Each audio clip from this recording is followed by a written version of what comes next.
Prime one, that's him.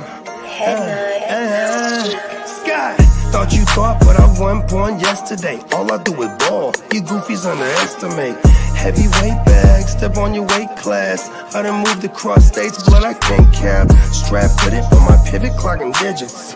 Rock hard and I ain't even in the kitchen. I'm on a mission to move soft, make a thing flip like a moonsault. Keep a switch for everybody through salt. Face froze, somebody check dude pulse. Is you stepping or stepped on? Wake the game up, make them regret I was slept on. Bogey's world, welcome to a new dawn. Till I move up, I can never move on. Big bread got me bougie past the great poop on. I'm getting over while you busy fighting over croutons. Yeah, bogeyism, a true Bogart, gon' get it. All this water got me tripping. Hella fish scale, but I ain't fishing. See, I move with precision. When it comes to living, I'm the definition. If I stand for one thing, it's on business. Bogeyism, it just hit different. Yeah, it just hit different. You find my story is all non-fiction. I put my fan before me and I gotta mention. I keep an air fan, tone mob, a henchman. For you squares, option for opposition. And you ops that get popped trying to stop my ascension. Talking generational, you got my attention. Underworld motivational, you feel the sensation. Try and see how I look, get booked, I'll take it. I was just a crook, all it took was some patience. Now my phone off the hook, I got hella deals waiting. You ain't really made it unless you got somebody hating. Bogey's world, welcome to a new dawn. Till I move up, I can never move on. Big bread got me bougie past the gray poop on. Getting over while you busy fighting over croutons. Yeah, bogeyism, a true Bogart, gon' get it. All this water got me tripping. Hella fish scale, but I ain't fishing. See, I move with precision. When it comes to living, I'm the definition. If I stand for one thing, it's on business. Bogeyism, it just hit different. Yeah.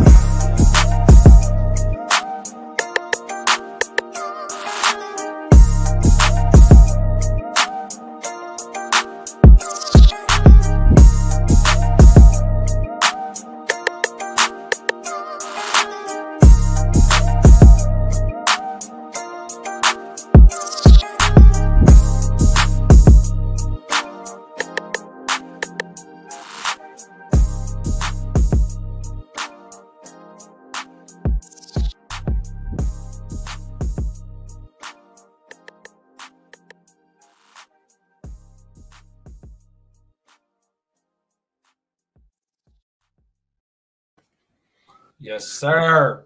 What's up? What's happening? What's happening, fellas? What's happening? I was like, Lee's falling apart right there. I was like, well, Happy free agency. Happy New Year, in other words, to the NFL. Come on now. There you go. That's that energy I'm looking for. You know what, bro? There's never a point in the day where you can never not welcome to an edition of Wait your game. The game can be woken up at any part of the day, man, 100%. And this is the Thursday edition, afternoon edition of Wake Your Game Up. Ear to the Streets did say Happy New Year to everybody that's in the chat. Happy New Year to my brothers that's on this panel, 100%, man. Good to see y'all, 100%, man. Yeah. And, you know, it's, man, this that real DJ and shit, man. We in the motherfucking building, man. Yeah, you know what I'm saying? The brand new year, brand new NFL football year. New fantasy year, too. Yeah, there you go. You know what I mean? We're deep in dynasty season right now. You know what I'm saying? Continuing our coverage of free agency frenzy. You know what I mean? It's going down. You know what I mean? We definitely got the ear to the streets. So, you know what I mean? We might as well take you right to the streets. Yeah. Got you, big bro.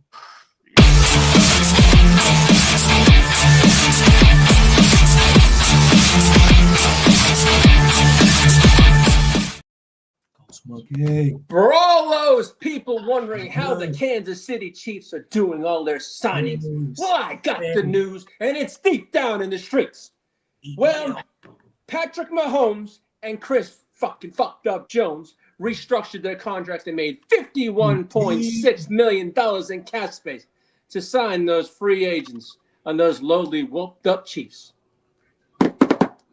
How you feel about the what's the tackle name that they took from us? So they gave him 15 mil per season. More Is Bro ready to step into that position and be the full-time starter and protect Patrick Mahomes? I mean, the scheme's gonna help him. Exactly. I think the scheme, what Bogey says. Yeah, but when you lose well, Tooney, you had to kick Tooney out to the left tackle position once their left tackle went down. So you lose Tooney. I mean, you bring back Smith. I just I don't know. I'm maybe overthinking they're trying to compensate. They're trying to I immediately want to hate on them and be like, fuck them. But like every year they do this, they shuffle around their own line every few years at least. So I don't know. I just, it's just the Chiefs doing business as usual. They're doing Chiefs things. They always address the trenches first. That's why, that's why they made sure to lock in Chris Jones on the other side a couple years ago, so they don't have to worry about that side for a while. But since the 2020 Super Bowl loss to the Buccaneers, every season they've been retooling that offensive line. And I mean, hopefully this is that year where they don't hit that right combination again. It doesn't look like it to me, bro. They didn't went and got a bargain. They didn't go get I don't know why they didn't go get the Ronnie Staley, and Lee dropped some shit on me the other day. Yeah, I was just gonna drop that. Yeah. Yeah, go ahead. Speaking of Kansas City, well, the Chiefs and the Commanders illegally tampered with the Ravens tackle Ronnie Staley by making him offers before he re-signed with Baltimore. Oh, word. So Kansas City offered him around $20 million, and Washington gave him an offer of over $24 million a year. So from what Peacock and I were saying in the thread this morning is, if they're found that they did tamper, there's draft picks that could be lost. Because remember, it happened not that long ago with us, with the Brady situation. Remember? With the Brady. Yep. Well, we lost a draft pick last year or this year for the injury report shit. Excuse me, my bad. Yeah. But seriously, you know what? Usually it's like a 5th or 6th round pick. But my best buddy, we were texting, and this is exactly what he told me was, and I kind of agree with him. He goes, you know what? They gave that pick to the team that was being tampered with. They would never happen again. Just imagine if both Washington and KC had to give their 1st round pick to Baltimore. It's like shit for real. Baltimore. When these teams do this, they think they're gonna slap on the wrist. But until something major happens, it's always gonna happen, I think. You know what I'm trying to say? Oh yeah, for sure. I mean, that's why I think that the Seahawks dealt Geno Smith, because they knew they was getting Sam Darnold. Yeah. You wouldn't let a quarterback go unless you knew you had something on the back. Exactly. You knew you had it set in stone. Yeah, pause. Yeah, definitely. Crooked Commish, what's up, big bro? Emil, what's up? That was a solid show last night of his. Oh, my mama. King D, what's up, big bro? Chase, what's up? Albert, what's up? Ghost Monkey, what's up? Bear down, big bro.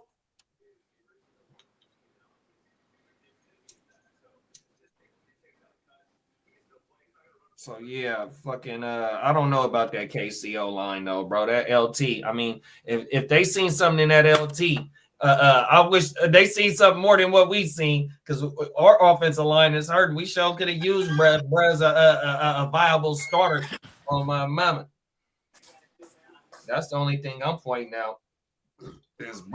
Is they trying to go shopping at Walmart for a left tackle, or is a diamond in the rough and they getting a starting left tackle for the low? That's the only thing. Oh, for real, right? I mean, they kind of did that with what was bruh's name? OJ something. Zeus. Well, Orlando Denzel. We are bringing Denzel Perryman back to the Chargers. Thank you, dear Jesus. Perryman, how old is that? He's an OG, cool. ain't he? He's cool. I mean, at this point, he's a number 2 guy. Yeah, they're bringing him back for a 1-year, $3.65 million deal. Keep that veteran presence. You know what I mean? Here's one. DeMarcus Lawrence heads to Seahawks, to Seattle. It's a good pickup for them. Yep. It'll be him, and then the young kid. They got a young kid at DT, because they traded for Leonard Williams, for one of Dexter Lawrence's a former Giants teammate. teammate. Yeah, definitely. Yeah, they had traded him to the Seahawks, but he's super long in the tooth. You know what I'm saying? So it'll probably be Dexter Lawrence and then that youngster. I think his name. He might have been the one that got Banks? caught with the trans. He got caught with the trans woman. Oh, yo, yeah. There's like Murphy, DJ Murphy, or something. Oh, yeah, something. Yeah. Oh, yeah. And Darius Slay went to Pittsburgh. Yeah, I mean, shit. He's best suited as a number 2 at this point. You know what I mean? He'll be opposite of Joey Porter. Yeah, he got a 1-year, $10 million deal. And we still ain't got no Rodgers news yet, too. No, we're not. They say we may not have until. They say he's gonna make it last and last. Yeah, I heard 4 weeks. Yeah. That's crazy. Well, Russell Wilson visiting the Browns on Thursday. He's flying out tonight. So Tonight, tomorrow, he's he'll probably see, here's the thing. Atlanta, they're pigeonholed Cousins, or otherwise Cousins would have been in Cleveland. Well, already. they're gonna hold on to Cousins till Sunday, but he's getting $10 million too. Yeah, he's doing that roster bonus. I mean, shit, they're doing him a solid, right? Because because you know what's the asking price for a Cousins at this point? It's like a 6th round. You know what I mean? No. Maybe a 5th. You can bring him in as a starting quarterback, so I don't know if he'll go for a 6, maybe a 4th or 5th. You had a young QB like Fields going for a compensatory 6 last year. You know what I mean? Yeah, but he wasn't no start. I mean, he was a starter in Chicago, but his fucking play on the field wasn't what it was. That's why you're right. But it was just another. Who did we see? So when you it was if you get traded, say you get traded for a 3rd, but if you play so many games, compensatory. Well, it was when Aaron Rodgers got traded to the fucking Jets. It's a compensatory pick. They got like stipulations on it. You know what I mean? Right. If they play X amount of snaps, or if they, get into the playoffs, or there's always different like little parameters that they set when they make those trades. That's why DeAndre Hopkins last year, he never played a full complement of snaps, because like part of the deal was if he plays X amount of snaps, that it turns into a higher round draft pick. You know what I mean? Facts. And soon as free agency opened up, the Broncos snagged in and signed Evan Ingram to a 2-year deal at $16.5 million, which can be up to $23 million for 2 years. Yeah, we'll do the camo one. Yeah. All camo. Yeah. And then Javon Hargrave signed with the Vikings for 2 years, $30 million. Damn, so they got Hargrave and fucking Jonathan Allen. Yeah. Fuck them. Yeah, they ain't playing, bro. Damn. And Minnesota kills my linebackers too. And the Bengals are seeking a 1st-round pick and more for star pass rusher Trey Hendrickson. Plus, he's looking for a lucrative deal.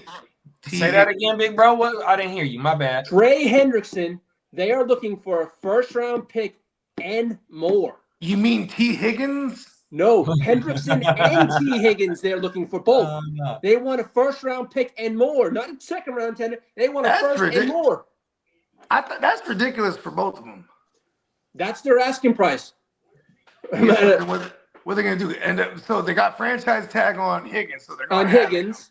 How old is Hendrickson? Pay up a Hendrickson? 1st round for him. How old is Hendrickson? Henderson's on the last contract. But the last year's contract. I wrote it down here, was T. Higgins was a round 2 pick. He was a 33rd pick. And they want a 1st-round plus for him. Is that okay?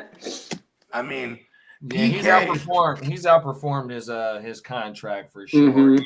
I mean, it's just the injuries. It's just the injuries. So it's only been over the last 2 seasons. His first 2 seasons, I don't think he missed no games. It's been these last and the teams interested in Trey Hendrickson are Washington and the Falcons.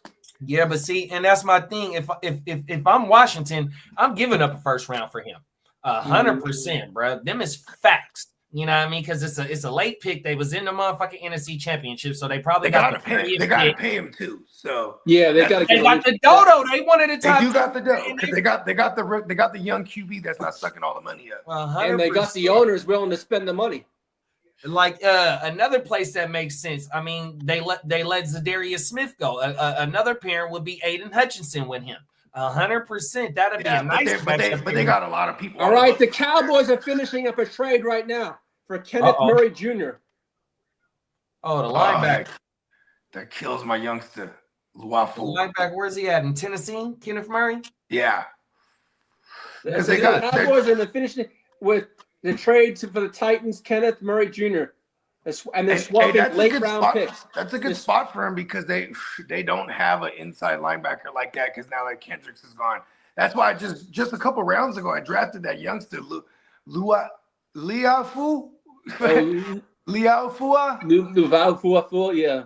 Yeah, but because you know what I'm saying? He was already flashing last year. And I'm like, yo, bruh's gonna get a bigger role. But I mean, it still could be him and bruh. Still though, like Kenneth Murray's good. The Steelers did sign Kenneth Gainwell. You know, but see, to me, that's just like bigger Jalen Warren. You know what I mean? Exactly. Like, I still feel like if they get Aaron Rodgers, they're gonna draft the running back in the first round. Watch. Yeah. Or just they're gonna draft the running back high. If not the first round, they're gonna get one in the second or the third. Like, I wouldn't be surprised if they take one in the first. Though they took Najee in the first not too long ago. You know what I mean? Emil said Bengals are not getting a first round pick for him, and then he said Kenneth Murray is ass. Didn't he get cut by the shot? Yeah, he did. He didn't. But then that year that he got cut though, he was balling out. Maybe I'm looking at it from an IDP perspective because in IDP he was doing great. Then last year he was spotty here and there for the Titans. But he's getting in a good spot because they're like the linebackers in Dallas, they eat for fantasy. So that's the perspective I'm looking at it because otherwise every team is the op. You know what I mean? 100%. The Vikings GM came out this morning and said JJ McCarthy is likely to start this season. Oh, he's finna. Yep. When he says likely, that's just because they don't want to stamp it yet. But they quarterback room is still weak though. All they got is Nick Mullins behind him. Exactly. Nick Mullins with the Jags now. I thought Nick Mullins was he went to the Jags? Yeah, so now the Vikings they looking at bringing in like a Flacco or a fucking Mac Jones or Oh yeah, I thought Mullins was man. That's all good. Mullins took Mac Jones backup spot. Yep. So Mac Jones floating around, and he's interesting to be a backup to like a JJ for real. Yeah, I liked it how Lee said, what's today, Wednesday on the Monday show that Mac Jones would have been a perfect fit in Miami. Was it Miami that you said, Big Bro, on Monday for Mac Jones, Lee? Yes. Yeah, because the Dolphins. I said the Dolphins, but the Dolphins picked up Zach Wilson. Zach Wilson, yeah. But thinking of now that knowing that Zach Wilson's in Miami, you think of. Okay. I mean, where Mac Jones needs a fuck around and go to quarterback. Cleveland, bro. Like, I don't know why Cleveland wouldn't kick the tires if they're looking at a young retread. Like, the Russ is being carried by the fact that he's a Super Bowl champion, but that was 11 years ago. You know what I mean? I got a spot for Mac Jones. Where's that? The Niners? So you already know. Before the draft, I was one of the ones that was mad that we was rumored to be getting Mac Jones 100%. Yeah, me too. We traded up. But I remember in that show, that was the show the first time I ever was at the Heart to Start. And in that show, I did say he played in a Steve Sarkisian system. You know what I mean? Sarkisian, he basically adopted Shanahan's playbook in Atlanta when Shanahan went to the Niners.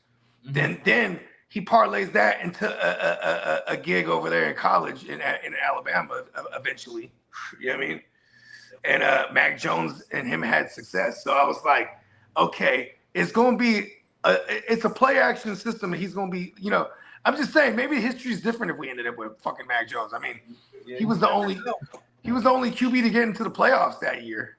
Out of that rookie class, I should say. Yeah, and coming from Jimmy, you know what I mean? Only other type of quarterback. It would have been similar. dealings with like Trey Lance's RG3, and that was hella years ago. But also in that same RG3 draft, they took Cousins. You know what I mean, for some for some insurance, because Cousins don't play. They play two different styles. You know what I mean. So and to be honest, it was ownership that wanted. The ownership is the one that wanted RG3. So then the Shanahan's out, because that was when they had the Pappy and son. Yeah, they still went and got their guy. Kirk Cousins was their guy. You know what I mean? Oh my mama. And then the blurb, I think Lee said yesterday that the Niners is looking at Jameis Winston. We don't need famous Jameis, man. Go ahead and bring Mac Jones in, man. Yeah, that would be kind of dope, actually. See, and that's another thing too. Is like Seattle is clearly like they're like blowing it all up, right? And I don't know what they're setting up for, but it's like, damn, we're kind of doing that same thing. And then here's the Rams doing the Rams things, just ultra aggressive. And then you know the Cardinals, yeah, they're whatever. They've been active. They brought in Josh Sweat. That was pretty good. You know what I mean? Emil said Khalil Herbert to the Colts. Okay. He said, "You 49er goons, y'all think they should trade CMC for a fully rebuild?" See, that we'll cross that bridge when we get there, as far as the trade deadline, because you have to show him off first. And yeah, you have to show he's healthy. There's a possibility too. Like that's why I was asking you, JD, if it seems like we're just blowing it up, because at the same time we got 11 picks or whatever it is. 12 picks. Right, and like six of them we can retool and in this thing for real. We got a last place schedule. You know what I mean? If we get a fucking healthy CMC, bro, we're in this thing, bro. And another thing is like, if we get back to the 2019 ways of playing when we had hella youngsters. And if we rebuild the defensive line and the offensive line, you know what I mean, and get back to that, because that power run scheme, even though we is a 50-50 run scheme right now, yeah. But that 2019 season when we had 3 running backs go for over 500 yards, and it wasn't, that was the Jimmy days, you know what I mean? But yet ball control, you bring back Salata, hopefully bring back the intensity in that scheme on that side of the ball to where the physicality, like how we used to be, you know what I mean? I think the defensive side of the ball, if you get back to the Salah days, god damn, you guys. Yeah, but we need a linebacker. Yeah, you do. Yeah, guys. We only really got Fred Warner. We only really got Bosa up front. You know what I'm saying? Our interior is naked. You know what I'm saying? So like this is a D tackle enriched defense. A D tackle enriched rookie class. So like we'll be able to address that. Offensive line though, that's the scheme helps it a lot. You know what I'm saying? Like, because Shanahan will adjust to the personnel that he has on that line, but at the same time, it's like our line is diminished. So we're gonna have to retool this whole thing. We got 11 picks here.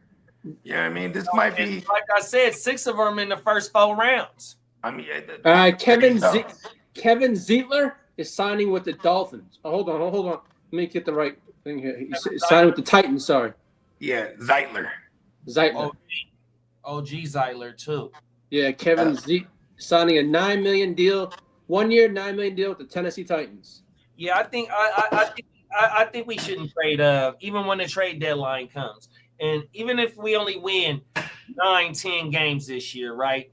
With the transitioning of going from some of these old veterans and issuing in this new class of this new draft class per se, even though it's a new draft class every year, but it's kind of like every 5 years, you know what I mean? Our 5-year window from 19 to last year, or that's 6 years, whatever it is, you know what I mean?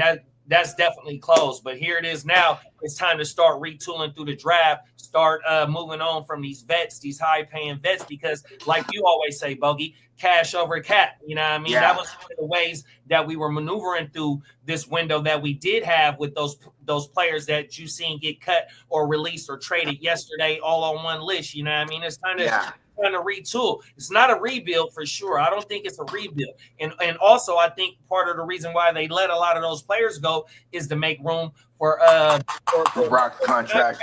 I wouldn't say it's a rebuild. I just say it's a reset.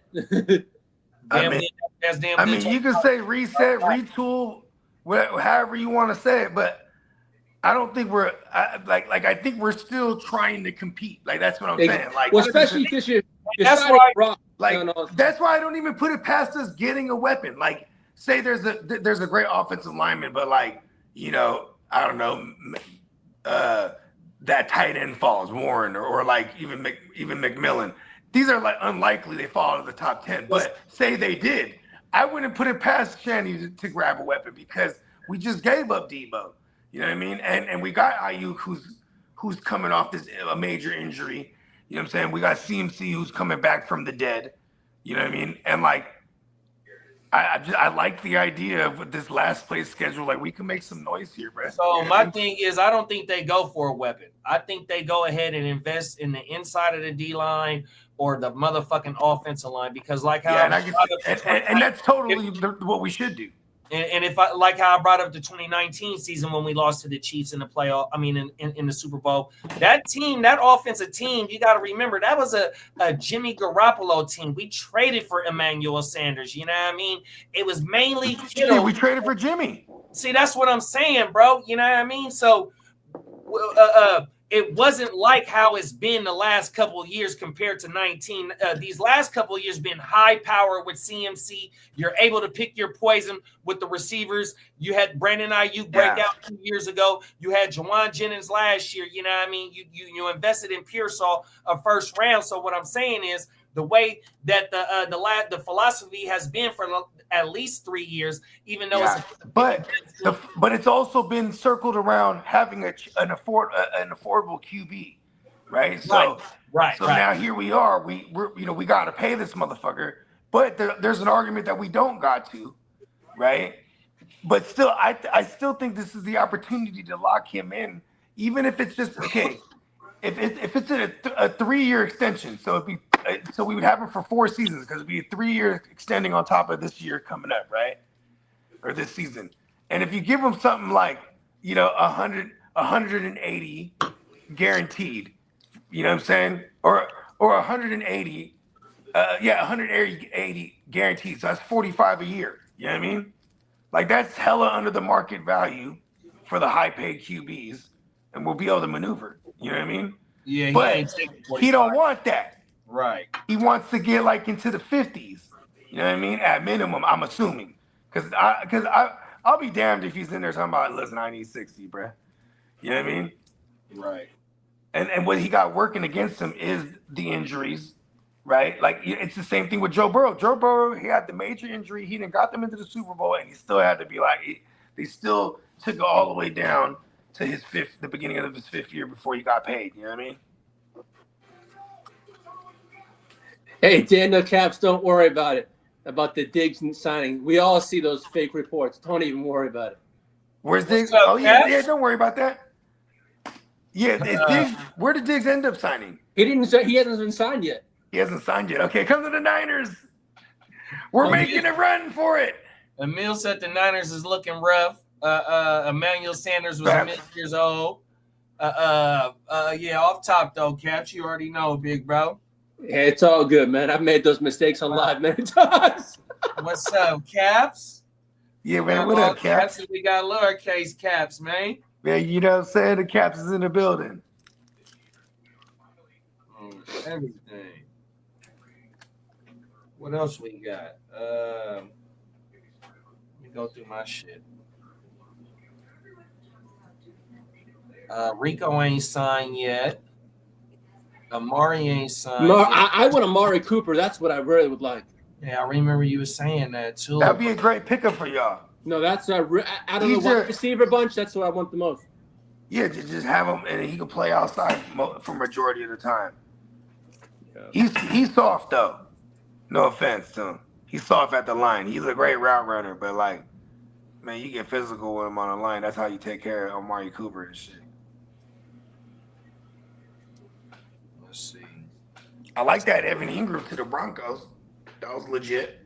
Yeah. I think we haven't mentioned that one yet. Yeah, 2 years, up to $23 million in total. Yeah, but I like that for fantasy though. You know. Fantasy. It's beautiful. The Sean Payton offense. You know what I mean? And they haven't really had a notable tight end, but the tight end position has still found its way to eat. in that system last year. You know what I mean? Mm-hmm. Was Jimmy It's Graham just you with couldn't Sean pinpoint it on Payton? one cat. You know what I mean? Wasn't Jimmy Graham with Sean Payton back in New Orleans? Yep. Mom, that's who made Jimmy Graham. The Jimmy Graham, the household name. You know what I'm saying? Where he wanted to get paid like a receiver type of shit because he was balling. He's like, I need to get paid like a receiver. I'm spending all this money on fines. Remember he used to slam dunk the fucking thing every time? They said he used to bend that motherfucker. Yeah, because then they would have to fine him because now you're delaying the game because, like, you know what I'm saying, for TV time, all that shit, because they have to go in there, to adjust it and measure it, make sure everything's, you know what I mean? It's a whole thing. So then, he just started doing the layup, and that became a thing. Nah, you good though, Caps. Yeah, you straight, Caps. Shit, I sent something to the group chat about Mike Tomlin getting fired from TikTok. Oh my mama. I remember this one time. It was during the COVID shutdowns, and then they were sending out maps to areas and saying like, oh, if these areas are red, then you know what I'm saying, they're close, at the curfew times and all this shit, right? So I was like, oh shit! So I sent it to my family, but I didn't click on it first because the moment you would click on it, it's that dude with his schlong out. You know what I mean? Come on now. I sent it to the family thread. I was like, hey, yo, look at this map right here. You know what I mean? If the area is red, then you know what I'm saying? The curfew, woo, woo, woo. And then they started getting on me. Why the fuck would you send it to the family thread? I was like, oh shit, my bad. Hey, that's they clicked on that shit real quick. The motherfucker with his schlong out. Hey, that's before the update on the iPhone, so where you can delete that motherfucking text. No, you ain't lying. All right, hold on, bro. Oh, matter of fact, I got a story. I think it was from the local news where yesterday was the 5th year anniversary of when they announced COVID was COVID. Wow. And so we It's can been half a decade. Right. On my mom. I think I'm gonna use that for one of our Saturday for one of the OJ shows on my mama. Because that's not really like it's not really a fun anniversary to but right. At the same time, it's history now. 100%. That's just like 9/11, bro. It took me almost 20 years in order for me to even watch the other angles of, you know what I mean? Because them other angles show everything. Motherfucking the home recordings and shit like that. So old girl that I was like fucking with at the time, I was a sophomore, and she lived down the street. She was a junior. She had already been driving, so she come swoop me up, and her birthday was 9/11. And I remember like, you know what I mean? She ain't come through, and she's like, I call her, she picks up, she's like, are you watching the news? And then like I turn on the news, and that motherfucker is just over and over showing that replay with that motherfucker slamming into the facts. Yeah, that shit was crazy. Like, oh shit. I woke up to that shit too. So I was 20 years old. 20, no. Oh, when my daughter was born. Yeah, I was 20 years old. So I'm waking up off a come down though, off that idolize, you know what I mean? Yeah. And that was a deep sleep for sure. And I wake up to that shit. I'm like, oh my goodness, man, what the fuck is going on, dog? Yeah, the biggest attack on American soil. Or was it an inside job? You decide. Come on now. Did they turn a blind eye? I remember they had a song, bro. It was Most Def and like Eminem or some shit, and like Immortal Technique or some shit like this, like back in the days. But he said the hook was Most Def. He said Bin Laden ain't knocked down the towers. It was you, nigga. Tell the truth, nigga. Right? But and then the whole song is them bashing Bush. But that was the hook. Bin Laden ain't knocked down the towers. It was you, nigga. Tell the truth, nigga.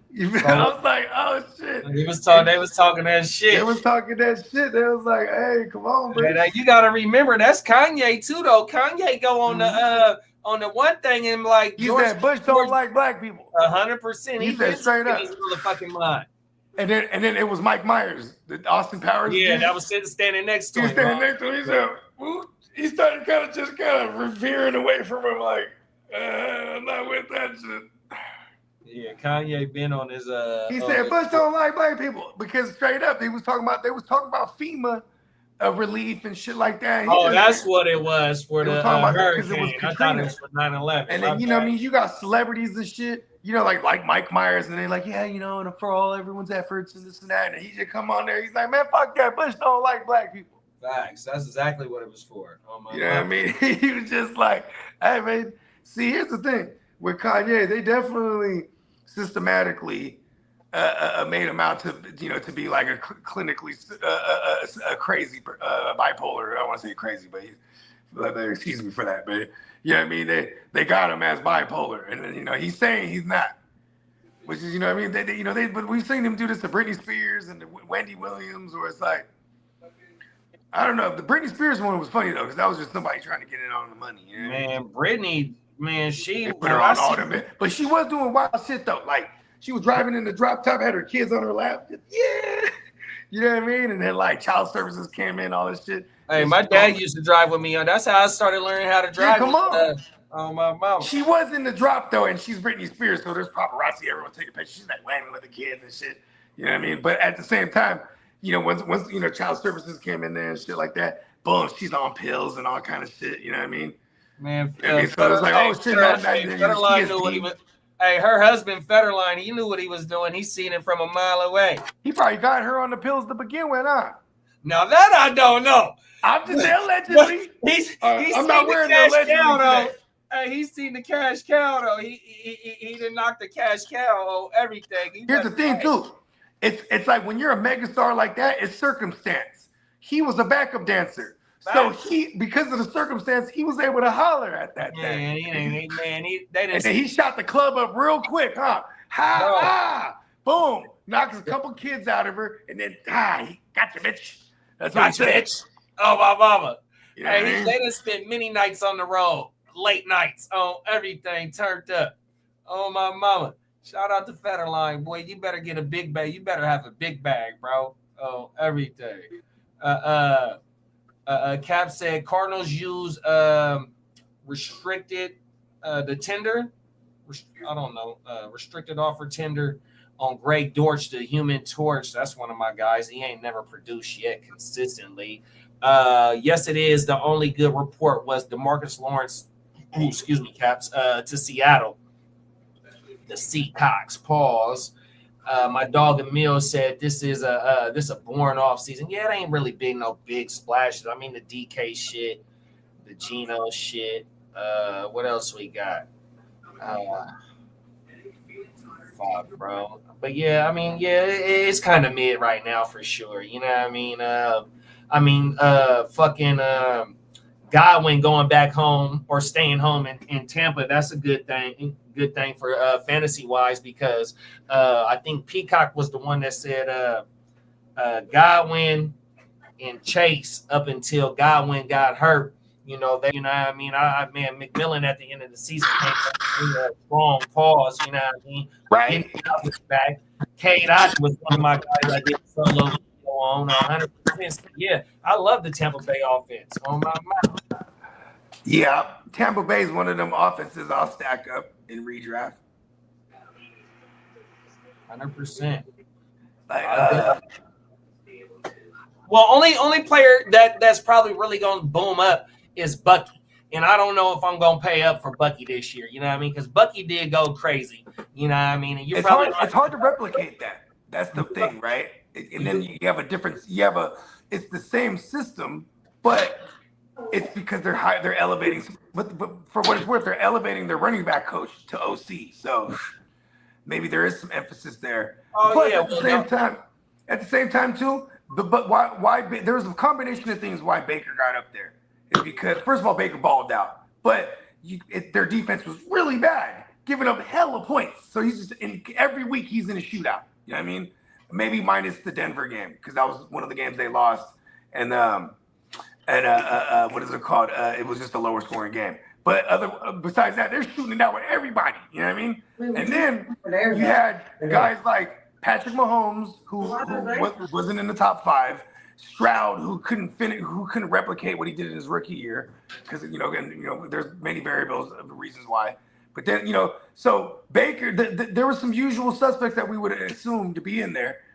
If at minimum, I think Baker's at minimum top 8. You know what I mean? And their defense, I mean, they really ain't done nothing to their defense. They brought back the OG. You bring in Hassan Reddick, you know what I mean? So, I don't know, we probably could expect the same damn near production, barring everybody. Yeah, their safeties are good. It's just gonna be their corners again. And that division isn't a stud it's wide division open. like that. You know what I mean? Yep. So yeah. I love what Tampa's doing. And, I'm gonna have some investments into some of them players over there, probably except for Bucky though. You know what I mean? Okay. Like how about this? Bucky's probably a mid second to early third round pick, right off the rip, bro. Okay. Bucky or right? So if we're in that range, Bucky or JT. Give me. Ooh, they lost Ryan Kelly and they lost Freeze, whatever bruh name is. So they repairing their offensive line 100%. Even though JT came, he was league winning at the end of the year. Matter of fact, he helped motherfuckers win. They He balled out more than Saquon in the fantasy playoffs, and he wasn't doing shit at the beginning of the season. You know what I mean? 100%. Fuck, bro. I might have to go Bucky on that one though. Okay, Bucky or Kyron. Okay, that was easy. I would have Bucky or Breeze. Give me Breeze. No, give me Kyron. I mean, give me Bucky. Excuse me. Okay, Bucky over Breeze. Wow. Over Breeze, yeah, because here's one thing.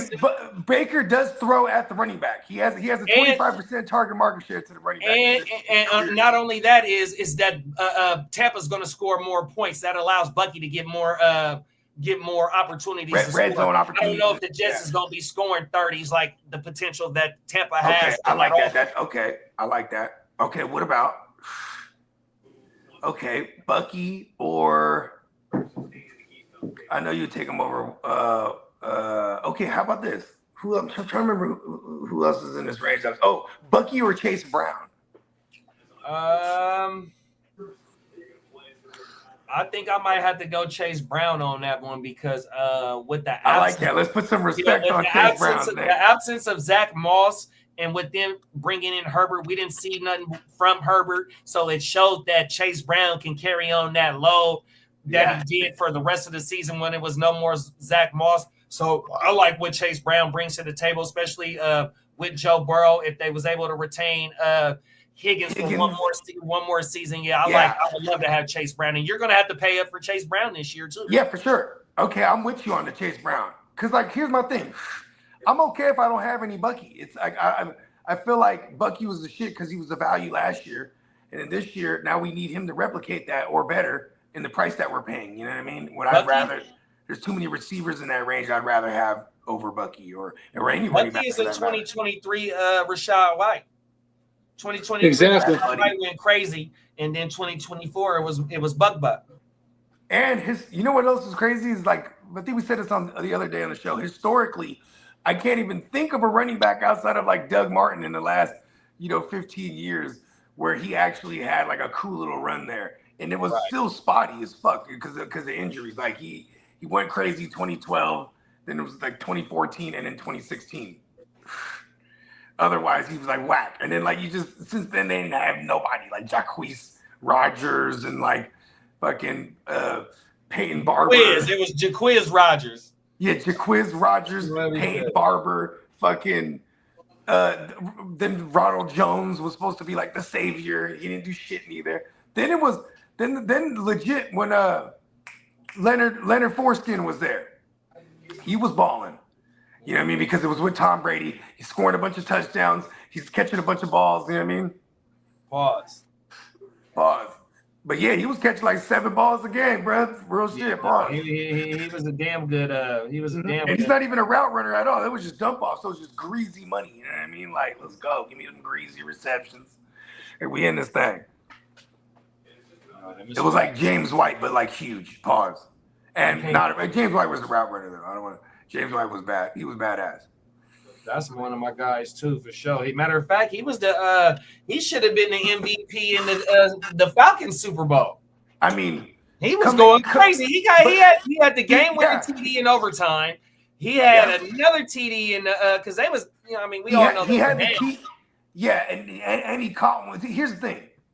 This is my argument against it because one, it was the greatest comeback in Super Bowl history, and in the first overtime, and then the overtime win, right?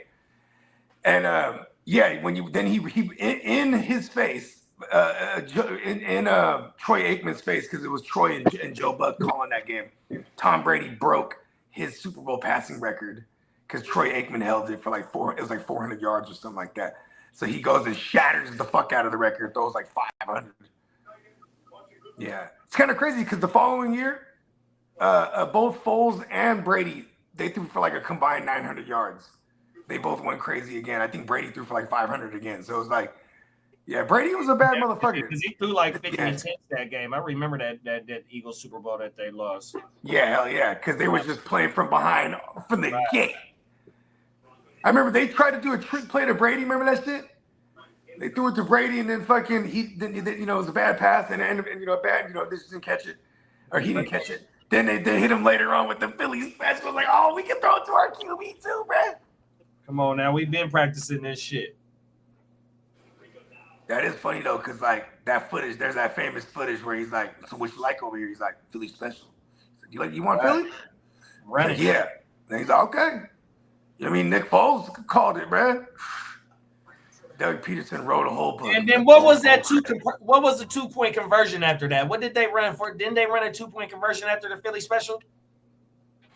Damn, I can't even remember. If it was.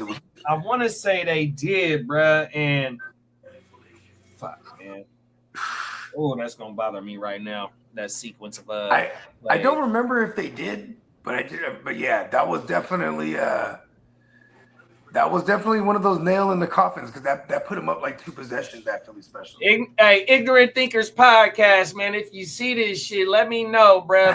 After the Philly special, bro, was it a 2-point conversion ran after that? If it was, and it would have been LeGarrette Blount. Everything. Yeah, I can't remember, but definitely he threw for 4 touchdowns and caught one. Or is it threw for 3 and then caught one? See, they better put a statue of Jalen Hurts right next to Nick Foles and right next to fucking Balboa. Because they got a statue of Rocky and they got a statue of goddamn Foles. They need one of Jalen Hurts now. Man, Tennessee's building a good offensive line for the rookie quarterback that they do draft. Come on. You got the Callahans over there. You got Ryan Callahan and his pappy Bill. All right, and veteran quarterback Bill's Jonathan Jones just signed with Washington. Who did? I mean, I think Jonathan Jones from New England. That's a good signing right there. To the Commanders on a 1-year deal. That's a good signing. They need some quarterback help over there. They drafted a rookie last year. Man, I can't even remember his name. Forbes. There you go. What's your favorite spot for Cooper Kupp? I'm gonna go with. I mean, there's the coach correlation with Jacksonville. I think it's the Patriots. Right? But then there's New England. He has a lot of teammates over there, former teammates and college teammates. There's ties to New England players, right? And then there's in division, like, I mean, shit, bro. He could fuck around and go to the Cardinals. Well, the teams that are in on the Niners. The teams are the Cowboys, Patriots, Seahawks, and the Lions. Yeah, I don't like the Cowboys move because him and CD play predominantly out of the exactly. spot. Yeah. Let's see. Buffalo would be a damn good spot. Yeah, and the Buffalo thing too would be like, cause like why aren't you in an arms race if you're Buffalo, right? Right. 100%. You know, like you're in the AFC. Denver, he will help out Bo Nix a whole lot in Denver for sure. Yeah. Denver just brought in Evan Ingram, but I mean, they could do all kind of Michael Thomas things with Cooper Kupp, so that would be a nasty little landing spot. I ain't gonna lie to you. Emil said Seattle is the spot for Cup. Yeah, I mean, and that would make sense because you got a Kubiak system over there, so there's going to be some similarities to the McVay offense. You know what I mean? Yeah. So I mean, yeah, there's some correlations, but like I do like the Jacksonville landing spot just because. I mean, the coach, the head coach over there, he was his receiver coach when he was the Triple Crown winner. You know what I mean? Right. I think I remember you saying that one of these either yesterday or Monday show. And they'll actually give him a decent bag for whatever. Like he might get something like, you know, similar to like a Devontae Adams deal. You know what I mean? Yeah, he should get like a little over bit there. Over there though, he's not going to get that anywhere else. No, Seattle, Seattle might give him a decent bag. Seattle. Yeah. Seattle and Dallas would give decent him bag. I can see Dallas making a push for him. Well, it depends on if he wants to contend, though. You know what I mean? I don't know if it's about the bag or the contention. And it's true. Because then if it's not about the bag or contending, I mean, if it's just about the bag and not contending, he's going to Jacksonville. You know if not Jacksonville, New England, either one will give him the money. I mean, New England right now, if you're watching New England, they run around spending. I might be like, fuck it, I'm gonna go over there and get some of that money. Right. No, 100%. You know what I mean? And going over to New England, he walks into a shitload of targets, and that's probably, you know, with the emergence. Yeah, it probably kills our man Pop Smoke. Exactly. Now that I mean, because the more attention will be drawn to him to Cooper. So yeah. I'm just saying because at this point you're gonna have Cup predominantly out of the slot. Like he's gonna play like 70% at minimum out of the slot. You know what I mean? Yeah, and like you're getting with a Josh McDaniels who historically is gonna pepper the slot guy. You know what I mean? Going all the way back to the Wes Welker days. Yeah, no, them is facts, and especially going up to the fucking Julian Edelman days and the Jacoby Myers days. You know what I mean? Yeah, if you got Cooper Kupp, you're definitely gonna pepper him with targets.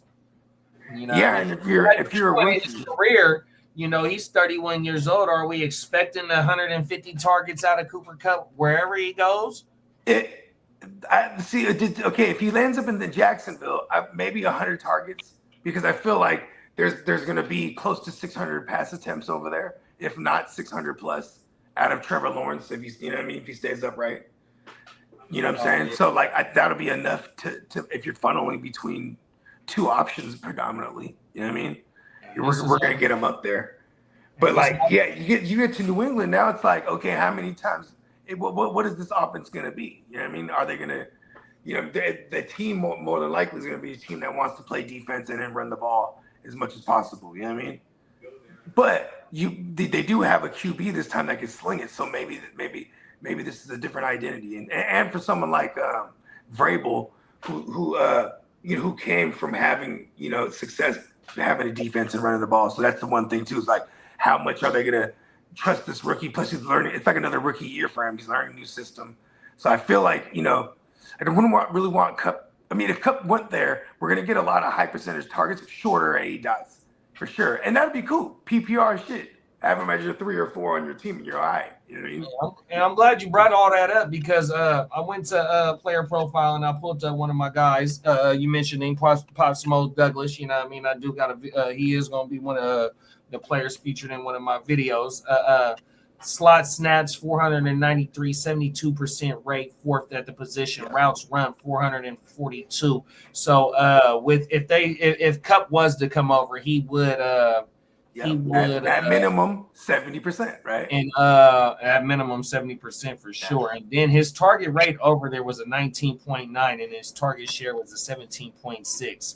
You know what I mean? With nobody over here, 100%. So, you know what I mean? And then his A dot is a 5.9, which is 102 at the position. So he's not really being looked at as a deep threat. So, you know what I mean? You can line both of these players up in the slot depending on what personnel you come out of. And Cooper Kupp with his route tree can use the intermediate to deep route still at this point of his career because we still seen it in the base system.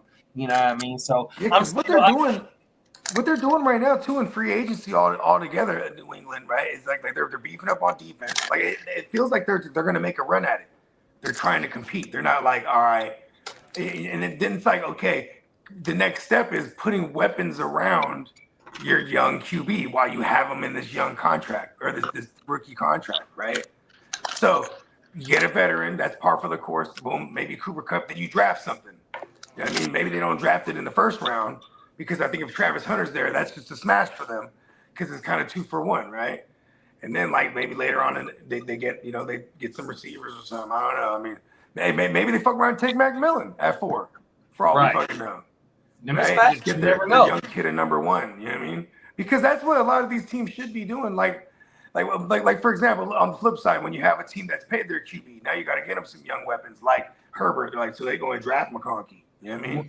So speaking of New England and their wide receiver room, why weren't they? If DK showed us it was about the money and not the location and shit like that, playing for a contending team, why New England didn't go get him for what they got? What Pittsburgh got him for? Probably it's all about the money. Money. Yeah, they were quickly out of that sweepstakes as soon as they found out. $30 million a year? Nah. And even though it's like a Fugazi 3-year, like you know what I mean, like after the first 2 years and he gets he has most of his money type of shit. And if you look at it, when was the last time New England picked up a wide receiver? It's been a long time. Randy Moss would be the last one. Yeah, and then you do got a Belichickian in there. I mean, here's what they brought in. They brought in Ocho Cinco one year. I know, but I'm talking about. They brought in fucking. I should have rephrased that. I'm just messing around. The last time they brought in a splash guy was Randy Moss. You know what I mean? And they traded for him. And their biggest bust drafting, what was his Harry? N'Keal Harry. Yeah, he was the first round guy. That was a head scratcher. But see, here's the thing.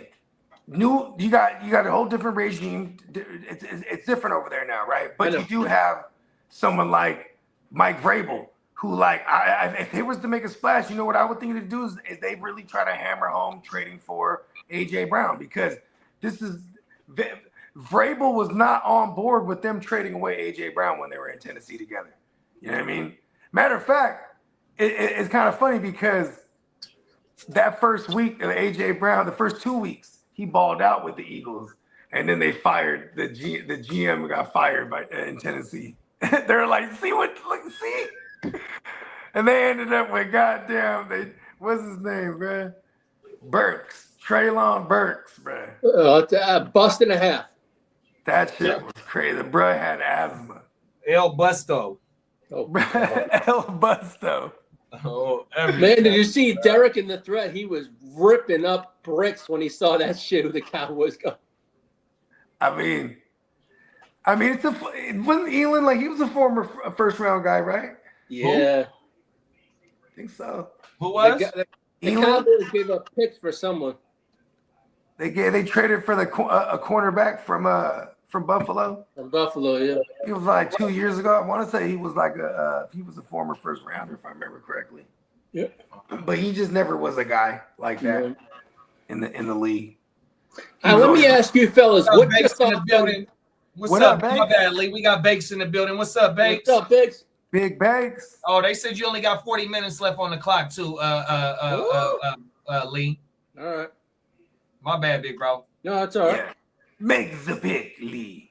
Oh, I'm after you. Let me. We got 2 hour. We got 2 hour clocks going. And you know what's crazy is the record is finishing one of these things in 2 weeks. We did it twice to the day, right? This one we might finish before 2 weeks. We mashing through this one. I'm gonna pull up Sleeper right now. Everybody got cue lists at this point. That's long as a motherfucker pause. Well, you already know. Off of it. I took 2 OGs, Thielen and Zach Ertz with my last picks. I got mad as a motherfucker because I was like, all right, I'm gonna swing around and take Christian Watson. That's what I said last night. And I woke up this morning to Christian Watson, like fucking Bernie Mac. He's one of my arch nemesis. That's why I had to bring him in a bunch of these leagues. I was like, I need you in these motherfuckers. We go to war. I love Bernie Mac. Awesome Shout dude. out to Bernie Mac, man. Awesome dude. Definitely JD, you're one in of the my clock, my fantasy friend. rivals. Oh, you already made your pick? Okay. Yeah, I put Jameis Winston. Oh, okay, I see you. The infamous one. I was kind of mad. That was gonna be one of my swing rounds. Pause. I'm gonna take a fucking punt. I'm gonna take a punter. I'm gonna kicker. Boom. Oh wait, it's not showing up on my shit. Let me refresh my page. Yeah, because I'm gonna fuck around and go ahead and man, I'm just gonna keep plucking off. There's so many players that keep falling because everybody's taking picks, and I'm like, I'm gonna end up trying to get a bunch of fucking sixth and seventh round picks. Watch, but that's the Bogart way. It's on Titans. Yeah, I took a pick. I got the 1-2 and the 1-4 as of right now, and some other picks. I don't know where we at with the picks. I mean, we're definitely into the fourth In the fourth as of this morning. Oh yeah, I can fuck with that. I'm coming back around after Titans and Bernie. Shout out to Bernie, man. Yep, big Bernie Mac, Wisconsin stand up. Well now. Well, we got Titans taking Brandon Rice. Bernie on the clock right now. Oh, that was gonna do that on the swing around on the way back. Bernie went on a hell of a run with picks and IDP players. Everything. He started. Man, see, this is where I get mad at myself because I was trying to decide Cedric Ward or Wallace.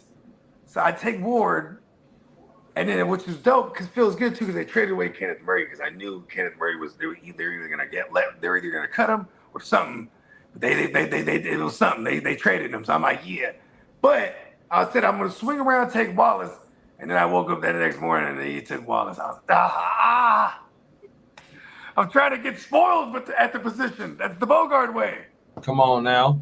Oh my God, I swung around and the motherfucker the goddamn Let me on the clock. Let me make sure my queue ain't up. I'll share the draft board. Make sure my queue ain't showing, man. I got league mates in this motherfucking man. Oh, baller. Here go the draft board right here, y'all. We just started this draft. What was it? What you say, Lee? Last Monday? March 4th. And today is the 12th, so 8 days ago, and we in the 36th round, I think it is. Mm-hmm.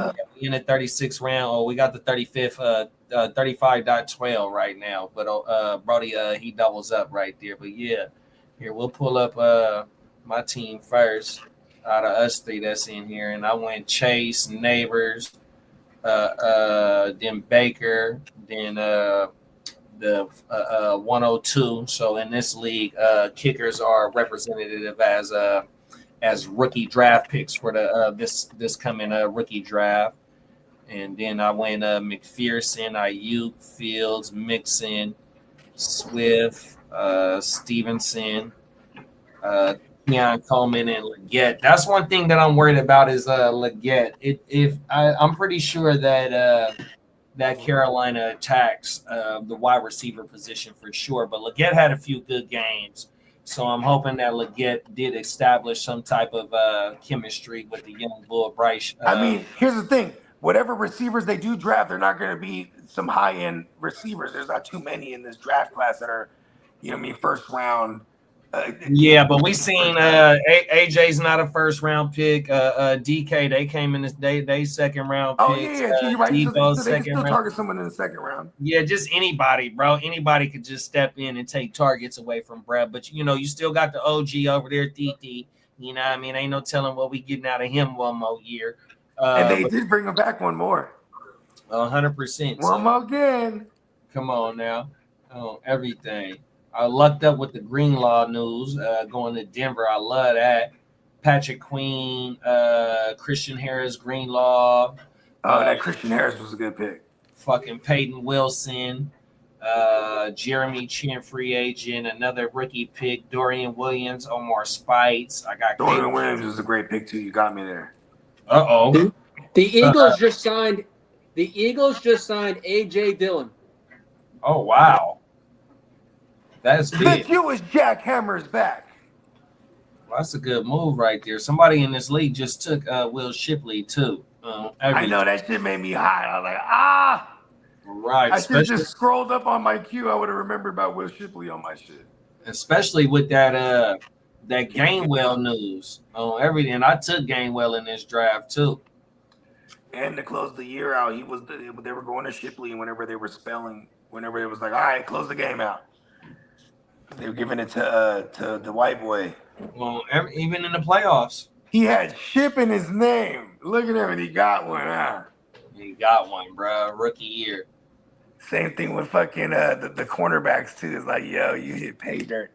I mean, I guess same thing for like the Chiefs rookies a couple years ago. There was a bunch of them. Like Sky Moore, he didn't do shit, but he got one his rookie year. Sky SK2I.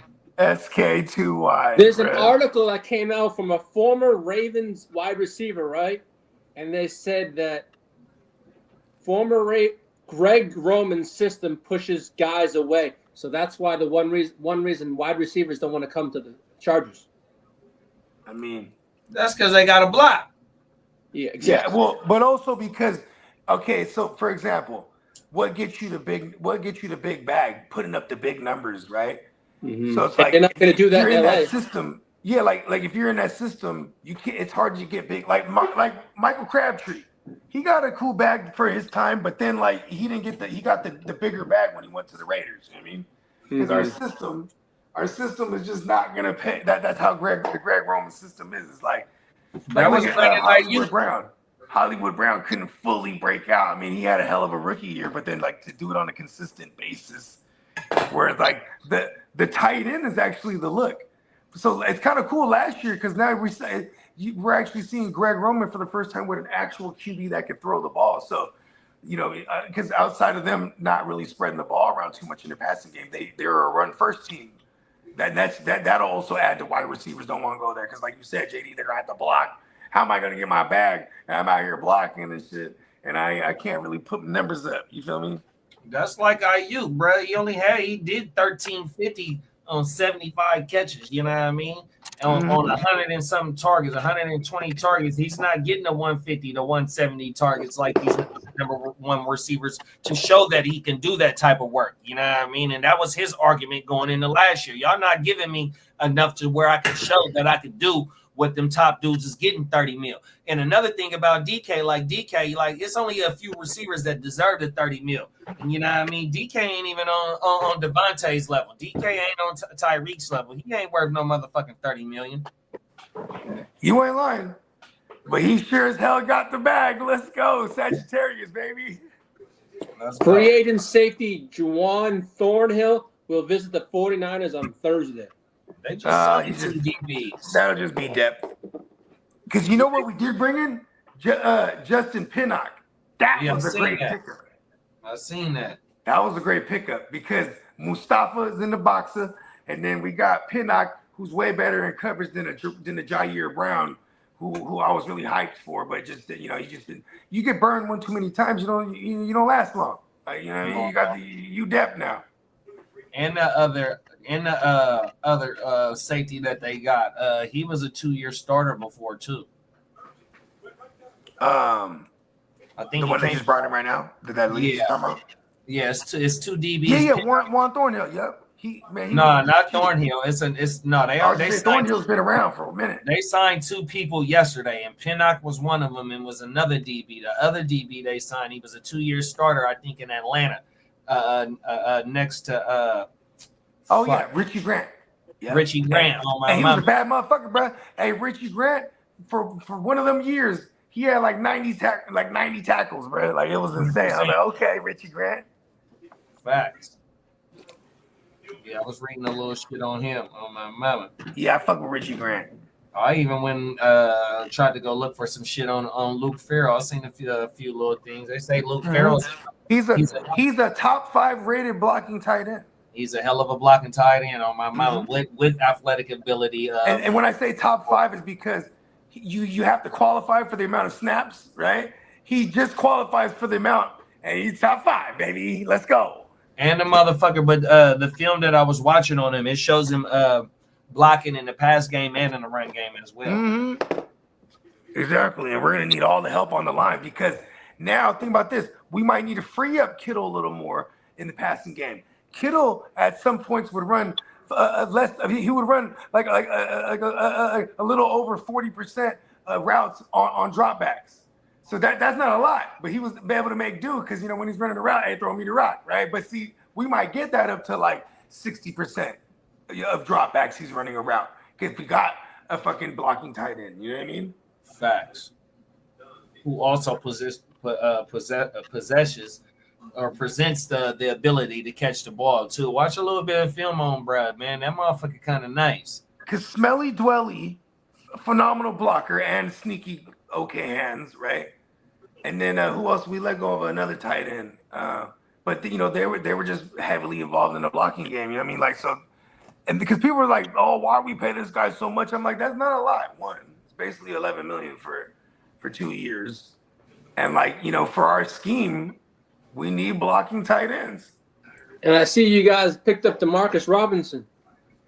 Yeah, that's low key. You know what I mean? And Robinson runs this. He's familiar with the same system, and he's willing, even though he ain't like. And he's got a vendetta against Sean McVay. That was a sneaky little signing. I actually like that one. But we definitely need motherfucking wide receivers that's willing to block, bro, 100%. So he's definitely familiar with it, and he'll get his TD, when it calls for it. He's not one of those guys that, give me the ball, give me the ball, give me the ball. You know what I mean? He fits perfectly in what we're trying to do, 100%.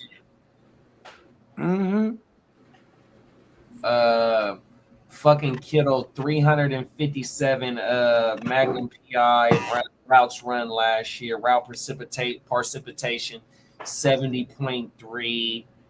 A.dot 8.5, which was third at the position. Red zone targets 21, 18 receptions in the red zone, which was second at the position. 78 receptions. Yards after catch 522. Yeah, so Kittle, he definitely the Luke Farrell edition definitely helps it can free him up 100%. be more of a weapon for us in the passing game because he is a weapon. But we're paying him good enough, man. And in some games, he also plays decoy into the run as well. Oh my mama! So open a run lane. People score because of him if he ain't, and if otherwise he's scoring too, right? Come on now. Yeah, it shows with the red zone targets and how many TDs he had last year. TDs.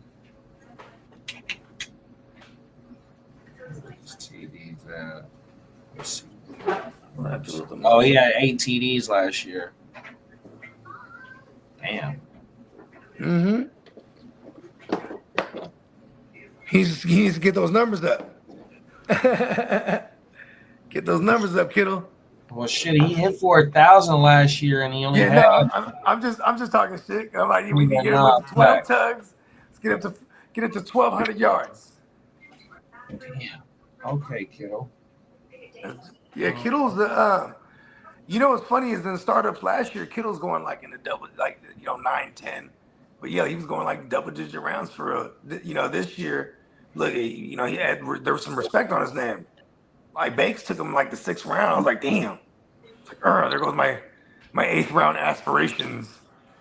And it's not even I don't even think he was reaching right there at all. It's like, boom, I'm gonna get a guy who produces in a tight end premium. You know what I mean? Come on now. Yeah, and I was high. Like, damn, it's a good pick. You know what I mean? That's that 1.5 shit, man.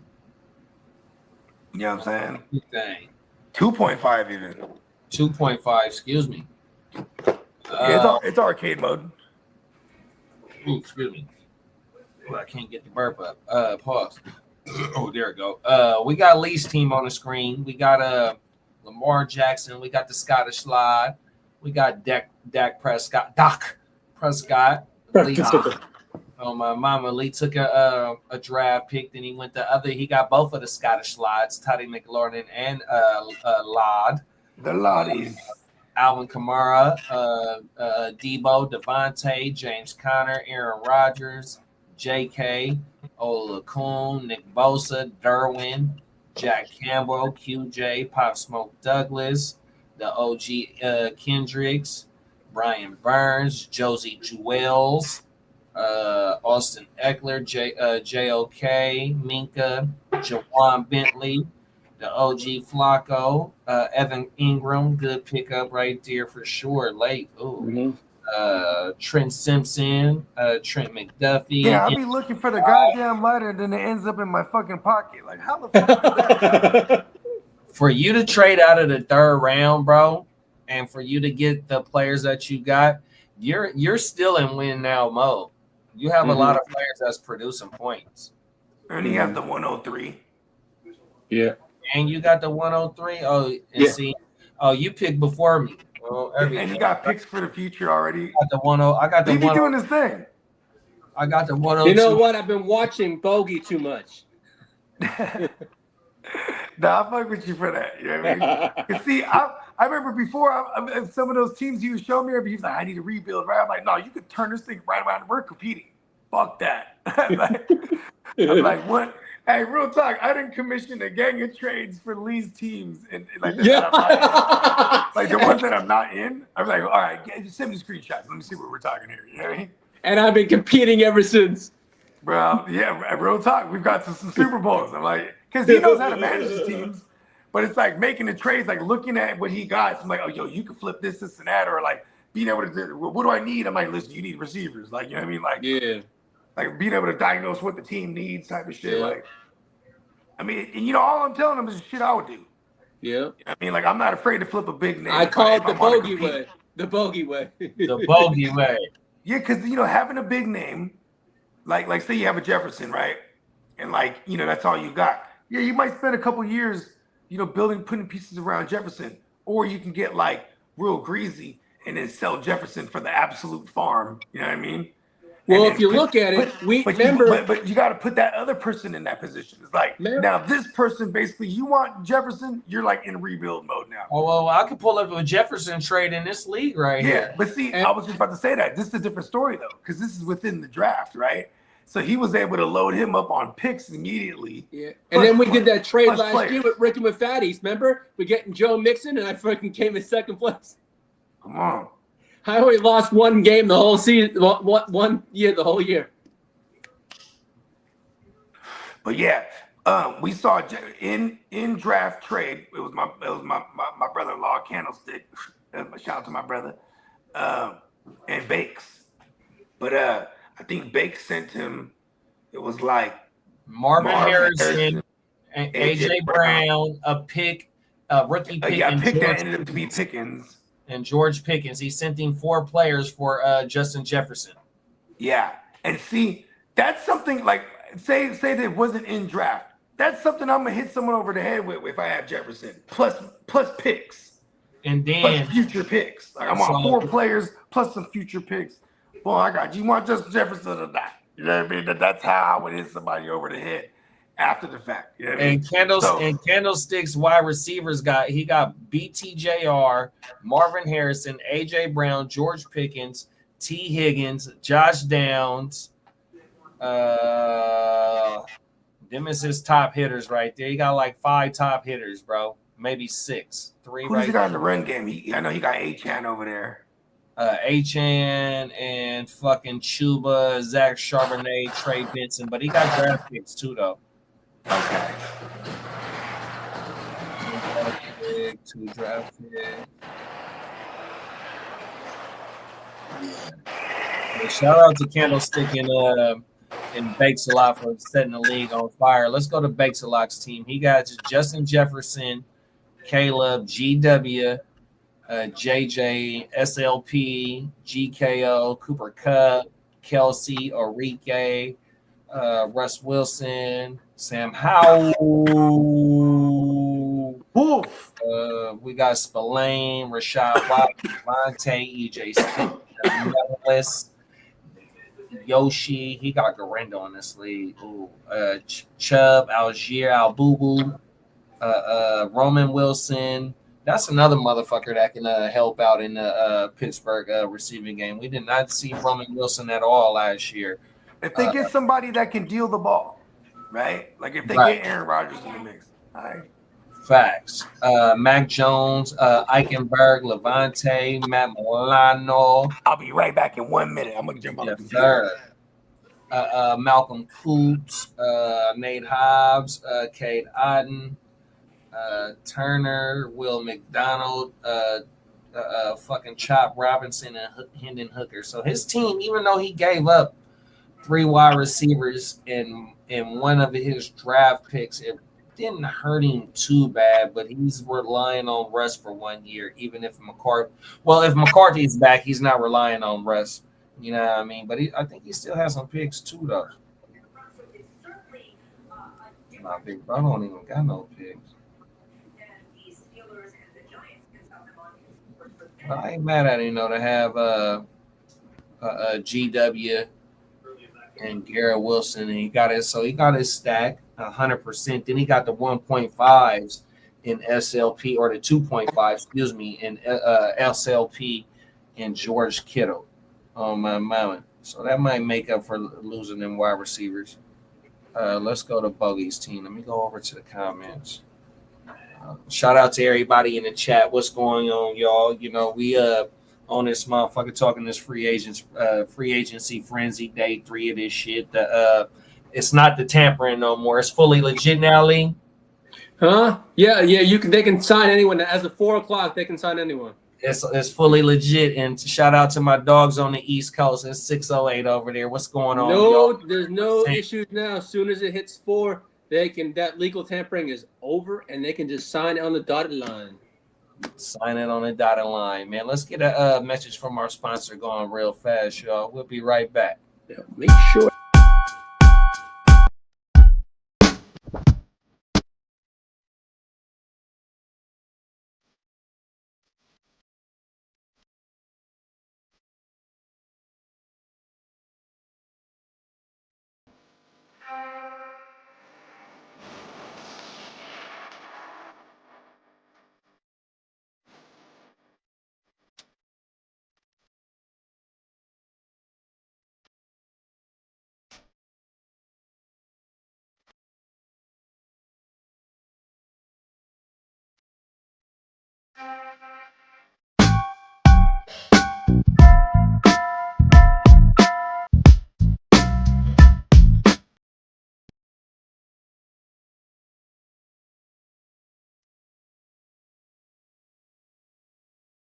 Yes, sir. Y'all know what time it is, man. Slide over to neonpeacockmerch.com. It is a 40% sale on the website right now. Please forgive me if I'm saying that wrong, but I think that's what Big Bro said yesterday during the stream. If I'm fucking it up, blame me 100%. But it's a big sale going on. 100%. Go slide over there, get your merch, I ain't got no coffee cup right here, but you can get all types of stuff, bro. And, Coffee cup, mice pads, dope T-shirts, sweatshirts, hoodies, jackets. You got the works. Oh my mama, man! So go ahead and support our sponsor, man.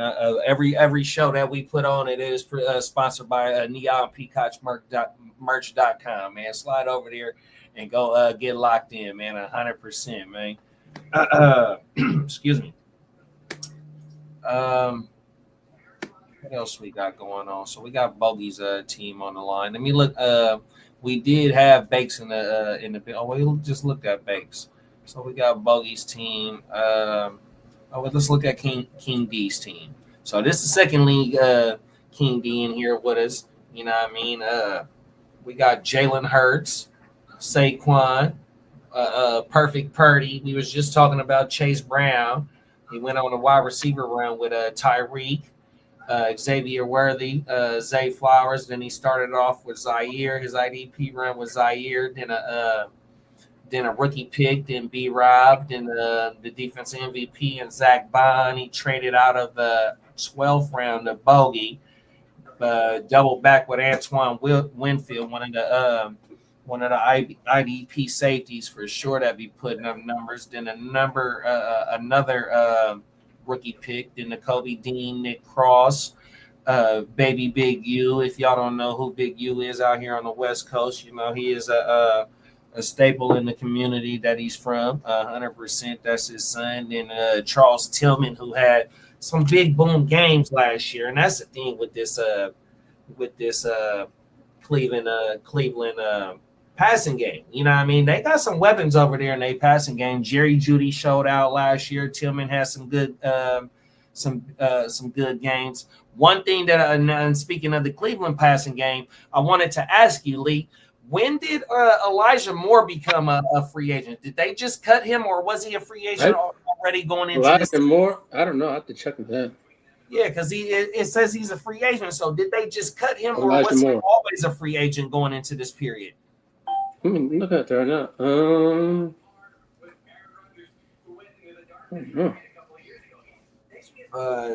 Then you might be able to help me with this one. This is your defense alignment.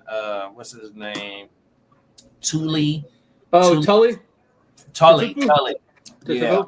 Yeah, Tully. That's one of King D's picks, and he took Jake. I won't lie. He is going to now with Bosa gone, he's going to have the starting role. He's going to feed, man. Oh, he had a hell of a. Yeah, he's gonna take the place of Bosa. Okay. And he had a great year last year. So when the news came out about Bosa signing in, was it Buffalo? Yeah, he went to Buffalo for $12 million. Yeah. So the Niner reaction channel was a Niner reaction channel saying they were wiping their foreheads like, damn. You know how much they offered him, right? We dodged the bullet. They offered him $10 million. Who, the Niners did? Niners, yeah. They actually it was $8 million they offered him. Yeah, I think he said, and then Buffalo came in and they offered him 12.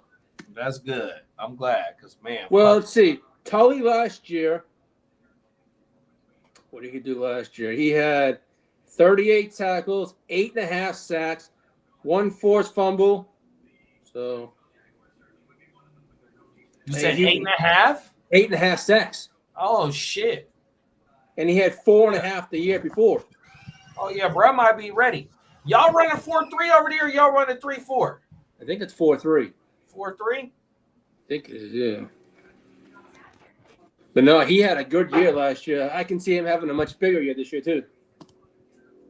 I have a lot of shares of him too. I think I do. Let me see. Of Tully? Yeah, I think I have quite a few of them. I do. Yeah. One, two. I have 7 shares of him.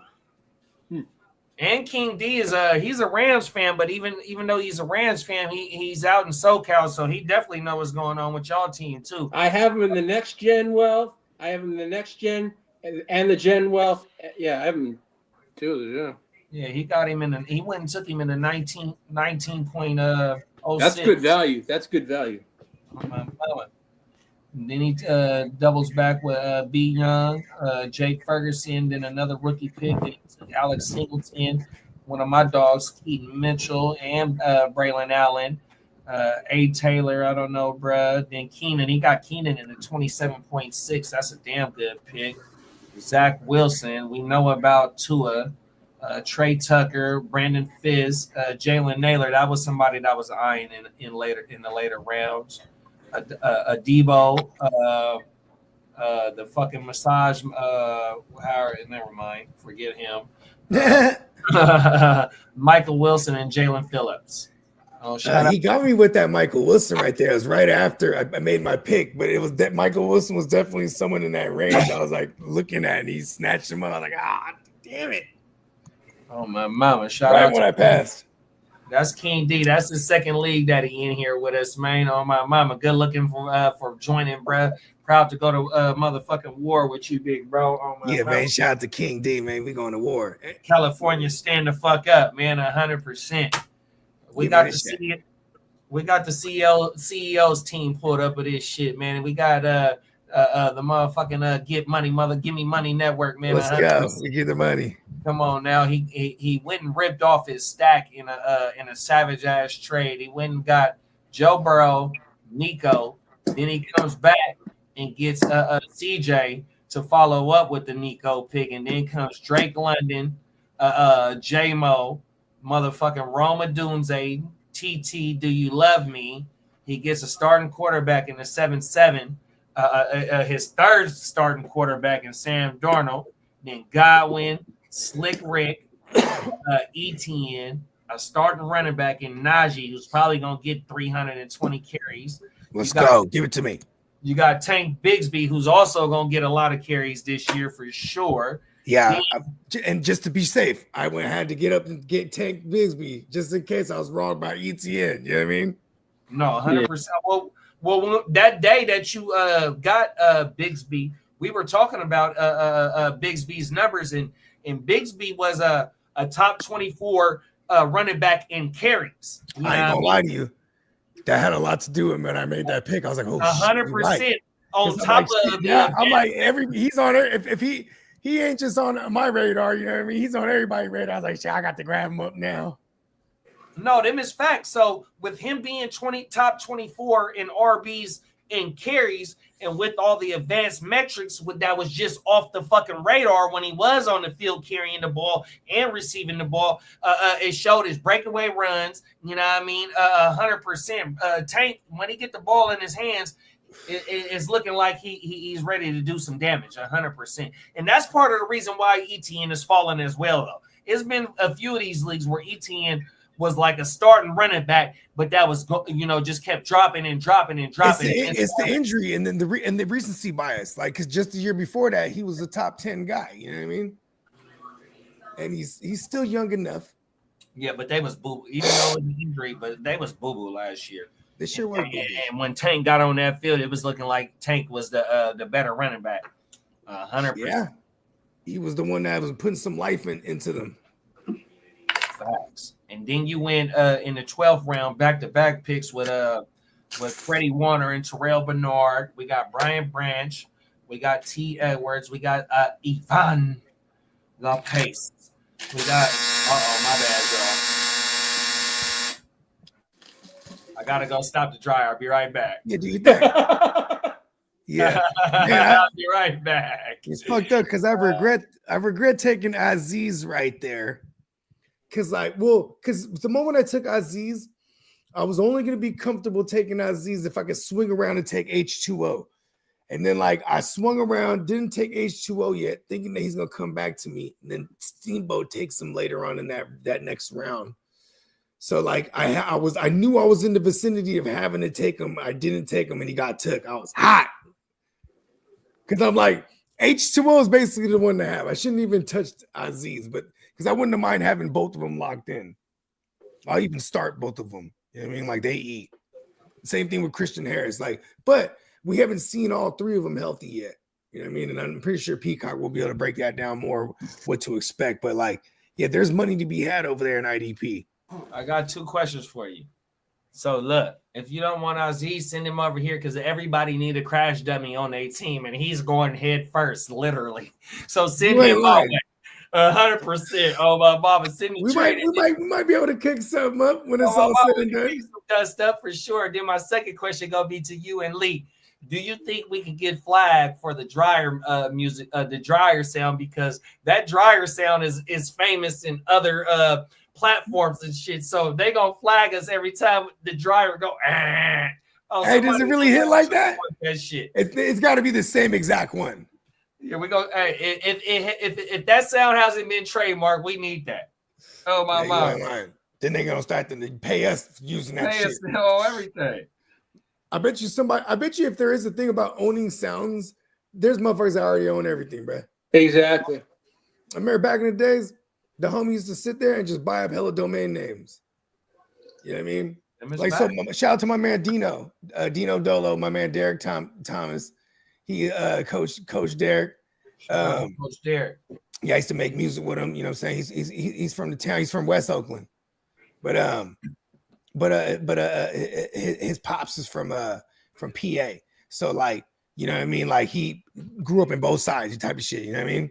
Long story longer. I mean, we used to work on that for that online magazine together. And he was like, when he was like, I'm gonna make my own shit. Hyphy Rockstar. You know what I mean? So he bought Hyphy everything. Hyphy Culture, Hyphy Rockstar, Hyphy.com, Hyphy this, everything, right? And then now he's the one that's Hyphy Culture on Instagram. That's his shit. Oh, you told me about Brad. Yeah.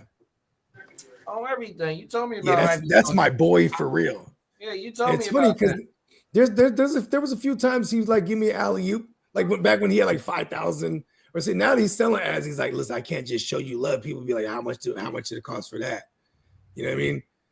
Because he be hitting fools over the head for the ads. And Instagram started getting in on coming down on him because it's when they can essentially are monitoring everything, all the DMs that they, what I mean? So they know when you're making deals and cash transfers and stuff like that, because they want Instagram wants you advertising through them, right? You know what I mean? Using their shit, so That's they get their little piece. You know what I mean? 100%. That's which I can dig, but yeah. So now he's like forced to do, but that's one of the cheat codes on YouTube. So you can get monetized by having a product to sell. That's another way of getting monetized early. So if you got your hoodies and shit like that, you can get monetized on YouTube by having I don't know what the specifics is, but if you have a product to sell, that's one of the shortcuts of getting monetized on YouTube. Okay. You had me at sell the product and we get monetized. I have selective hearing. Oh my goodness. I feel like this is the way. I feel like this is the way. This is the way. Oh my mama. But yeah, man. Let me go through some more fucking free agents. Let's get some fantasy relevant shit. It really ain't too much fantasy relevant shit in the. I just need to hear it. I need Aaron Rodgers to the Steelers.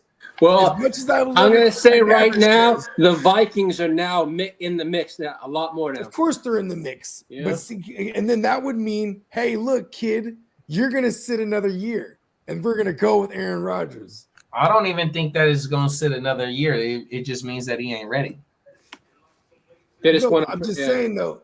Okay, I'm with you. That means like physically he might not. 100%. I think that's what it is. He lost that's like, what it's saying. 20 pounds or something like that. And their quarterback room is fucking nothing, bro. They have to bring somebody in. What they said about JJ McCarthy is he needs to put on a lot more weight because he's skinny. Yeah, he lost weight after all the surgeries and shit. Mm-hmm. You know what I mean? He's laid up. What you gonna do?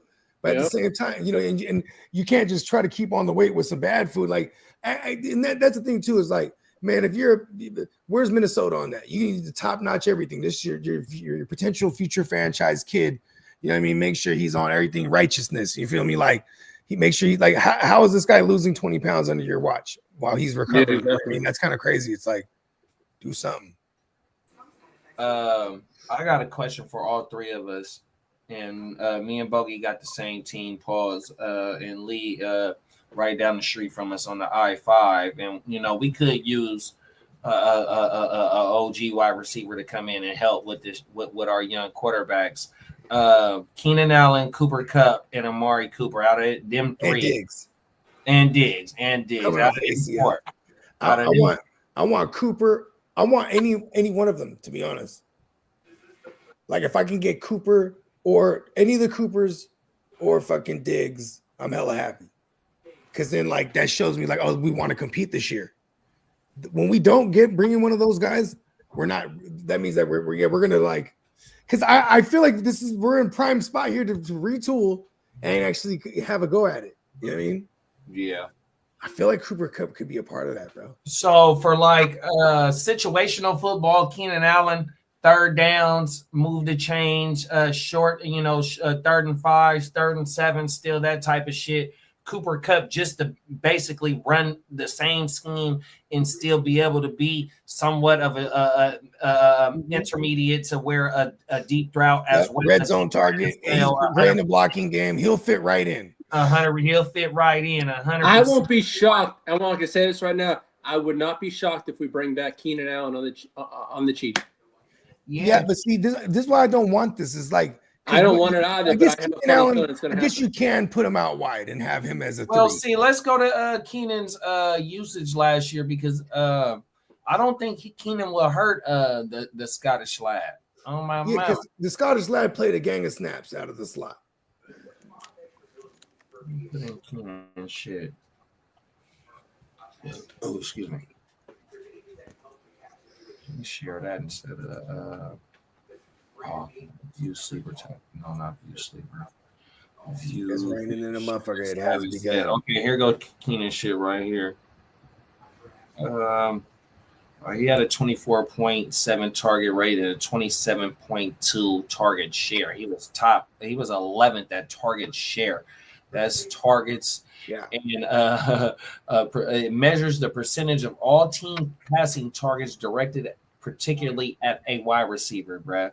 So he was one of them guys over there. He had the shorter A dot. He's so a lot of shit close to the best. It was a 9.2, so it wasn't too. Oh, okay. Oh, that's not bad. Yeah. Usually be like around 5 or 6, and or see, under like I 5, said, under 5 or 6. and like I said about the red zone targets, he had 15 red zone targets, 6 receptions with 7 TDs. I don't know how many of them TDs was in the red zone, but I remember one of them games. I don't know if it was he ate into anything DJ, because DJ Moore used to be in the slot a lot too. I guess they did rotate all 3 of them. But I think it was the one of them London games because they played overseas, and I think Keenan had a 2 TD game in one of them games last season.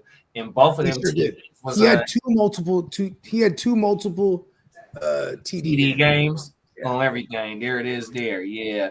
And I want to say one of the 2 TD games he was eating in the red zone. And he was connected to one of the historically bad rookie outings as far as like taking sacks and all shit. So like, the fact that he was able to get that type of targets because they weren't really extending drives. You know what I mean? Not at all. Yeah. So he definitely I would say it's a combination of like a lot of that pass rush coming out. He had to get it out quick. But the fact that it was 9 yards, that's kind of impressive for Keenan Allen at that 9. point. That means that his average is getting brought up because that means that he was out wide catching the ball, you know what I mean? Or catching the ball down the field at least, you know what I mean? 4.7 receptions per game, 49 yards per game, yards after the catch 240. I want to know yards per reception 4.7. Yeah, so all those numbers look like Keenan Allen numbers. That's receptions per game. 5 receptions per game. Yeah. 50 yards per game. It averaged out to. Keenan Allen back to the Chargers. That would be like I guess everyone's assumption too, right? He doesn't. It's like where he's gonna end up? Tennessee, and he had maybe New York Giants. What was it? 12.4 fantasy points per game. And I mean, real shit. He could end up with like any of the New York teams, right? Game log. So, and if you look at the game log, first 3 games was boo-boo. Then in week 6, he broke out with a 21-point game. Boo. He really factors in playing. If he doesn't really factor in playing for cold teams because he just played for Chicago, like he could definitely go to. I mean, what about Baltimore? They don't have a guy like that. I mean, Zay Flowers is best suited to be a number 2. Their number 1 basically is Mark Andrews. You know what I mean? And then I guess Bateman is their X receiver. You know what I mean? All of a sudden, you have Bateman and then Zay Jones on the other side, and then Mark Andrews and then Keenan Allen. Keenan Allen's 2 TDs game came in week 6 against Jacksonville. I don't think anyone wants Keenan Allen now. And then in week 13, it was against Detroit, 2 TDs. So yeah, there you go. See, I knew it. That was that Christmas right there. I mean, Thanksgiving. The Detroit 2 TD game. Well, they could have won it if they played that game. They could have kicked themselves into overtime if they played it correctly. But then, it was poor clock management. That game hurt me in the league. Who was I playing? Oh, I think me and Bakes. Bakes. No, motherfucking Minnesota Den. Shout out to Minnesota Den in the TFL. So he had Keenan Allen, and Keenan Allen scored the game-winning TD or a late TD in that fucking Thanksgiving game. And I went into the playoffs on a loss, but I end up somehow something fucking happened. Yeah, you end up playing Dennis for a chance to go to the chip to go back. Yeah, no, I end up making it into the playoff. No, I don't think that's what it was. I was going. Did I make it to the divisional? I think I made it to the wild card of the playoffs. Okay. I don't know, bro. I don't remember because I was out. That was the first year in TFL history I didn't make the playoffs. Big bro had Keenan Allen on that fucking on that Thanksgiving game, and I think I lost. Well, even though that was okay. You know what I'm mistaken it for?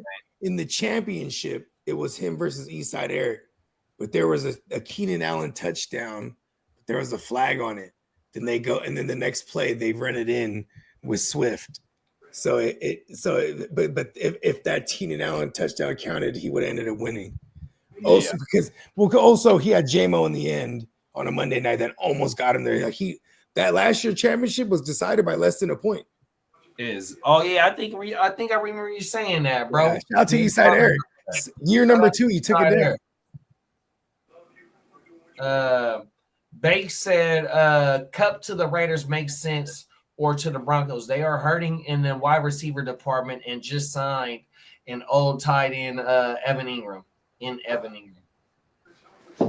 Yeah, I would like in either the. I mean, shit. I didn't think about the Raiders, but that would be a decent spot. You know what I mean? Because he's a great blocker. You know what I mean? And they're gonna try to run the ball. With running back, we'll figure it out because they're probably gonna draft somebody. You know what I mean? It might be Gen-T, bro. But see, they do have a chance. They have a chance here. If McMillan's there, they have a chance to get a number 1 receiver. Boom. And then later on in the draft, take one of the several running backs that are in this class. Are you sold that the Raiders are sold on win now? And if one of them quarterbacks out of Shador or Cam falls to them at 6 or 7, wherever the fuck they pick at, do they pass on one of them? I mean, you already have, if Shador falls, you already have guys like his own pappy saying, like, my son would be great, sit behind Geno. You know what I mean? Mm-hmm.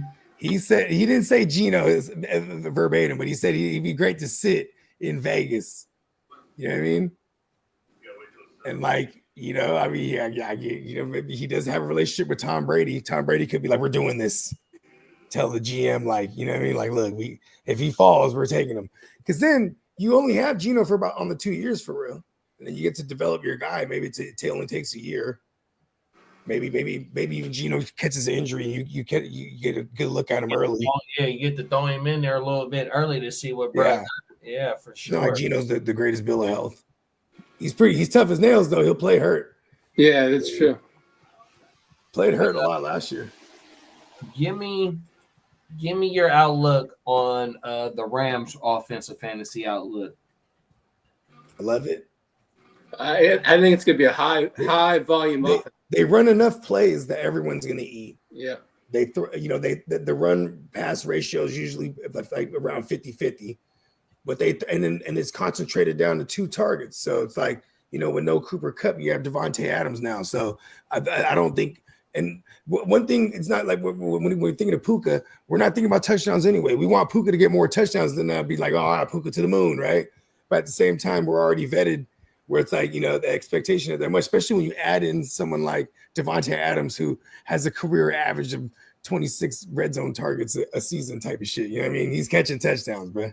Yeah, and he's talking about red zone usage when they get down there, and it's going to be, I don't know how many times per game they'll be down there, but it's going to be a lot of times out of the game where they're in the red zone, 100%. Mm-hmm. And Devontae Adams with that footwork, 100%. You know what I mean? It draws a whole nother level to that. You have to worry about the run game with Kyron, and like when that offensive line was healthy, they were hella good. So you know what I mean? Like the Rams, they know fully that they're making another run at it. You know what I mean? With the moves they've been making. You know what I mean? Is Devontae a second-round pick? Is Devontae a second-round pick? In redraft? He'd be like in a 2-3 turnaround area, because you got to play Devontae or right. So it's like, okay, Devontae or Nico, And so Puka went in the back end pause of last year. We're talking like single QB because when you're going to have both of the Rams receivers going off around the same time in redraft. I mean, I'm not mad at that. Shit, if I could have both of them, blah blah. But see, I might take Nico over Devontae. Yeah, because you'll get more yard. You're going to get more yardage. Yeah, so like I would probably take a Puka Nico combo before But see, if Adams fell, that's the thing. Is like there should be other, like, okay, people's taking Bowers over Adams. People's taking people are gonna take. If Adams, London or Adams. Add the addition with Adams to the Rams. Adams, if he play all 17 games, he locked in for at least 10 TDs on top of whatever else he does, bro. In my opinion, I think he's gonna have double-digit TDs in that offense. So that already elevates him to where he's at, just based on the footwork, on the receptions that he has every year. We get a help. We already seen Stafford throw 40 tugs in the offense. That first year, he threw 40, and I think he also led the league. He tied the league leader. Him and Trevor Lawrence led the league that year in interceptions. But he had 40 tugs, and he went on to win the Super Bowl that year. Shout out to Staffy. Yeah, I think Devontae Adams in this offense, and they were talking about just in certain certain London or Adams. It's gonna be Adams 100% because London had no London had 160 targets. Tyreek or Adams? Adams. It's the TDs. Ooh, okay. It's the TDs, bro. Yeah, because we're hoping a receiver gets 10, and he's like almost a lock for 10 over there. He's a lock for 10. We're like, a good receiver's getting like 8 tugs. The great ones are getting like 12 and 14, and he's one of them guys. We've seen him hit for like 17 1 year. If they run game is on point, which we seen Kyron eat, you know what I mean? It just that play action's nasty. 100%, bro. I definitely like Devontae Adams in this situation. I mean, we talked about Tampa earlier. I would have Puka and Adams and Staffy all stacked up. Pause. Yeah, I would love to have the Stafford in one of them stacks. And my thing, I would rather have Devontae. And this was my stance last year, and I was wrong on the stance or on the whatever you want to call it. I said I would rather have Cooper Kupp because of the value later on in the draft than Puka, even though Puka completely, outshattered the same shit. I was wrong on that one. I got to eat that. Pause. But on this one, I would rather have Devontae over Puka because I'm going to get the touchdowns. Yeah. I mean, and especially if you're looking at it from the scope, like, okay, because if I don't want to pay up for Puka, I could, you get the better value at Adams. And if he's any kind of Adams that he is, which we saw in the end. It's only going to be about a 5 year way. He's going to one of the better passers in the game right now. I would put Stafford in the level of elite passer. No, for sure. Yeah, he's gone for 5,000 before in Detroit. Yeah, Staffy's a gunslinger. And they got him Devontae Adams this time. I spoke that one into existence. Because I was like, man, fuck the Rams. They're going to still – this is when they signed back Stafford. I was like, now they're going to just go after Adams. They're going to be like, fuck it. We don't need Rodgers Adams. We can just go get Adams. They fucking did it. Makes me kind of upset. I ain't going to lie. Really grinds my gears. It definitely does hurt because – their drafts on their defensive side of the ball have hit, and that allows them to go ahead and spend that dough on Devontae. All right, the Jets just released C.J. Mosley. There he goes. I mean, they locked in their guy, Shearwood, bro. Bake says Spytech also has connections with Tom going back to Michigan. They have a good relationship. I'm sure that the GM will listen to Brady. Okay. Because I was about to say, they draft. Yeah, you can tell this motherfucker, look here, bruh. We gonna have to go ahead and get bruh. Spytech was a freshman linebacker when Brady was a senior. Who is this? Spytech, they GM, was a freshman linebacker when Brady was a senior. That's pretty tight. You know what's crazy too is man, one of my early bold predictions was that the Raiders were gonna trade for JJ.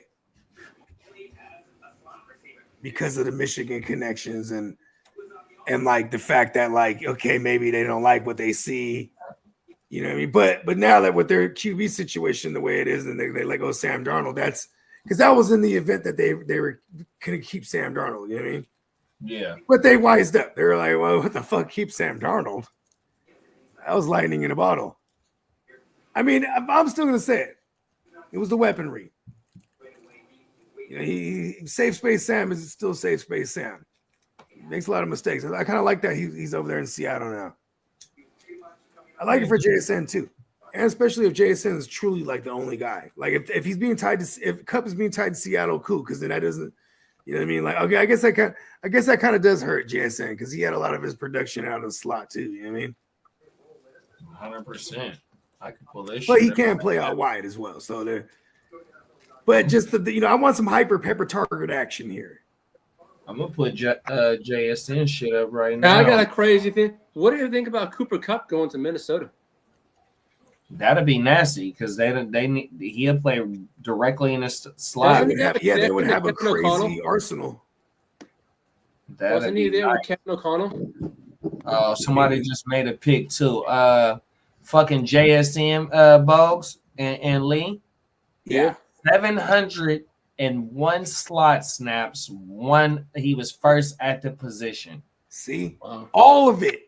So routes ran 617, 6 at the position. Cooper Kupp, stay away. I need all of that again. Oh my JSN shares. Let me pull that up for Come the chat. on. I knew it was fat, but I didn't know it was like. I'm gonna pull it up for the chat. So yeah, so damn. Whenever I do my solo videos, y'all, this is the fucking the website I go to. It's called Player Profile. So what did I just say? Slot snaps. I used to fuck with right Player there. Profile back in the day. 701 slot snaps. First at the position. Where's his fucking targets at? 137 with 100 receptions. So how efficient is that? 137 targets, 100 receptions. It's because all the high percentage targets out of the slot. You know what I mean? 100%, bro. Oh my man. Yeah, JSM was going crazy last year. High percentage A dot is usually short. Where's the target separation? So here goes the target separation. He's 1.85. He's 17th at that. So a receiver's average yards of separation from his assigned defender at the moment the pass arrives. And that has to deal with him being in the slot. You can't bump and run. You know, it's hard to double team out of the slot 100%. And, when we playing in this PPR game, 100 receptions on the 137 targets, highly efficient. Let's get him up to 180 targets and let's see what he do. I'm telling you, bro. Yeah, JSN did his motherfucking thing, y'all. So like I said, when you see me drop my solo shit, this is one of the fantasy websites that I go to, y'all. Playerprofile.com. Is that something about Geno? Is he lets it rip? He doesn't think too much. He goes through his reads, lets it rip. See, Sam Darnold, he's kind of not. He's kind of stupid. You know what I mean? You know what I mean? He gets caught way too long holding the ball because he takes way too long to process. So that means he's stupid. You know what I mean? Geno's a little smarter than that. He'll let it rip. And he got velocity on the ball. That's the one thing that, you know what I mean? Like, because, if you do remember back to last year, there was a lot of times that JSN's out the slot and he's free up the seam, just pew, and then Geno get it to him. You know what I mean? Facts. What was his ADOT last year? Who? JSN. Give me 2 seconds. It was 8.7, which was 79th. Okay. Oh yeah, he's out of the slot. Yeah. I don't know why I said 8. I said 50. But he had 19 targets, 21st at the position. Okay, word. It wasn't a lot, 1.1 per game. So yeah, it wasn't a lot. It wasn't nothing at all. So for what they're trying to do, bring out of these free agents, Seattle should try to bring in a Diggs. The only reason Diggs not signed yet is because he's coming off the ACL. then people know he's damaged goods. So like it's in his best bet because right now nobody's gonna give him a crazy bag. You know what I mean? So if it's in his best bet to rest up, you know what I'm saying? And then once one of these teams start, see, I would try the next wave for him to try to get signed is before the draft. Because after the draft, people might feel their needs, and he might be like, all right, and then you gotta wait for another wave, which is like training camp, when fools might start getting hurt or food, you know what I mean? The same thing, then he missed that wave, then you gotta wait till the preseason. Somebody's gonna pick him up though. But like this is kind of crazy that Diggs hasn't been picked up yet. It's good looking, Banks. Banks said I was on the clock. Crooked Commish, shout out to Crook, man. Shout out to Crook, man. Hey, I checked out the show last night. I think it was they were talking Bears stuff. Bear down, baby. Yeah, man, bear down. He said it'd be interesting is he can put the same numbers JSC in, if not better, without DK. I mean, he played majority of the year without DK last year, so we got a decent sample size. So you know what I mean? That's how I would argue that, right? One, and then two, like if I almost don't care if now all the attention's on JSN if he's the only guy, because if we're gonna get like 30% target market share, I don't really care for efficiency at that point. He's getting all of it. You know what I mean? And that's it, and then where JSN's being drafted, because I don't think the public I think they liked it better with Geno. So this might even actually affect his ADP, depending on how the public receives Sam Darnold. I mean, there might be some casual fans that might be like, oh, Sam Darnold, he killed it last year. Now he's over there. Woo, JSN. And they pull him up a little earlier. I kind of like where JSN's sitting in these drafts right now because we're getting him at a decent value for the target market share he's going to get. You know what I mean? 100%, bro. Yeah, like CeeDee Lamb's. If I don't want them to bring anyone over there. Keep CeeDee Lamb getting the 30+% target market share. You know, whenever Higgins goes down, someone like Jamar Chase, 40% target market share with no Higgins. You know what I mean? Even when he's there, it's still 30. You feel me? Like he's still, you know what I mean? Hey, if he's throwing the ball, goddamn 10 times, 3 of them motherfucking targets, it's his man Chase. You feel me? Hey, Crook said, plus no one wants to deal with Cardi B's crazy ass. Talking about Diggs. Yeah, you know what? I'm going to go grab a beer. I'll be right back. Diggs is a wild boy, though. Yeah, that's a lot of drama. Diggs is a wild boy, period. Hey, you know what's funny, though? Is like, see, Diggs is Sagittarius. You know, he just had to see what Cardi B was like. Like, all right, let me just go tap in with Cardi B one time or two. You feel me? Was there like a rodeo or something? Hey, Diggs is a wild boy, man. Yeah, he was. You should come to the Niners. Well, the longer he stays out there, you can see what the market's like for him. And the price. We'll see what happens. I mean, for a guy that's coming off of ACL, you probably shouldn't be in the public eye being seen like partying and doing wild shit too. You know what I mean? Yep. It sounds like Deshaun Watson. I'm pretty sure every single league or every single team has a motherfucking social media investigator type motherfucker that's always just watching everybody's shit on the team. You know what I mean? Yeah. I mean, why wouldn't you? You're investing like millions and millions of dollars in these. Paid some good money just watching this shit. You ain't lying. Then there's Antonio Brown. Right? Back in the day, man, they gotta get a load of this shit. Antonio Brown's some of the funniest. He says some of the craziest Twitter, shit though, too, man. I'm not even on Twitter, but all the homies always funnel his shit. Oh no, he says some wild stuff.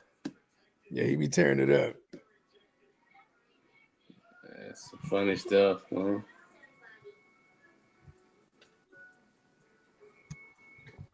Man, so we're not getting no news on this Rodgers thing. No. I don't understand why he ain't trying to go to Pittsburgh, bro. Because if you're Rodgers, you want one more go at it. You can't. He loves the limelight, man. He loves the attention on him. And he loves the attention. What better shot than to link with Mike Tomlin, who's never had a losing season, bro? You know what I mean? In a tough division. Okay, you put Rodgers in. Okay, let me ask you. You put Rodgers in the Pittsburgh offense or the Minnesota offense? Which offense goes further? I mean, I guess if he wants to go full Brett Favre, right, he just goes Minnesota. Right? But then at the same time, I mean, and they do got a defense in place. Exactly. I'm saying that's tough. I mean, that's crazy. I mean, yeah, if Minnesota's trying to get their that's probably what could be stalling it up too, like where he was just gonna settle on I guess like if he ends up with the Giants, that's him settling. But if he ends up with the Steelers, that's a conscious choice there. Minnesota, on the other hand, they might be able to convince him. They might be able to sell him on going to Minnesota. Exactly. But also, man, it's that definitely telegraphs that young kid might not be ready. Like JD said, like he might not be like physically ready, or maybe they know he's a dumbass. You know, you just talk to the guy, right? You're like, we don't get to talk to him, so I'm just assuming he's a stupid fuck. They got to guarantee him at least 1 year of starting. But also, I am of the mindset that Rodgers is not washed. People are like, oh, Rodgers is done. I'm like, I think he's got at least one, maybe 2 years tops. If his Achilles is fully healed this year, I mean, look at he closed the year out strong. He was shredding. You know what I mean? I mean, granted, he was throwing like 40 to 50 times in those games, which is not really an Aaron Rodgers thing because he's usually on a team where he's highly efficient. And then, you know what I mean? And they're controlling time of possession. In this case, he was in some shootouts there, which was awesome because he still got it. And the Raiders just released Gardner Minshew. He still got it. Where you going, Lee? Aloy Gilman? I might be pronouncing that wrong. Beck said, where you going, Lee? Aloy Gilman? I haven't thought about what I'm going to do. I actually was looking at maybe going A.J. Dillon. Oh, it's your pick? Yeah. I was thinking maybe A.J. Dillon or maybe going with a cornerback or something. I don't know. I have to look at my team needs or no, but I don't – let's see. Crook said, hey, yo, how do I sign up for that job? Let's go. He still wants to do the Pat McAfee show in Pittsburgh. Doesn't want him to do that shit no more. Oh, we just had a pick. I just heard it. Yep. I took A.J. Dillon. Okay. They said he's going to be jackhammer. He's going to be Saquon's backup. We're in round 36. Yeah, I think so. Sir, we're in the 36-5. Candlesticks on the clock, and I just tagged them. Yeah, we getting through this bitch. Man, we could polish this thing off maybe in 2 days. All right, you ain't lying. I ain't lying. What the? I'm looking. I'm like, are you serious? I have 15 picks left. Because what is it at 2 hours now? Yeah. Oh, everything. Let me get this can open.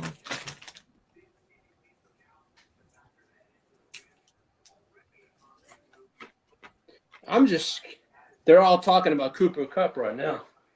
Yeah, I see us right now. Now, we hold 4 draft picks within the top 100. So that's the that's the first. And I see Kansas City got the Mr. Irrelevant pick this year. Is that right? Yep. 4 picks in the top 100. And then 3 picks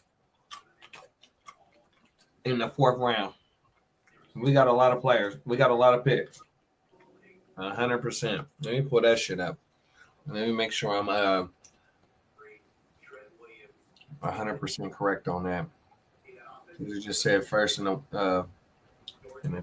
top 100.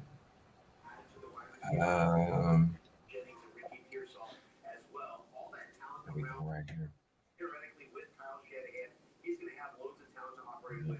Right here. Boom. What was it on the 4th round? We had 1. Oh, I hear the 49ers. Turn your TV down. Is that your TV? So we got the 411, the 436, and the 59. So it's 2 in the 4th round. My bad. And then we got the 11, the 43, the 75, and the 100. That motherfucker is raining. Yeah, that shit coming down. Yeah, we're getting some pretty heavy wind here too. Yeah, I just got a wind advisory on my phone not too long ago. We're expecting about 60-mile-per-hour winds from 4 to 8 tonight. That and quarter-size hail. That shit crazy. We got 7 picks within the top 150. You know what? It's always when I least expect it, right? And like this is one of those years I have zero expectations again. It's usually a good thing because just need to be a wild card, one. But two, we got that last place schedule, man. It's time to take advantage of a last Can I place ask you schedule. boys a crazy question? With Robert Saleh back in 49 land, would he bring over C.J. Mosley on the cheap? Well, they said he might retire because his neck was fucked up or some shit. Oh yeah, I don't want C.J. Mosley. Huh? Don't want it. I didn't think so. Shout out to C.J. Mosley though. He's always been a dog. Well, that one safety you was talking about, Bogey, he come from the Giants, so he was with Salah first. Oh, okay. They drafted him. The Jets drafted him. What's up, Derek? But then for some reason they released him. I don't know what it was. It was something about money or some shit, bro. But they released him, bro. So he just went across the way to the Giants, and he, for fantasy purposes, he's done his thing. 100%. Shout out to Pin Knock. On my mama. Who's in the building? Who was that? I missed that. Derek's in the house. Oh, what's up, Derek? What's up, Peacock? Oh shit! I'm going shopping. I put hella in the cart already. The little cart woo out. Trying to decide what to do here. Let me get my can open so I'm up here. I'll be right. Yeah, I want to buy me a gang of shirts this time. Take advantage of the sale. I like wearing the merch on the woo wop. Mm-hmm. Yeah, I'm definitely a retro kid, my damn self, bro. Oh, everything. Yeah. I don't be trying to keep up with the trends. Yeah, it's about to go down. I ain't gonna lie. I'm gonna get there's certain pockets when you get the trade and shit. You know what's the best? It's like when you're real patient, right? So I remember this one year I had no Ken Walker or Breece Hall, right? And then in this one particular league, the person that had him had both of them. You know what I mean? He drafted him in the startup. But then we get to the beginning of the preseason, and they're like, Michael Carter's the heart of the offense, right? Then Ken Walker catches that injury, catches that fucking he gets like a hernia, a sports hernia or something. So he had to like get a surgery, but it was maybe like 6 weeks or some shit. You know what I mean? So I just swoop in. But this is what's funny is I send like Nico Collins and like something else, but I think it was like Joe Mixon, like Nico Collins, Joe Mixon, and like some picks. And I snatched up both of them. But see, 2 years later, Nico Collins becomes a guy. And I ended up winning chips with both Breece and Walker. Because, you know what I'm saying? Even when Breece tore his ACL that year, I flipped him, bro. I remember I flipped him for Jacobs and some picks. Everyone was mad. I went on to win. And then Walker was just like always like just good to have. You know what I mean? Ended up flipping Walker for Ayuk. And then part of that deal kind of fucked me last year. And then that would have been the third. That was my 2 years in a row reigning champion. Then I got to the playoffs and lost. Bakes a lot said he ordered 2 shirts yesterday. Shout out to Bakes. Appreciate you, big bro. Yeah, man. Shout out to Bakes, man. Come on now. My brand shirt and the Neon Peacock art shirt with the flames coming out of the bird's head. Gotta rep the homies brand. Let's go, big bro. And what do you guys think about Mac Jones? Oh, yeah. NeonPeacockMerch.com, by the way, everybody. You know what I'm saying? Take advantage right now. NeonPeacockMerch.com, where we got the $13 t-shirt sales on all regular and classic t-shirts. You know what I mean? You go pick your designs. We have, man, Peacock got a whole a gallery of ill designs that you can choose from, and you can put them on hoodies or whatnot. Like right here, if you like this Optimus Prime making a beat in the studio, you feel me? Shout out to my man. This was inspired by my producer Prime One. You know what I mean? Show him This one is more him right here time. making the beat. Anyways, Show man, him we one got more all kind of time, fly big shit. bro. Let's see it, Bogey. Let's see the shirt. Yeah, and then 40% off the whole entire site outside of it. So definitely take advantage of this sale. This one's a good one. Talk about it. Oh, What would you boys think about seeing Mac Jones with the Giants? That would be cool, man. It's a low investment for sure. It'd still be a bridge QB, you know, but decent. I mean, Dayball over there, he got to take a look at the kid. They played him twice those couple of years. You know what I mean? Mm-hmm. Yeah. And if they draft a quarterback, it gives the quarterback, the rookie quarterback, a little bit of time to kick back because you got Mac Jones. Yeah, and then I say if that's the case too, we probably could look at the new QB like at week 5, 6. You know what I mean? That's when you see the transition because, say with Mac Jones, they don't start off winning. You know what I mean? They go, they're 1-5 or whatever it is. You know what I mean? Like they're gonna make that switch. Albert said, "Would you rather have Najee or the 202 in the rookie draft?" Damn, I mean, landing spots is very important to me because I know, like according to my man Diamond Joe and guys like our man the Cat Man himself, you know what I'm saying? Shout out to Kidda. You know what I mean? They're talking about this draft. You know what I mean? Even in super flex, we're gonna get like the first 2 rounds is full of talent. You know what I mean? Like that's how they're projecting it. But to me, it's still landing spots.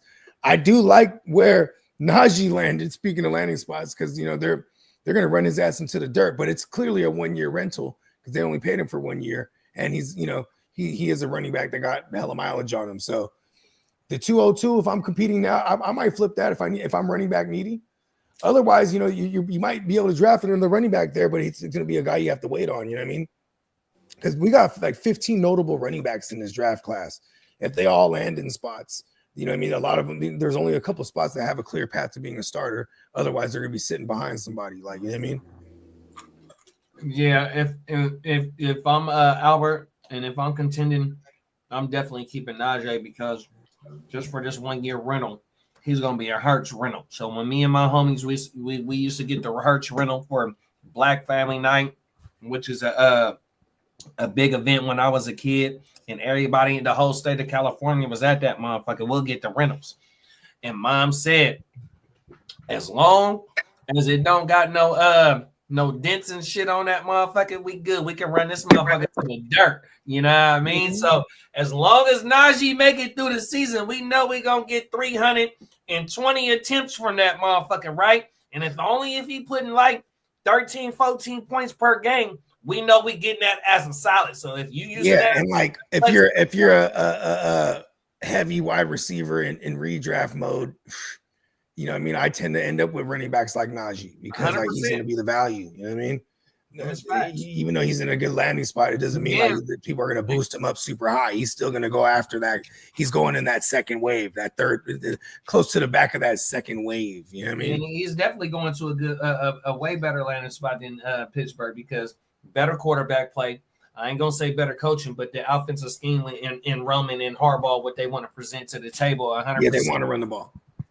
100% on my mama. If they do get one more weapon to go with the lad, or maybe 2 more with a wide receiver and a tight end, a bona fide tight end. I mean, now that Evan Ingram got signed to the Broncos, I feel like this Mark Andrews trade to the Chargers could be possible. You know what I mean? Greg Roman reunite with his boy. It ain't nothing but a brother calling another brother too. Like, hey John, hey, it's Jim. How much is Mark Andrews going to cost? You want to dump. Y'all want to dump that contract. Come on now. You got the young bull and likely. What you going to unleash him? Exactly. And then all our likely shares could be usable like a motherfucker. Let's go. Or sellable, because that's the first thing I'm going to do. The moment they trade Mark Andrews, I'm going to be like, likely's on the block. Who want him? Yeah, likely was one of my guys last year, man. He didn't do it on a consistent basis. I was mad. Hey, it's crazy though, because week 1 you was like, oh shit. 100%. I was turned on my mom. I'm like, oh yeah. I was telling everybody to sell, and then there was one, and I remember it was we were all live. It was Derek. Who was it? It was I Derek. think it was Derek. It was Derek. He was like, I just sold. And he was like, what y'all think about this trade? He was like, it was Brock Bowers straight up for Likely. And I said, what side are you on? Because if you got Brock Bowers, I'm gonna see this thing out. And we ain't, if this was the Thursday night game, we ain't even seen Brock Bowers. We're 2 days away from seeing him go crazy. Facts. And it was me, and I think Kidda was the other one. Was like, listen, no, don't do it. And he was like, oh, it's already done. Like, oh. Them is facts. I said, do it. On my mama. Facts. But you know what though? You had the video and you nailed it though. When we saw it week 1, we're like, oh shit, because they was gonna go a ton of 12 personnel, and then Andrew's gonna draw all the attention. You know what I mean? And I swear to God, that was a touchdown. Going back to week 1, that would have threw off the Chiefs would have had their first loss to start off the year. I mean, not the first loss to start off the year. It would have been their first loss. I mean, they would have started off with a first loss. You know what I mean? Because it was a toenail. It was a tip of the shoe that was out. And that was a likely touchdown. That would have been a likely touchdown too. Exactly. Oh my mouth. Now, hopefully they trade him because he's likely to replace him. Look at that. They trade away Mark Andrews. It's a wrap. Man, that motherfucking rain coming down hella hard right now, dog. It really is though. Damn, bro. I had the garage open because I was like enjoying like the sound of the rain and shit. Then the wind started kicking. I was like, oh, I have to close that shit now. That's what I hear too. Is the wind whipping that shit around, hitting from different. Like rain is cool. But once it get on with all that sideways rain. Oh, that stuff's crazy. Yeah. Let's get pitch black here in Texas. It's literally pitch black here in Texas, Post. I remember when I first moved out here. You and Kevin, everybody was like, damn, bro, you bring the Bay Area weather out here or something? Because I moved out here and it just rained and rained and rained. This shit was crazy. Like rained until like May. It was like through April and May. Like that first month I moved here. Because I want to say it was probably like the day after I first moved here. I linked with Kev. He's gonna get some medicine. You know what I mean? Let's give him some Ella screens. Man, that shit is coming down right now. I just went and opened the door, man. That shit is coming down, dog. Fuck, it's raining game. It's raining game in Northern California. I see you when I get there. Come on now. How about the shower? Put on the beat to start the jamming. Put on my pale shirt made by Mark Buchanan. Oh, that shit is going crazy. That shirt, bro, is federal than a motherfucker, dog. Pele? No, the shirt Pel, whatever, however you want to pronounce it. No, the Mac Dre shirt you got from the Big Brogan from the Kings game. I think I'm in like 19 or 20 at the most, big bro. But I might be so when redraft season come around, I might be trimming down some of my redraft leagues since I got a lot more dynasty leagues. But I'm that's what I did. Like 17 and 20 probably. Yeah.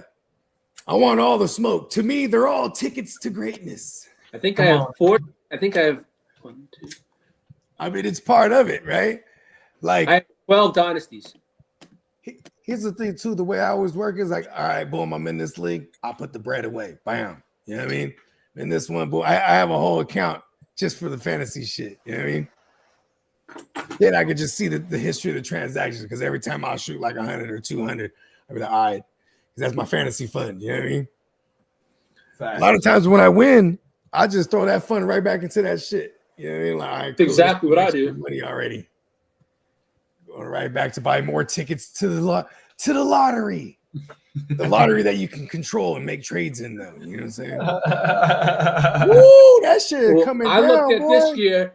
Whatever I won last year paid for Vegas. That's right. It's storming now, B. That's right. all I had to do was pay my plane ticket. Fantasy pays. That's one of Kezo Kev's saying. Fantasy pays. No, you ain't lying, bro. I mean, but that's why I like to play in hella leagues. But see, I had a what's the opposite of influx? Where there was a bunch of leagues that I was in that were, I had built some phenomenal teams, but like, what I mean, we got the boot. Oh, please don't talk about that. Yeah, but here's what I'm saying, though, because those leagues weren't real money, though. You know what I mean? Oh my But goodness. I look at it this way. Money. You know what I mean? What did it open up? We met great people. For sure. So, but that's just how the universe works, though. Exactly. You know what I'm saying? Yeah, I just hate the work that I put in to rebuild one of my teams. Well, I was only in one league, but the work that I put in to rebuild that team, and that team was trending all the way up, bro. 100%. It sure was. On my Your mouth. team was nasty. Albert my team was said, crazy too. Facts, 100%. All my teams were crazy over there. Come on now. Goddamn, you in 19. You cheering for the whole NFL. Every score helps and hurts Oh you. yeah, You already know. And I played all IDPs, so I'm cheering for everything, bro. I know my notifications are set for almost everyone. See, here's the thing. People always say, how does it make it fun? It's like it's more fun to me because now it's about the combinations that you have. Yep. You know what I mean? Trying to unlock the code. And like, here's the thing, playing so many and routine, and it's no coincidence we routinely get into these offs. You know what I mean? And getting into the offs, that's all that matters. Because then now you're in the tournament for the money. You know what I mean? And like, listen, man, we've been having great ratios. You know what I'm saying? Motherfuckers that rock with us, they win too. You know what I mean? Mm-hmm. Yeah, it goes down. Oh my mama, ain't no fuck shit. Albert said Rico to the Panthers. Ooh, okay. Yeah, because it's just him and it's just Chuba now and him. Mm-hmm. I'm not mad at that. Let's go, Rico. Anything happens to Chuba, Rico's gonna get it all. Because Jonathan Brooks, man, poor kid. Hopefully he's just all right. Because like, man, he tore the ACL again on the same knee that he tore the ACL. That shit crazy. That puts Dallas just drafting a quarterback then, right? A running back, you think, in the second round? What would you say? A cornerback or a quarterback? Running back. Yeah, I mean, shit, man. Man, it's hard it's always hard to pinpoint what Uncle Jerry's gonna do. Yeah, exactly. Uncle Jerry's world, and we're in it. You know what I mean? Uncle Jerry, he's gonna do what the fuck he want to do. Uncle Jerry. If there's a running back, is there anybody from Arkansas that's good? Because he'll like him right away. I like that kid. He's from Arkansas. Well, the Jets signed Josh Myers. The punter? Okay, no, I know. He is a center. Yep, they needed a center. Yeah, we got to give Uncle Jerry for not taking Manziel and taking Zach Martin over. I think it was Zach Martin over Manziel. You know what I mean? Yeah, but here's the thing, though. I heard they physically had to restrain him. He was gonna put in the card, and the card was gonna say Johnny Manziel, and then it was his son, and everybody was like, "Hold him back." They put the pick in for Zach Martin. The dad, he wanted him though. They put that out the fucking former president. He brought out Bush Senior. What's the name of that movie? Where it was they had, I think it was Jack Nicholson, and they had the mask over him, and he couldn't. It had the little bar where his teeth was all clogged up. You know what I mean? He was in a straight jacket. What's the name? Not Jack Nicholson. One Flew Over the Cuckoo's Nest. Nah, fuck, man, damn that shit. But we got Gang Green in the building. Shout out to Kidda. What's going on, Kidda? bro? Damn. What's the name? And he was he ate people. Hannibal. Oh my mama. Who was it? What's the actor's name? Hawkins. So remember how they had that Anthony mask Hawkins? over his ass and all that? You know what I mean? How he was all strapped up and shit like that whenever time the lady came to interview him. Mm-hmm. What's her name? Clarice. Oh yeah. He said it, Clarice. Oh, everything. Wow. Yeah. Oh, everything. Yeah, that's how they gonna have him strapped down. Yeah, what's hella funny is I actually just recently watched that movie not too long ago. Hannibal Lecter, is that bruh's name? Yeah, that was one of my favorite movies. Collector. Yeah, when I saw. You used to watch that shit, Lee? I won't lie. I used to watch horror movies all the time. And He thinks he's being reborn. Now that I'm older, I hate horror movies. It's a transformation. So like my older cousins, shout out to Kiki and Tron. So that's how I know Christine. That's how I know about Chainsaw Massacre with the finger in the chili. Yeah. My favorite movie with Freddy Krueger. I'm like 5-6 years old when all that shit, them Stephen Kings and all that Chainsaw Massacre and that was the slasher era. I mean, I'm like 6-7 years old, and they put that shit on to scare us. And so my era to my little cousins, we used to do that shit the same to them. Put the shit on, and that freak out 100%, and shit. Hey, I remember as a wee tyke. I know this one's low key, but this shit creeped the fuck out of me. Fucking what was it? Poltergeist was the one that freaked me out the most. Is that the one with all the pointy things in his head? Oh, that was Hellraiser. Yeah, Hellraiser. Okay, hey, the one that really fucked me up was The Exorcist, bro. That one fucked me up. Yeah, that was some fucked up shit. Which one is that? Yeah, because I was going to fucking Sunday school too at the time. You know what I mean? To get your first communion or whatever for all the Catholics. Y'all know what I'm talking about. But anyways. So I got to asking the teacher. I was like, "Hey, is exorcism real?" She's like, "Oh yeah, Father John. He just did an exorcism not too long ago." I was like, "Word, Father John." Wow. Because Father John at the time, that's the motherfucker. He's the priest at the woo-wop. You know what I mean? Doing the sermons. I'm like, "Word, he just did one." Oh my mama. Crook said, damn, bro, you're going to win $1 million and buy $1 million worth of tickets as well. Oh, everything. Hey, come on. We ain't in this one, man. Also, too, here's the thing. The leagues are all savage leagues. You know what I mean? You know what I mean? I used to be in some fish leagues before where it's like half, especially in a dynasty where you like half the league is just never going to make it, bro. Like, you know what I mean?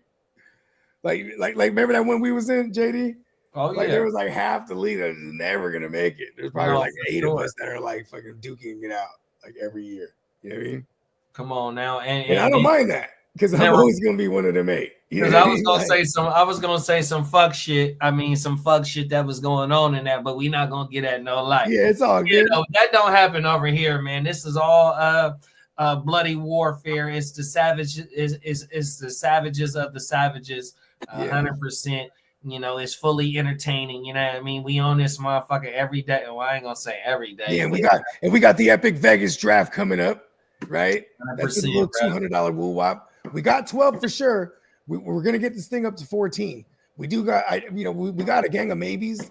You know what I'm saying? Because also we got about 25 of us that's getting out there. But like some of the East Side League motherfuckers, they ain't gonna do it because that league's the day before. They all feel like, oh, they're gonna show their cards. Like, shut up, pussies. Anyways, but shout out to my man Viking Kev. That's Dennis's boy. That's our boy too. We actually yeah, he's a good dude. Yeah, we got a couple homies that said we'd be down to come out too. So I said hold off on them. I said, hey, they can still more than welcome to come out and rock. But I said we're gonna hold off on a second because I'm gonna see if we got a bunch of maybes real quick. Because we get this one up to 14, we comfortably do a super flex. You know what I'm saying? Like, because if we get it up to 16, say in the event we jump it to 16, and nobody's mad at that. But if we do super flex, there's got to be some type of where it's like you literally can only get 2 QBs in the draft. You know what I mean? Yeah. Like we got to have some kind of parameter. I hate parameters. Kind of like how the 32-man team is. You can only carry one quarterback. Yeah, and like here's the thing is too, like the benches, they're not the most vast, and we have full IDPs too. So on that note, it's like you gotta you know what I mean? If you were the 14 team and you were to draft the 3rd QB, that's cool. But you still you know what I mean? That's going to take up a spot on your bench, which is worth it. But you don't know what I'm saying.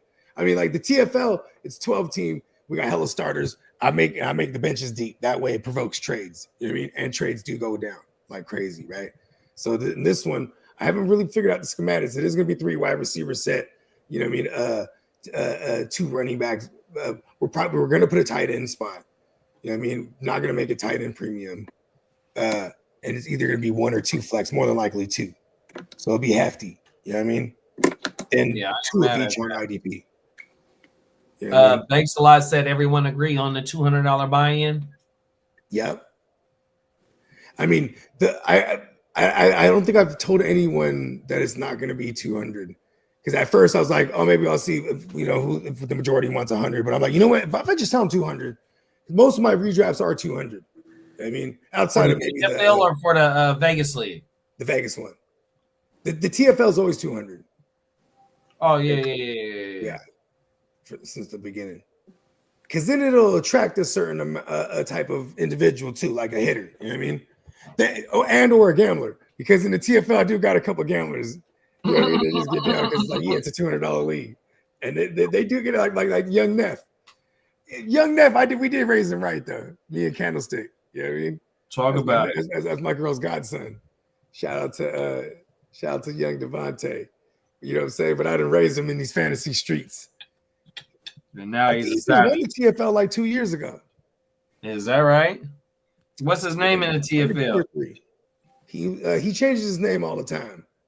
Last year, What was it last year? Last year it was like so good it hurts or something like that. So good it because he had Jalen Hurts.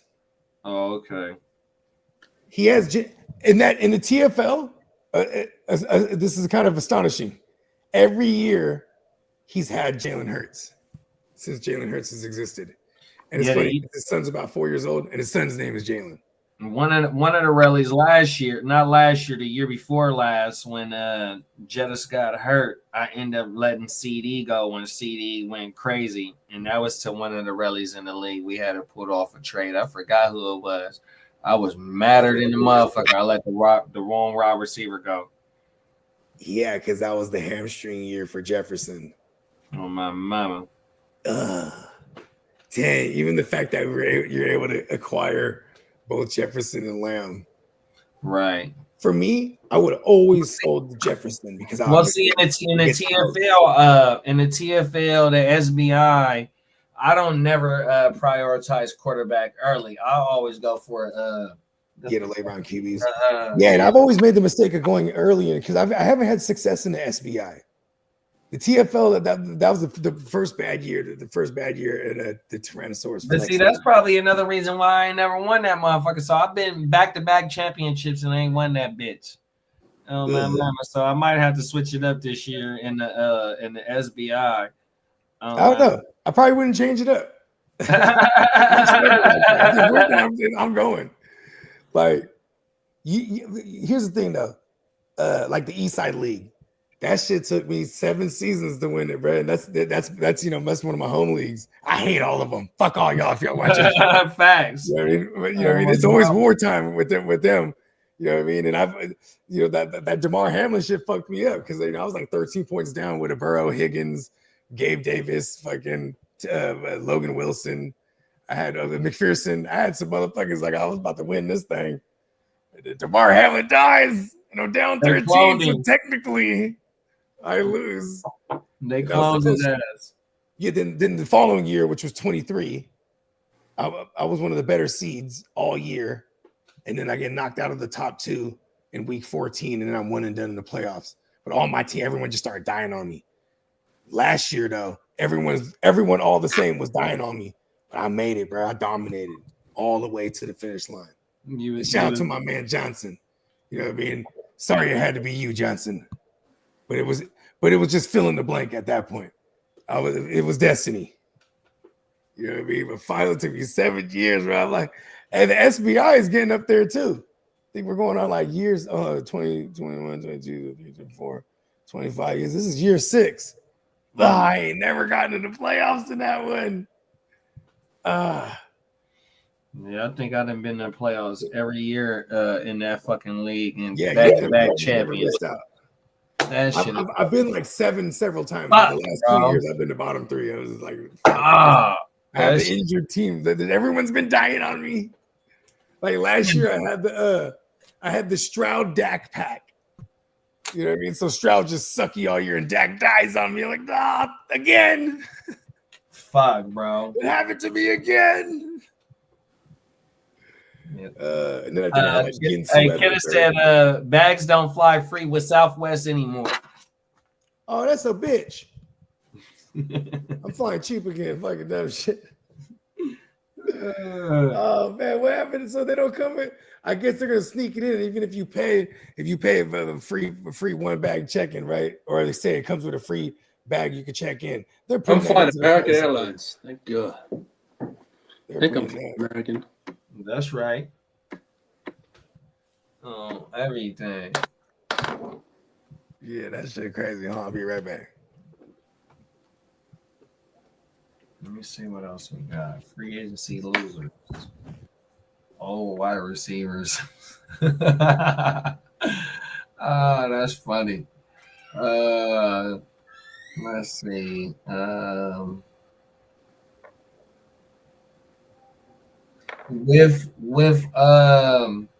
With Minnesota signing the two Ryan Kelly and Freeze, and them bringing back Aaron Jones, should Aaron Jones be on our fantasy radar?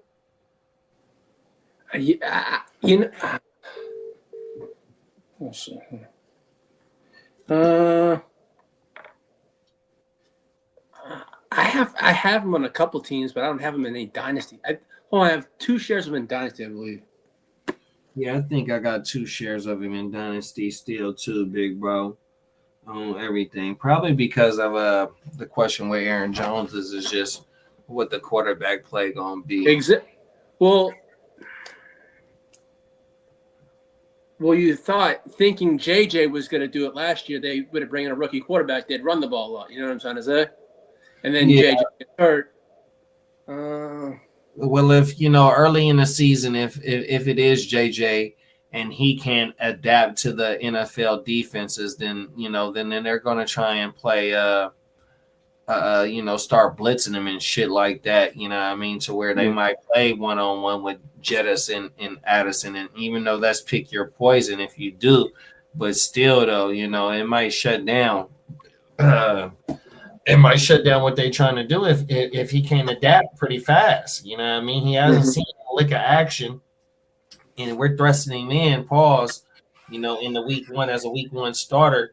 And I just don't know. So, if he's going to be able to produce, right off the rip. So, with the additions of Kelly and Fries or Freeze, whatever bruh name is, does that mean that Aaron Jones is going to get a little bit more uptick in his usage, especially at the beginning of the season because of what maybe we don't know what we're getting out of JJ. You know what I mean? So should Aaron Jones be on the on the trending up, like type shit for, I think mid-round. Aaron Jones is the guy that can't really carry.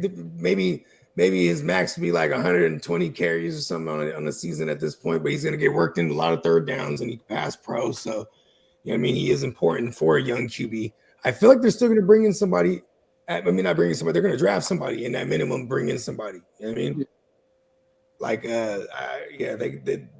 they're being connected to a lot of these running backs too, as well. So I would hope they do. Yeah, no, for sure. Because if they lean on Aaron Jones, like he's gonna die. No, I mean, and we've seen that in multiple seasons where he does miss games for sure. He got the bad back. So yeah, no, he definitely got the back. So they're gonna get some type of usage out of him for sure. And my thing is just with the quarterback situation, if they do go decide to go with JJ at the beginning, I think it's gonna be more of a little bit of a they're gonna lean on one game. Yeah, they're definitely. Which I think but like shit. Maybe they end up with a Jordan Mason, or they end up with a Nick Chubb, or shit. They end up with a Nick Chubb. Boom, lean on him. You know what I mean? You got Aaron Jones now. You got a 1-2 punch. You can never stack the box ever. You know what I mean? Because you got all them weapons. And that, you know what I mean? That'd be dope. I kind of want Nick Chubb there now. In Minnesota? Yeah, what is Nick Chubb? He's still got a deal over there? No, he's on the market. He's on the market, huh? See, look at that. They just got to kick the tires on him. Gang Green said, gonna go get more spirits now. Talk about it. Yeah, man, be safe, my brother. Get them more spirits. Come on now. And then Crooked said, who was the biggest surprise at RB last year, Chuba or JK? I'm definitely gonna go rock with Chuba. I'm gonna ride with Chuba too, because he got a bag when it was all said and done. Like he got a bag like in season. It was like week 15 or whatever. They're like, oh, give him a contract. He showed us a lot. You know what I mean? And Jonathan, it was like a week before that. I mean, a week later, Jonathan Brooks tears his shit. Oh yeah, that's right. So they it was like good thing they locked in Chuba, because it was like, okay, Chuba, and Chuba was like literally like a, JK was definitely drafted later than him, if people were, because they were taking flyers on JK. You know what I mean? But yeah, Chuba was definitely probably the best value to me. He paid all the way dividends. JK did miss some time too. I want to say Chuba finished as an RB1. It might have been a back end pause RB1. I think he was a back end RB1, yeah. On my mama. In PPR, it don't get no better than that, dog. And he was one of them. He wasn't on your radar last year like that. And you got great value for him too last time. Talk about it. No, and my brother-in-law, while we're all duking it out. See, here's the thing: it's like me and my brother-in-law, we're next to each other in that draft. We're duking it out, going heavy wide receiver. And then once we start getting to the running backs, I'm like, he's beating me to everybody. You know what I mean? He's beating me. Like when he beat me to Chuba, I was like, son of a bitch. Facts. I'm like, such good value on Chuba. Like, because at that point, I don't give a fuck about running backs. I ain't gonna lie to you. I do to a degree. I love having the dope running backs, but I'm always gonna want the better. I'm always gonna want the receivers over them. That's just how. It's like a longevity build. You know what I mean? Yeah, I definitely. If I'm not going hero RB, I'm definitely going zero RB and looking for the value running backs in the mid to 8th round, 9th round for sure. And then once it start getting into the double digit rounds, them is dart throws at RB. Yeah, like I think I got Najee in this startup at like round 12 or whatever it was. I was like, all right, it's like word. It's time for Najee right here. Boom. You know what I mean? Like we're doing that. Oh, did my brother make a pick yet? That'll put me on the clock after. Let me see. I got the draft board right here. I should let him know. No, it's still on Candlestick. Let me refresh my shit. I gotta take my De Rositas. Yes. Whenever you get a chance. On him.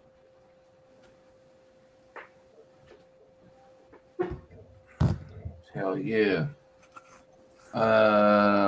Derek says, salute Albert, salute Kidda, Gangrene in the building, Albert in the building, Derek in the building, Crooked in the building, man, Banks in the motherfucking building. Shout out to everybody else that's in the motherfucking chat rocking with us on this 2025 NFL free agency frenzy, man. 100%, y'all. We just got to pick off the board too. Let's go. You on the clock, Bogey. Okay, who did he take? Look like a rookie pick. Let me see. Okay. All right. I think I might got a trick up my sleeve. Share screen. Let me just roll this joint real quick. We're gonna smoke about it. Yeah, he took a rookie pick. So yeah, they're gonna the board on the screen. He responded real quick. Huh? See, that's why I always let somebody know they're on, because they might not even know. They're just doing their thing or somewhere. You know what I mean?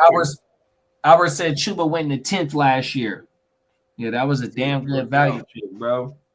Good ass value. There's motherfuckers taking Jordan Brooks around that range too. That shit crazy, right? I mean, I also say another one of the good values last year was definitely my main man, $100,000, Chase Brown. 100%. You know what I mean? And I loved when they picked up old fucking Zach Moss, because then there was a community of people that were on the Zach Moss side. And then, it drove up Zach Moss's ADP and then drove down Chase Brown. So I was like, cool. Yeah, I was one of the ones. I just totally avoided all the Zach Mosses and just had all the Chase Browns last year. Yeah, I was one of the ones on. I mean, I'm on stream. One of our first games, first slate of games, maybe week 2, week 3, and I had a meltdown about Chase Brown. What happened? Oh yeah, I remember that. Oh my mama, Zach Moss was in there. Getting ready to score, and they in the side to 5, and if it's first down, they give it to Zach Moss. He don't do shit. Boom, income. Zach, Brown, little flare out, easy touchdown. But after that point, from then, and Zach Moss got, started getting phased out and then got hurt, it was all Chase Brown. And I was like, oh, bro, there goes my shares, bro. And I was mad, 100%. I wanted a piece of that run game in there because you know what that run game bring. You had Joe Mixon who left. You had Joe Mixon, Samaje, and another running back who had over 200 targets in 2022 or 2023. No, 2022 it was. I did, when I was doing my little research, they had some badass research right there. 100%. They had 3 running backs with over 200 targets. 100%, right? Even though Callahan had left and went to Tennessee last year, that was his first year. But still, though, you got the running back stay getting involved in the pass game. Yeah. I mean, Mighty Joe it's a career thing. He throws at the running backs too on the early downs. So it was cool. And now they bring back Samaje Perine, who can pass pro for show. And but at the same time, too, I'm like, they're still gonna give all of it to Chase Brown as much as he can handle pause. And he showed he can do that though with what he did with last year. You know, he got banged up in the end. 100%. He got banged up in the end, but he played that last game hurt. He was like, "Fuck it, I can't miss." Remember, because that Denver game, bro, winning, they needed a couple things to happen, right? Did they win? They needed a lot to happen. Yeah, they needed a couple things to happen, and I wanted the Bengals in there because I like rooting for a good underdog. Plus Mighty Joe, he's a Sagittarius like us. You know what I mean? Like, come on, we always gonna root for our guy. Come on now. The Mighty Joe. Mighty Joe Young. Yeah, I'm definitely like how we was talking about the would you rather the running back. Who was the other running back? The main running back that we talked about at the beginning of the show when we did the red. Who? It was like Taylor versus somebody. I forgot what it was, but Chase Brown is one of them ones. Whoever we was talking about is one of them ones. Yeah, who were we talking down? It wasn't Jonathan Taylor because Jonathan Taylor smoke a lot of tree. Who? No, I said we smoke a lot of tree. I can't even remember. Yeah, no, them is facts. Hey Lee, you're like the designated podcaster right now. What do you remember what running back we were talking about? You guys were talking about, wasn't Rico? It was Chuba Hubbard. No, before that. It was before that. It was Bucky? Bucky. There it is. Nailed it. We were talking about Bucky versus Bucky or. Yeah, and I said Bucky or Chase Brown. And see, here's the thing. Bucky's gonna get drafted over Chase Brown. But when we say like Chase Brown over Bucky, means like odds would rather wait and target Chase Brown. You know what I mean? All right. Hey, I ain't gonna lie. Bucky falls to where I feel like, okay, because I hate chasing a running back's production from the prior years. There's only certain guys that are like that, that we're good with. And that's why I said Chase. That's why I said Chase over Bucky, because Bucky where Bucky finished at this year. Give me 2 seconds. Yeah, because otherwise I'm going heavy receiver like I always do. Last year, one of the leagues I won, I had all the receivers, bro. Puka, AJ, motherfucking Nico. Also, Chase Brown finished 10th, and then Bucky finished 13th. So they finished around the same, but Chase Brown had 229 carries. Wow, Bucky, Chase Brown finished higher than Bucky? Yeah, he was the let's fucking go. Yeah, I'm taking Chase Brown over him then. I didn't know they finished. I thought in my mind Bucky finished higher than him. Yeah. That doesn't change nothing, though. I want Chase Brown. That's my guy. Everybody stay away from Chase Brown when you're in leagues with me.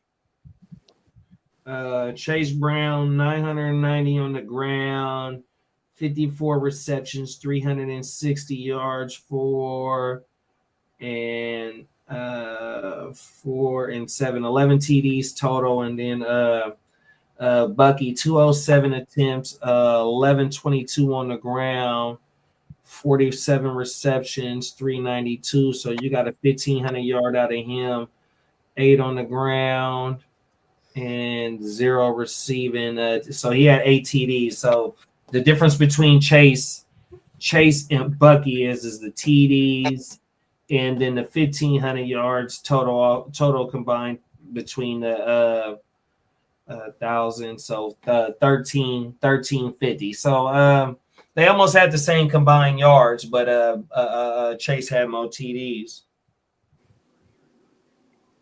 I can dig it. Can you dig it? I can dig it. Yes! Yeah, So Chase Brown is my guy. That was one of the crown jewels last year that we hit on. Brian Thomas too. We hit on them as collectively. J-Mo hit. Where you're just trying to diagnose these later round guys. Like, you know what's crazy? Is I'm probably gonna curve all the Marvin Harrisons, but whoever has him, if he hits this year, you're getting him at a value. Because last year you're paying up for shit that you didn't even know about. And remember, I always said that. That's what's funny about like people, and I'm guilty of this as well. We're always just want to take what's behind door number 2, right? Like, you know what? I can take the proven commodity, or I can take what's behind door number 2. And hey, it's a chance. It's him. But Ghost Monkey said Bucky, and then Salute Derek said salute to Ghost Monkey. No bogey. You have to say it right the right way. You can dig it, mother. Okay. Yeah, man, shout out to Booker T. And shout out to my man Ghost Monkey. We in the building. So this is the top 12 PPR running backs last year in order. Give me which one falls out of the top 12. So Jameer, Saquon, Bijan, King Henry, A-Chain, Josh Jacobs, Kyron, Cook, Kamara, Chase, Connor, Jonathan Taylor. That's the top 12 right there. Do you see any one of them? Kamara? Would it be Kamara? Yeah, because I don't like his situation as much as like, I mean, yeah, he's going to get Kellen Moore, who's going to want to feed one running back, but it's like, you know what I mean? Like, are they going to be any kind of good team? I guess this is what I'm saying. Like, you know, with the influx of new running backs too, as well. Like, I feel like if out of that group, he has a high likelihood to not finish in the top 12.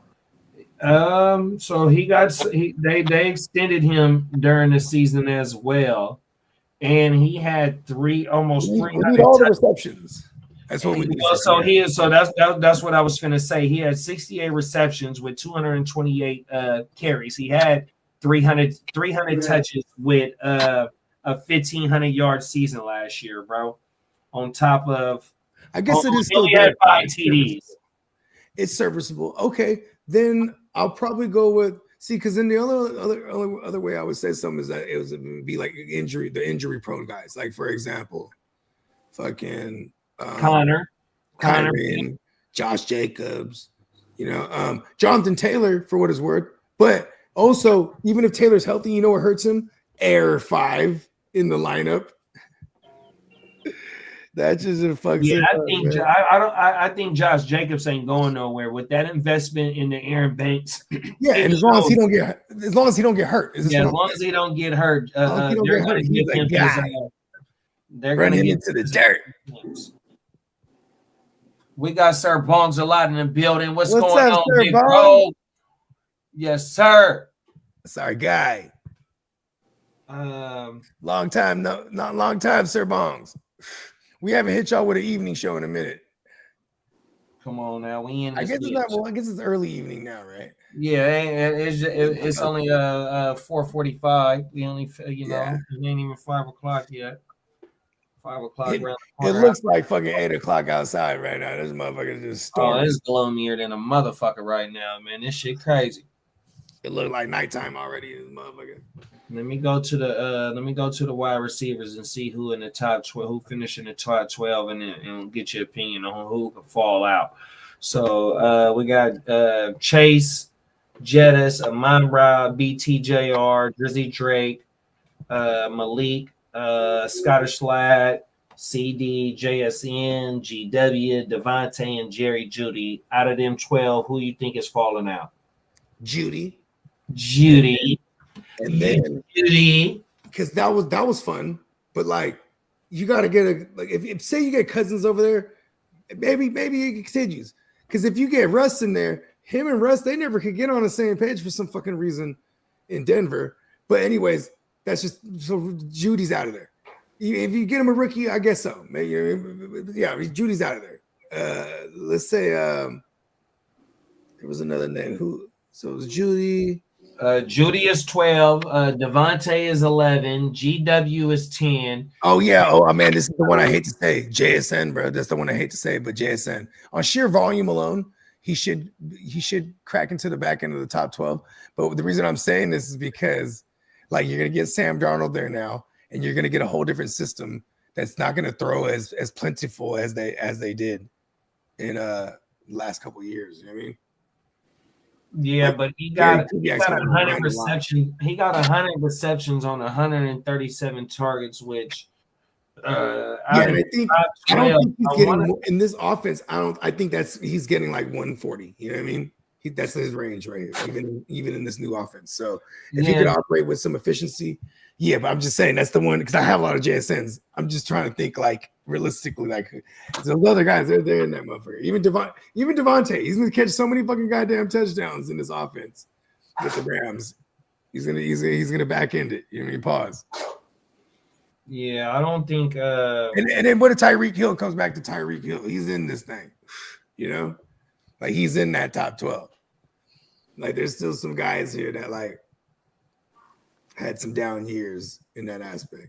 Yeah, Tyreek didn't even hit 4,000 this year. That's what I'm saying. And then look at what you know. Then you got Garrett Wilson and DJ Moore, and DJ Moore's with Ben Johnson now. Garrett Wilson got Justin Fields, who's gonna pepper the fuck out of him. Like you know, this is what I'm saying. With JSN's new situation with Darnold and Kubiak, I'm hoping we still get this 30% target market share. You know what I'm saying? Like, yeah, because it's gonna be one of them play action heavy style offense. You know what I mean? Zone runs. They're hitting them with it. You know what I mean? Yeah, with the JSN shit, with him majority, or he was the number one receiver running his routes out the slot last year. You know what I mean? So we got some safety. You know, even with safe space Sam and the new philosophy with Kubiak, and it's going to be a play action zone run scheme. You're gonna if they get the run game clicking and you got JSN in this motherfucking slot where he eats at best, pause. You know what I mean? It just showed that he did 100 and what is it saying? Excuse me. I ain't got my 137 targets and 100 receptions, bro, with a thou wow.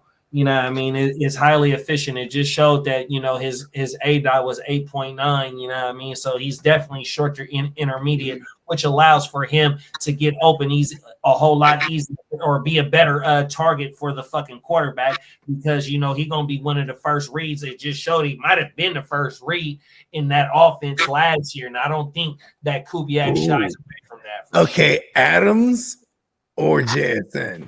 It's going to be Adams because of the TDs. Okay. JSN or who was 12? Give me a second. Albert is asking me where's fucking Puka.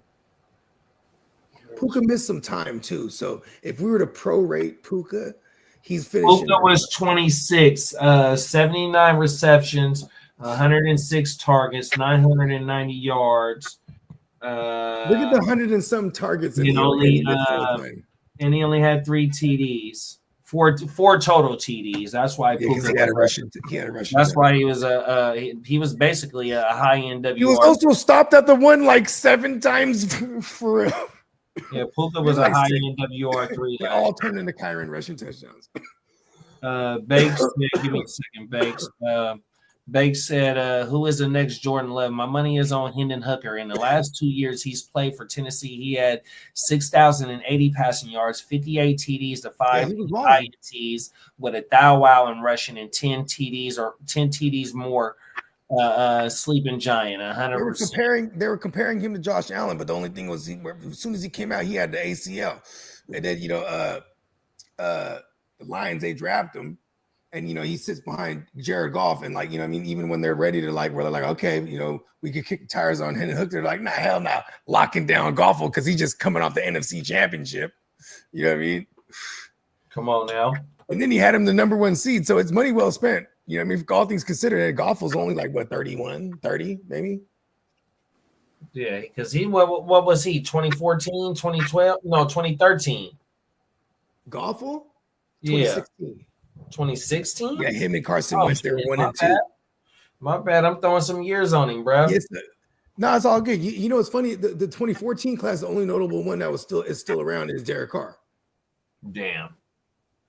Didn't they just give him some money? The 2015. Oh, no, he restructured. What was it, Lee? The Carr restructure? No, what they did is they took his this $42 million and made it all into a signing bonus. Oh, okay. So basically, it's almost like it's very off the cap. Yeah, so it's because Demario Davis, Tyrann Mathieu, they all restructured their shit. And they just Tyrann Mathieu actually the same thing with Mahomes' contract. He came back and they signed him for a new deal. So, I mean, but yeah, signed him for cheap. You know what I mean? Man, Mahomes' contract the next 2 years. Well, his contract this year is 28, right? Next year it's 78, and the year after is 78. So he'll be getting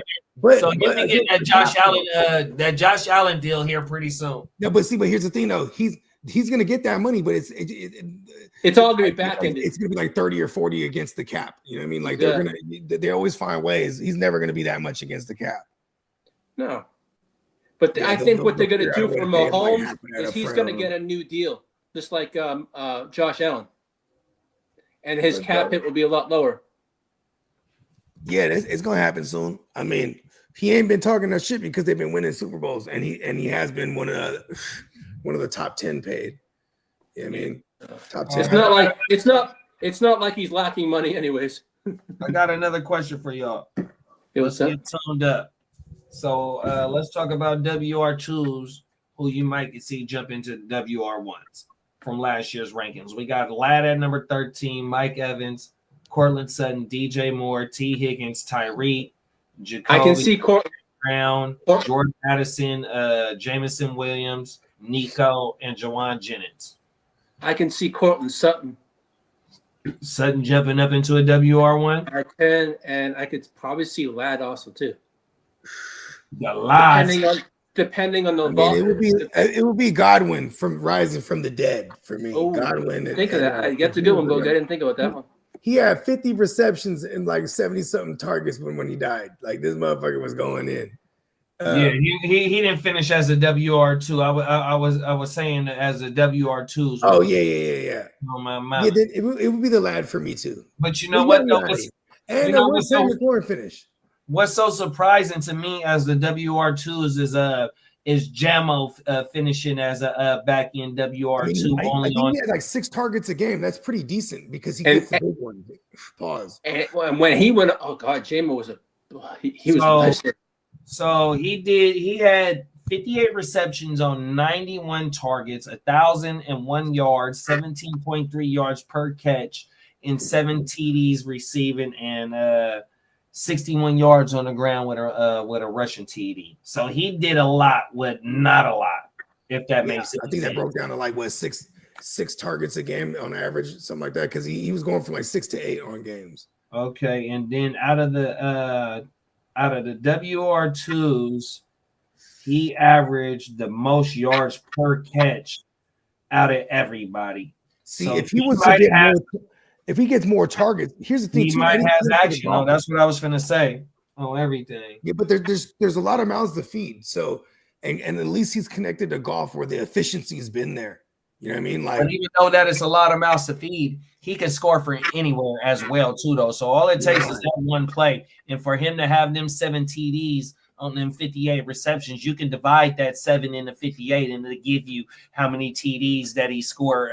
What was his average TDs per reception? 100%. I can't do that shit off the rip, but you can find out how many TDs per reception he got off them 58, and it's going to be pretty high, 100%. So if you give him a little bit more targets, he might be able to slide in to that high WR2. And I ain't gonna say a WR1, but he caught a touchdown for every 8 receptions. There it is. There it is. There. What did he catch? 56. Oh, you 58. said 58. 58, yep. So it's like 8 point something.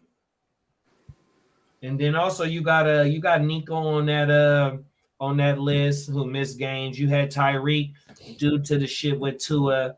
You had AJ Brown, which they were only throwing 20 times a game. I mean, and I mean, shit, he missed a lot of time too.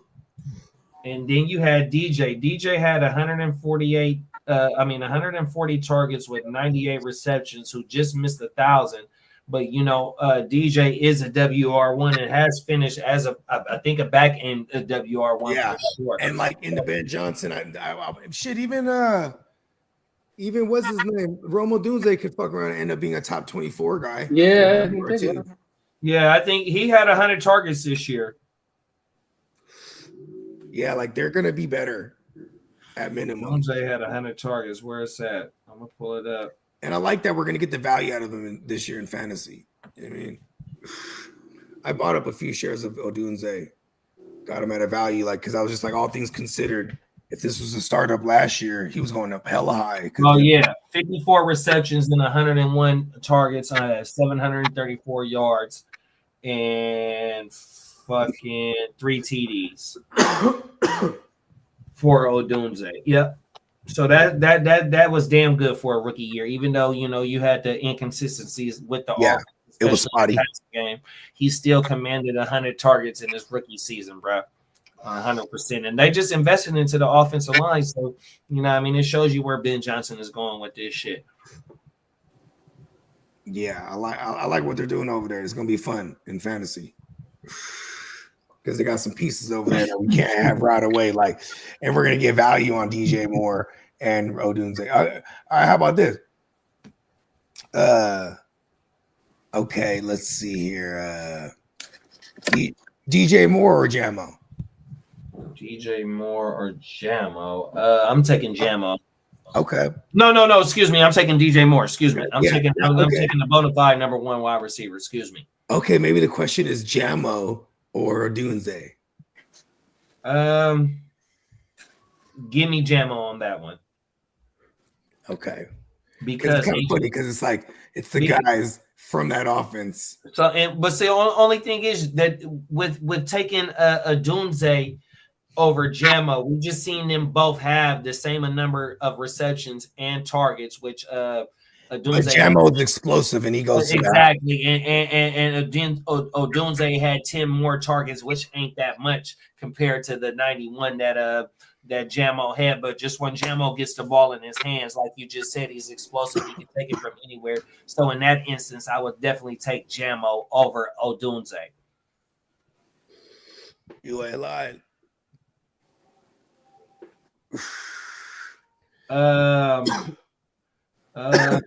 What about the Scottish lad? I was just about to say that's a guy we get because remember the first couple weeks they were playing everything close to the vest. They're running the ball a lot, throwing a lot to the running backs as well, throwing a lot to the tight ends, and then what I'm saying, they were using Jaden Daniels down there in the goal line a lot. But then it was actually the laddie himself, the Scottish lad himself, Terry McLaurin. He said, "I've just got to be patient. The kid's learning."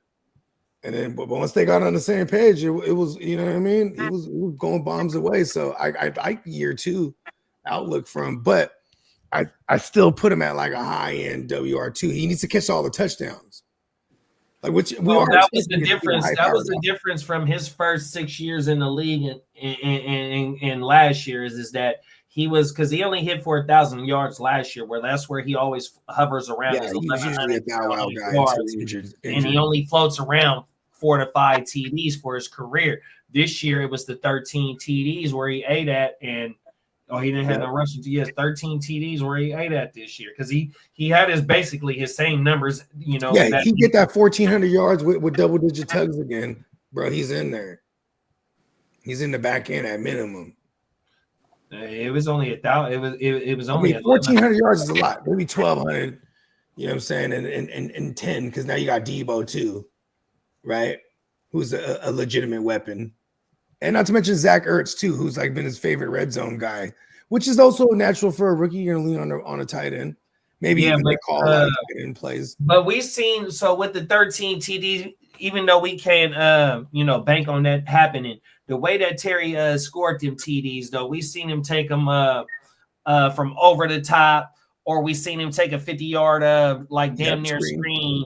You know what I mean? So the TD, I don't think Debo is really. I think Debo helps out McLaurin 100%. I like it, and we're gonna get great value on Terry McLaurin. All right, how about that? You think people are gonna go super gaga over Debo like that and take Debo over McLaurin?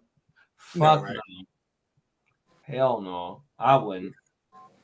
So Debo's the super value. And that's where I always end up with. I always end up getting a piece of the high-powered offers, but I get the cheaper piece because I don't want to reach up and pay. But I'm pretty sure we're still going to get McLaurin fairly cheap because, okay, let's play McLaurin or, right? Okay, we're taking McLaurin over Higgins, right? So, okay, McLaurin or Mike Evans? Give me Mike Evans. I'm giving Mike Evans. Okay, so that's the range he kind of lives in. Okay, so. Okay, McLaurin or Godwin, because that was one of the ones last year that we had. It was Godwin versus McLaurin in a lot of those combos. Yeah, in early Godwin was canceling out Mike Evans. Mike Evans wasn't eating like how after Godwin left. Mike Evans, I think I had some shares of Mike Evans, and it wasn't like how it was the year before where he was just flat out killing for the whole fucking season. Well, because Mike Evans also did he did miss some time there. For a hamstring, he missed at least 4 games or something like that. If I remember correctly, maybe like 3. And Godwin was going crazy last year. Sure was. Yeah, I mean, they were in week 7? It was whenever they played the Ravens on a Monday night. Might have been week 7 or 8. But at that point, he had 78 targets or some shit like that and 50 grabs. You know what I mean? He was gonna hit for 170 targets for real.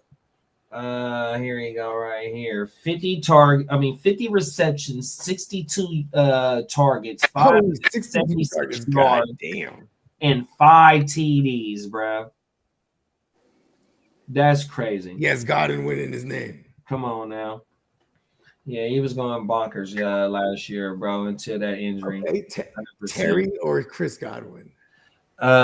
With that, it would look like that his if we paced it out to the whole 17 game season in 50 receptions in 8 games. Now you got a whole another 9 more games added to that. And 50 in 8, what is that about? Getting over 100 grabs. Yeah, come on now, bro. 100%. Oh, my mama. It's definitely going to be Godwin, my nigga, on my mama. Please forgive my language. Everything. They said you on the clock, Bog. Yeah, that's right. Yeah, he's been on that clock. Yeah, he said Baxalot said they want to know where you going with this pick, yeah, bro. which direction you going, Bogey? Let's go see. Baxalot said Richie Grant. Derek said the lottie hit the drop. I'm finna hit that motherfucker right now. Oh my mama. Yeah. Peacock been in this motherfucker cooking too, bruh. Everything. He got us ready, bruh. The lottie. The lottie. Let me see, bruh. Now the old bagpipes, the vintage bagpipes. The vintage ones? All right, let me see. Yeah. The new ones, they getting the flag. I got the new ones is flag. The new ones is getting this flag, man. Fuck y'all that's flagging us, man. Oh, my mama, that shit ain't cool, bro. The lottie! Come on now. Well, who do I want to take here? There we go. That's for Lee. That's for Lee. That's for the Charger fans right there, man. That's for the motherfucking HTT C's. Hell to the I've been wearing my alternate jersey today. Yeah, I like that bitch right there, bro. The canary one, I like the yellow one. Let's see. If I had I had a LaDainian jersey back in the day. But if I have an LT one that's framed. Let's see, because that bad boy's upstairs. I got some Junior Seau shoes. So if I wanted a Chargers jersey right now, and I had a Junior Seau jersey back in the day too on my mama, a Nike one. but I didn't have his shoes at that time. So I love to have a Junior Seau jersey to go with his shoes because I got. I went through my closet yesterday, right? I was looking at my Charger. I counted 8 jerseys. I ain't mad at you. What Junior the fuck? Seau's? I have a Phillip Rivers jersey. I have a Phillip Rivers. I have a Tomlinson. I won't lie, probably 3 Herberts in different colors. I have a Keenan Allen one, and I still have it. I almost got rid of it, but I didn't. I actually had that on yesterday. That was the royal blue one, the Crush jersey. I have that in 13, and I have a Austin Eckler jersey. Oh yeah, on my mama, the guy that could do one arm. And then I have 2 jerseys with my last name on it, my date of birth on it, because I always say this: I buy a jersey, have my last name put up, my date of birth. That I know I'm not getting traded. So, oh, mama, facts. I have one with baseball too. That's damn near like a tattoo, big bro. Oh, everything. It's stamped. Yo, I'm forever a fan. Because I always had my baseball. I had tons of jerseys. And baseball players, they get traded all the time. So I buy jerseys. I'm like, what the fuck? This fucking got fucking traded. Miss Facts. So I ended up just getting a plain jersey, sticking my last name on, and 75 on it, and that's what. I remember going to games and people were like, "That's not a player." I go, "No." I said, "It's my last name, my number," and I said, "I'm not getting traded." Okay, so I got a question for you, and this is pertaining to kind of like what Derek said. Derek said he had the LT jersey hat to go with and it had to go back in the day, right? So give me your favorite, just out of all 3 of your teams. If you had to pick one jersey, one player for all 3 of your teams, who is it going to be? All 3 of my teams. If we were talking about Chargers, so you got hockey. I mean, you like hockey and you like soccer. So if my three sports would be just basketball, one jersey though, one player. Oh God, man! It's kind of hard when I have 3 teams that are like well known for sports. You know, it's gonna. I would have to say. You gotta pick my Larry Bird jersey. Larry Bird for the Celtics. Mm-hmm. What else? Go baseball. And I would have to. And my Red Sox would have to be a Carl Yastrzemski jersey. Yastrzemski, okay. Give me your Chargers jersey. And my Chargers jersey, I'm gonna have to say my Dan Fouts jersey. On my mind. So mine's gonna be for the Niners is gonna be Ricky Waters. That's one of my favorite players ever for the 49ers. Mm-hmm. For my sons is gonna be one of my favorite basketball players ever, Kevin Johnson. Yep, I know that. You told me that a long time ago, yeah. 100%. And then from my Hurricanes jersey is gonna be Ken Dorsey. 100%. Now, me growing up, I was a diehard Bulls fan. Remember, because you know why? Yeah, you showed me that shit. I swear, if you saw my room, it was decked out in Bulls stuff. Everything I owned back in the day was Bulls, Bulls, Bulls. It was nonsense. I had it. You talk about a compulsion issue. I had one. My mama. Everything. You got some fat shit though. You got some fat shit over there though, bro. Yeah, I'm just now getting things going. I'm like getting all the frame jerseys, getting them up. It's just I have to put those suckers up with the proper mounting on the wall. You know what I'm trying to say? Oh my mama. That's gonna be better than a motherfucker up in there. Derek said Pacers would be Reggie Miller, football would be Roy Williams. Roy Williams had the girl from the group that Beyonce was in. I remember that back in the day, and anything else but boxing outside of that on everything. I don't want anything else outside of boxing on everything. So Reggie Miller and Roy Williams. Yeah, Roy Williams. He went to Oklahoma? Yeah, he did. On everything. Yeah, he's a cold dude for the Cowboys.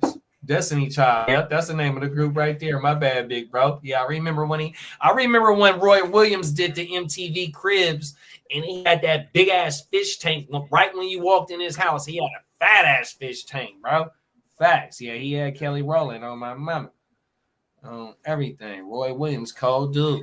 Everything. He can hit pause, but he couldn't cover worth shit. Everything. Cold dude. That's just like what's the boy name for the Colts? Bob Sanders. Bob Sanders. If that motherfucker could stay on the field, his impact to the Colts during them Peyton Manning days, man, that motherfucker was a cold dude too, bro. 100%. Everything. Look, we got 3 picks off the board. We had let me pull the board up. Diami Brown with bogey. We got Kamani Vidal. Oh, we only had 2 picks. So now it's Ghost Monkey on the board. Excuse me. 2 picks off the board live. Oh my mama. Roy Williams is the one that broke T.O.'s leg. On my mama. He had the horse collar on him.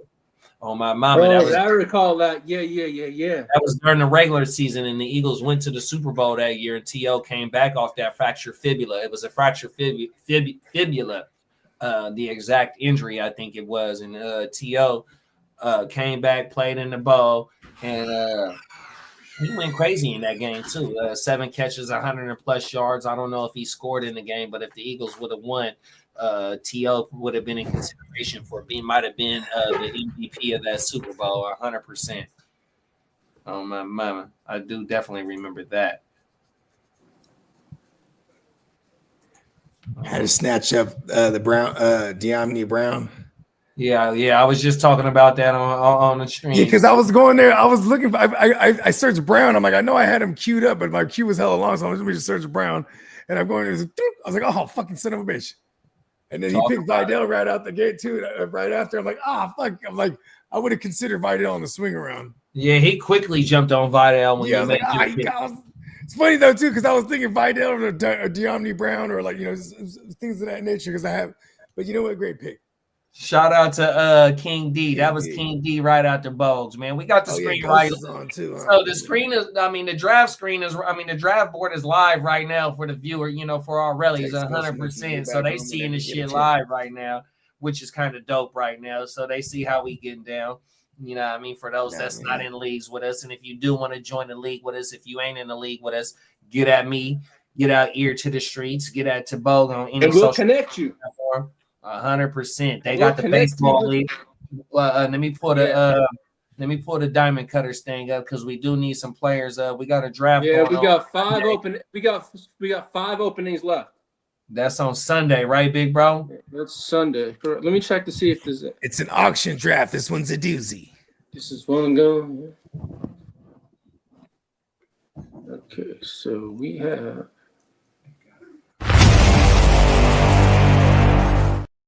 My bad. In the Gen Wealth, we have now. Yeah, it's the witching hour. 5 spots remaining. Yes, 5 spots remaining. Oh my mama. Let me see. Damn, I don't know where. 5 spots remaining for the 16-team all-out savage fantasy baseball league. It's funny because I can't ever do fantasy baseball or basketball.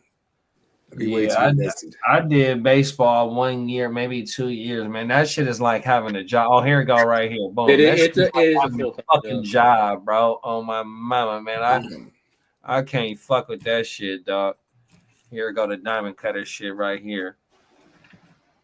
Shout out to shout out to the ear to the street. Shout out to Diamond Joe. Shout out to Gang Green, man. Y'all make sure y'all be on the lookout. Oh yeah, we're gonna light this. Yeah, it's gonna be interesting. I'm gonna have to keep my notes from baseball and to football. The ear to the streets. Oh wait, there you go. He's not playing with the game. Y'all can see that shit right there. Yeah, that thumbnail is off the chains. Nimish facts. That motherfucker doper than a motherfucker, bro. Oh my mama. When I first saw that, I'm like, that's coming right at you. That's that video game shit, bro. And then when I thought of the name, I texted the Diamond Joe. I go, how about diamond cutters? Since diamonds are forever to you. The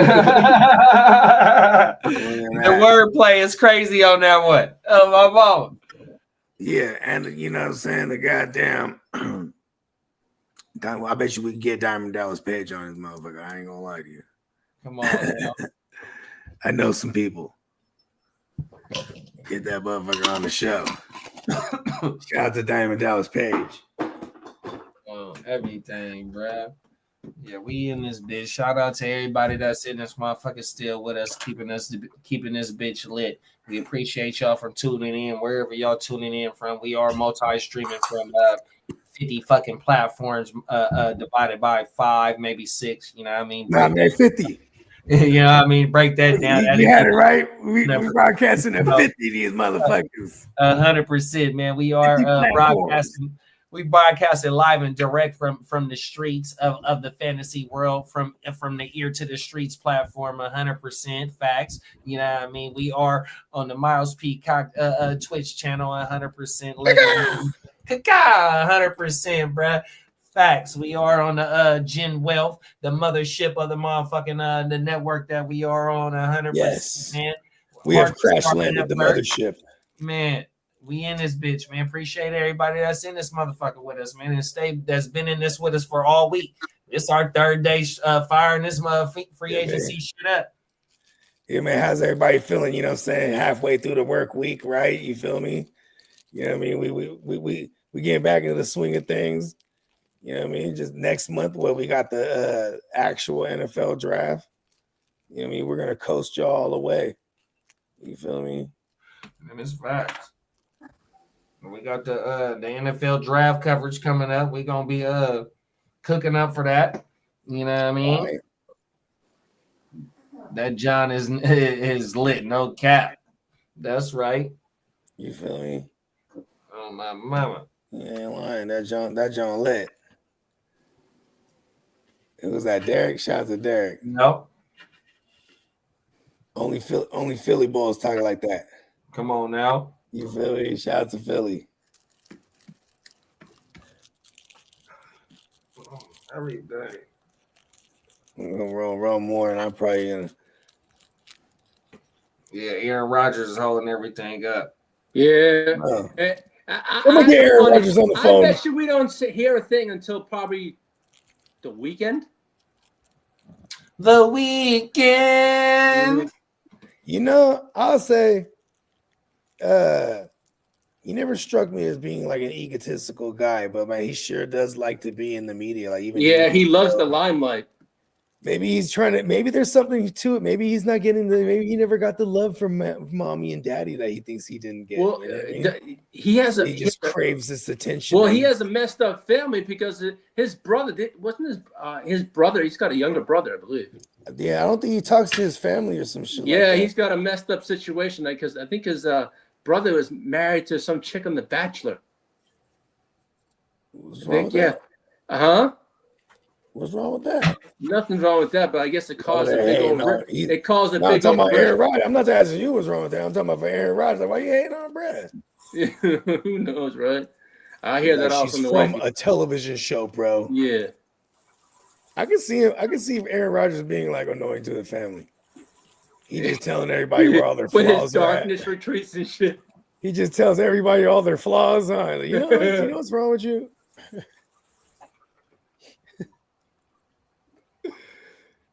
Aaron Rodgers is a fool.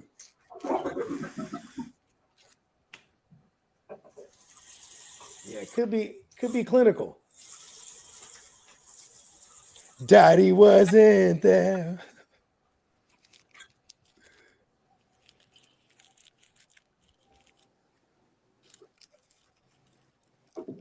Yeah, bro. Ain't Aaron Rodgers' brother Jordan? Ain't he a quarterback? Like guru? He was a quarterback, but he didn't. He was on a practice squad. Yeah, but isn't he like a one of them quarterback guru like type shits that be training them motherfuckers? Oh, he's like a Jason Palmer. I don't know. Carson's brother. My mom. I think he does like Jason Palmer's like that dude. I think he flips houses now. He has a TV show with his wife. Is that right? Yeah. Look at that. Aaron Rodgers like, fuck that. I'm going on the McAfee show. I'm on TV too, Mom. Tell Mom that I'm on TV too. Never showed up to any of my games, Mom. Now, you know what's crazy though? That is true though. You ain't never seen like Aaron Rodgers like, oh, and then they pan to like his parents or something. Like, you know what I mean? Yeah, he don't fuck with them at all. No. You would think, right? Oh, everything. That shit is crazy. You gonna hold a bird and be like, fuck, here's some season tickets right here. Got your area game.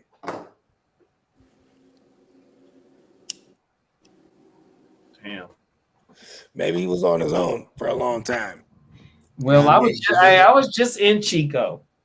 Hmm? I was just in Chico a couple weeks ago, a week ago. Okay. Like Yeah, I've that. been through Chico's party. It's a party place. Yeah, it definitely is. But I had the homies out. I had the homie. He played out of Chico, so we went to one of them parties, bro. It was going down. yeah, Works played with Aaron Rodgers at Butte County Oh, word. on everything. Yeah, the dude I'm talking about, he was an All-American coming out of Chico State. Oh my mama. But when I was out there to go drop off one of the puppies, the Rellies was like we like some of the only ones that's out here. You feel me? Oh my mama. So being out there in that type of area, like matter of fact, we just me and you and Slim. It's like being in the country. Me, you, and Slim just did the story. Shout out to Slim. Yep. Make sure you Shout go out to follow. Slim. Make sure you go follow From a Fan's Perspective podcast. 100%. Right. We just did the story about the Bonnie and Clyde of Bitcoin. That ride was from Chico. When you get to having them aspirations in a small city like that, like Right. man, even though you in California, you know California bigger. She had big city dreams in a small town girl. Come on now, oh my mama. Fact. Yeah. She was a small town girl with big city dreams. That's like Rogers, man. It's like the country out there though, for real though, where it's like, you know what I mean? It's all white folks predominantly. But like, yeah, but she was hitting for bees. What a dumb bitch. That's where you have enough money to buy an entire, like you can fake your own death at that point. Like, I'm pay everybody. Like, I'm just saying, cool for that, bro. She over here trying to do rap videos and shit. Bitch is crazy. She wanted the clout. She was ready to get caught. But see that once you get to moving that Bitcoin around, it's a wrap. You're gonna think I'm crazy. I've never messed around with Bitcoin once. I mean, I got some Bitcoin stories. I don't want to even talk about it right now. Yeah, that's back when we didn't even know what Bitcoin was. Hey, that's a whole different ball game right there, bro. Oh my mama, you really got to be in it, to really win it on that shit. 100%. One day. I want to, JD, but I just don't quite understand it. I was going to ask you questions, but I didn't want to take your time up. You know what I'm trying to say? Yeah, that Bitcoin. See, that shit is just as of like 4 months ago, it was sitting at 105,000. I think the last time I looked at it, it's was the like time to buy in right now. Yeah, it's like at 82,000. Right, that shit dropped. Yeah, it's time to buy right now. Oh my mama, and that's part of it. You know the with the tariffs and shit that Trump been putting on Canada and Mexico. They also the stock. We got to pick on everything. Who do you pick? We got let me see. What was Ghost Monkey? We got Ghost, that's right. We got Taron Johnson off the board. Then we got a rookie pick off the board. And then after Vidal, it was Jamin Davis. Then Taron Johnson. And then Steamboat picked a kicker. So he took a rookie pick. He took 3 rookie kicks. Okay, and Bakes is on deck. You feel me? He's been rocking, so you know what I mean. We're moving and grooving now. Oh my mama, he'll be able to make his pick on the stream. And then he said Aaron Rodgers' brother is like B-Rob from the movie La Bamba. What about me, Mom? What about me? Yeah, that's La Bamba in a minute, but I remember that scene. Yeah, I don't remember that scene, but the scene I remember out of La Bamba is the fucking plane crash, and I was a kid watching that shit. I didn't like that shit. Oh, I remember my girl, when I first met my girl, she was hella into Selena. You know what I mean? And like, I never really knew the lore. You know what I mean? So I sat through the movie. I was like, oh shit, that's just sad. You know what I mean? Yeah. The president of her fan club was just a crazy person that murked her. You know what I mean? That shit is crazy, bro. For real. Way before internet shit. This bitch just showed up talking about I'm the president of your fan club.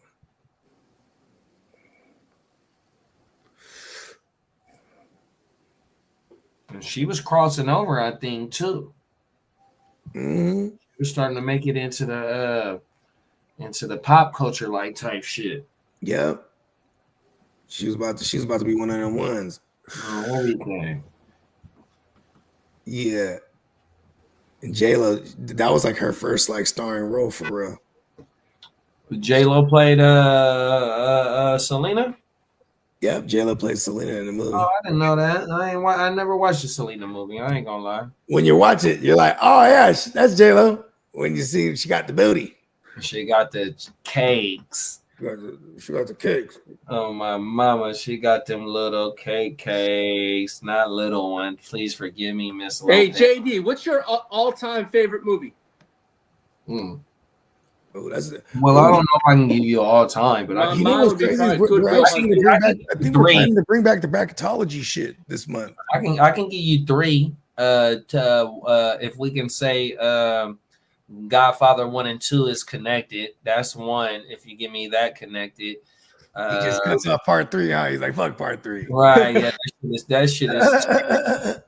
That shit. I mean, he got to the mega high level, but yeah, it wasn't the most entertaining. Yeah, and he was old too, though. He was hella old too, though. Oh my yeah, mama. he got.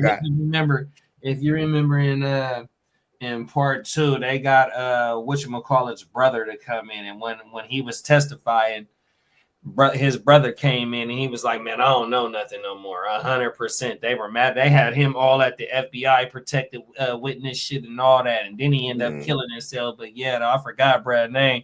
But his big brother came in. He don't speak no English or nothing. They flew his ass in from Sicily, 100%. But give me Godfather.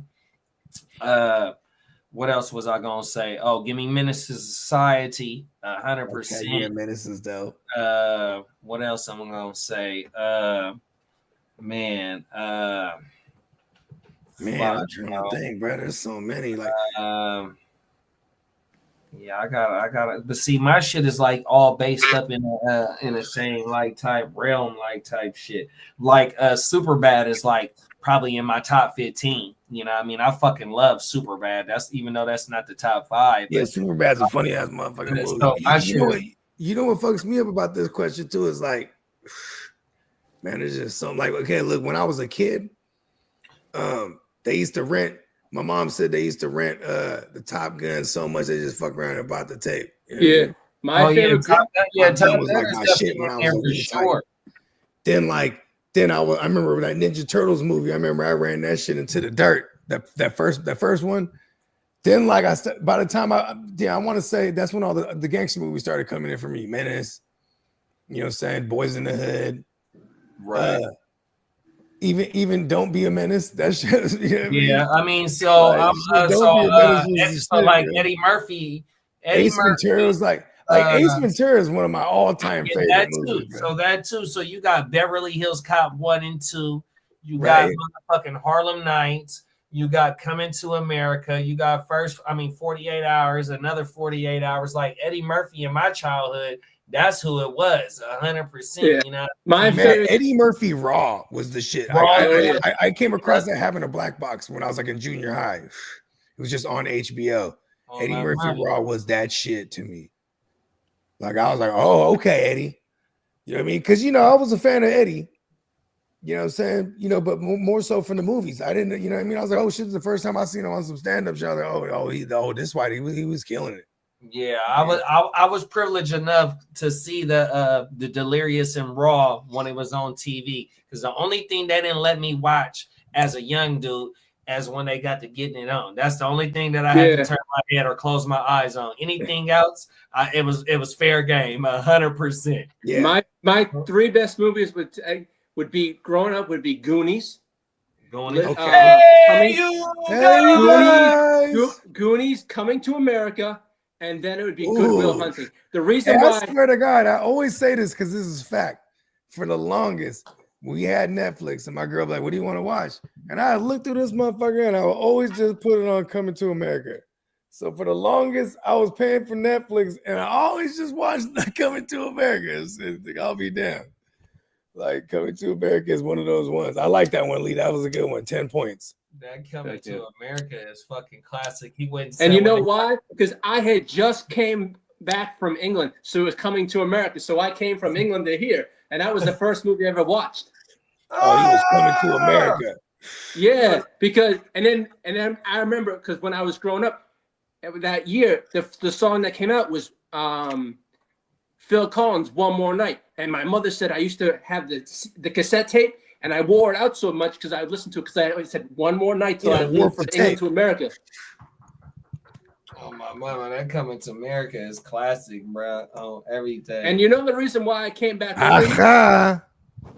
My pops sent me back over here for a reason, to get an education. Because my pop sent me back over here to get an education. Because in England, you don't get an education over there, man. It's not what over here. It's not like that. Is that right? Oh man, I told you that the issues I had back over there. Remember that? But man, this was my theory. My grandmother said, my father said I'd be someplace else and my brother would be in jail. And they said the first thing they did is sit my ass on a plane and sent me over here for an education. It was the best decision my parents ever made. I used to go. It was fun.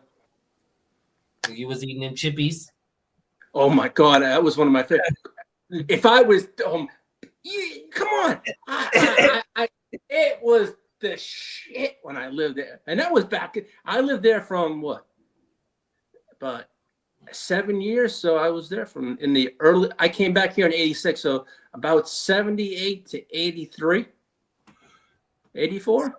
So I'm a big foodie on YouTube, right? And I like to look at different foods and shit, right? And I love fish and chips. So UK pubs and shit, the chippies in the fit, bro. That shit been popping up on my feed, bro. So I've been seeing a lot of places over there who has the best fish and chips and shit like that. What's the green stuff that they eat with the fish and chips?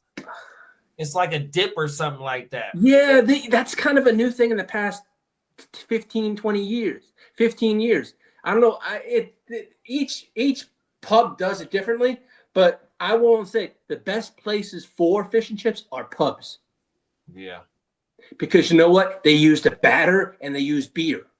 Yeah, 100%. And that's now, if you ask me if am I vinegar or am I tartar sauce? I'm team tartar sauce all day. I'm team tartar sauce too, big bro. Hell no. I'm tartar. Trust me. I like the vinegar, but I like the tartar sauce. It brings out the fish paws. You know what I'm saying? Yeah, it brings out the taste more. Man, I love seafood. 100% on my mama. And see up there, over there, y'all get that fresh lobster, y'all get that crab, everything. Y'all get the mussels. I think I've had mussels a few times. Is mussels in the shell? Yeah, kind of like clams.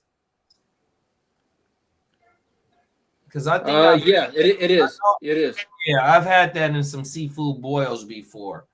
100%. Yeah, I'm a big seafood guy too, though, bro. We do that shit. Matter of fact, my mom's birthday is at the end of February. So what we did for her was we did a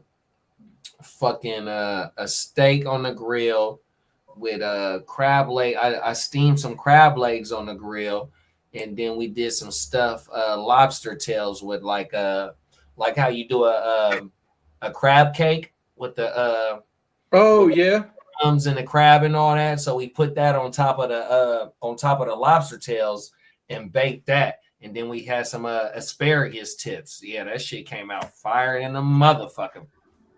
Everything. Them is facts. Let's see, where is she at? I want to see if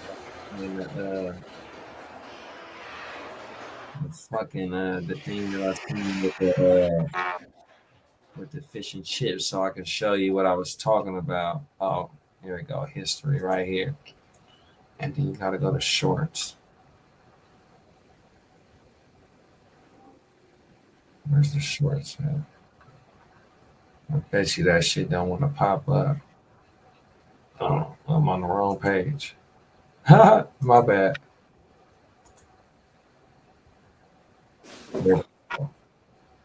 Short.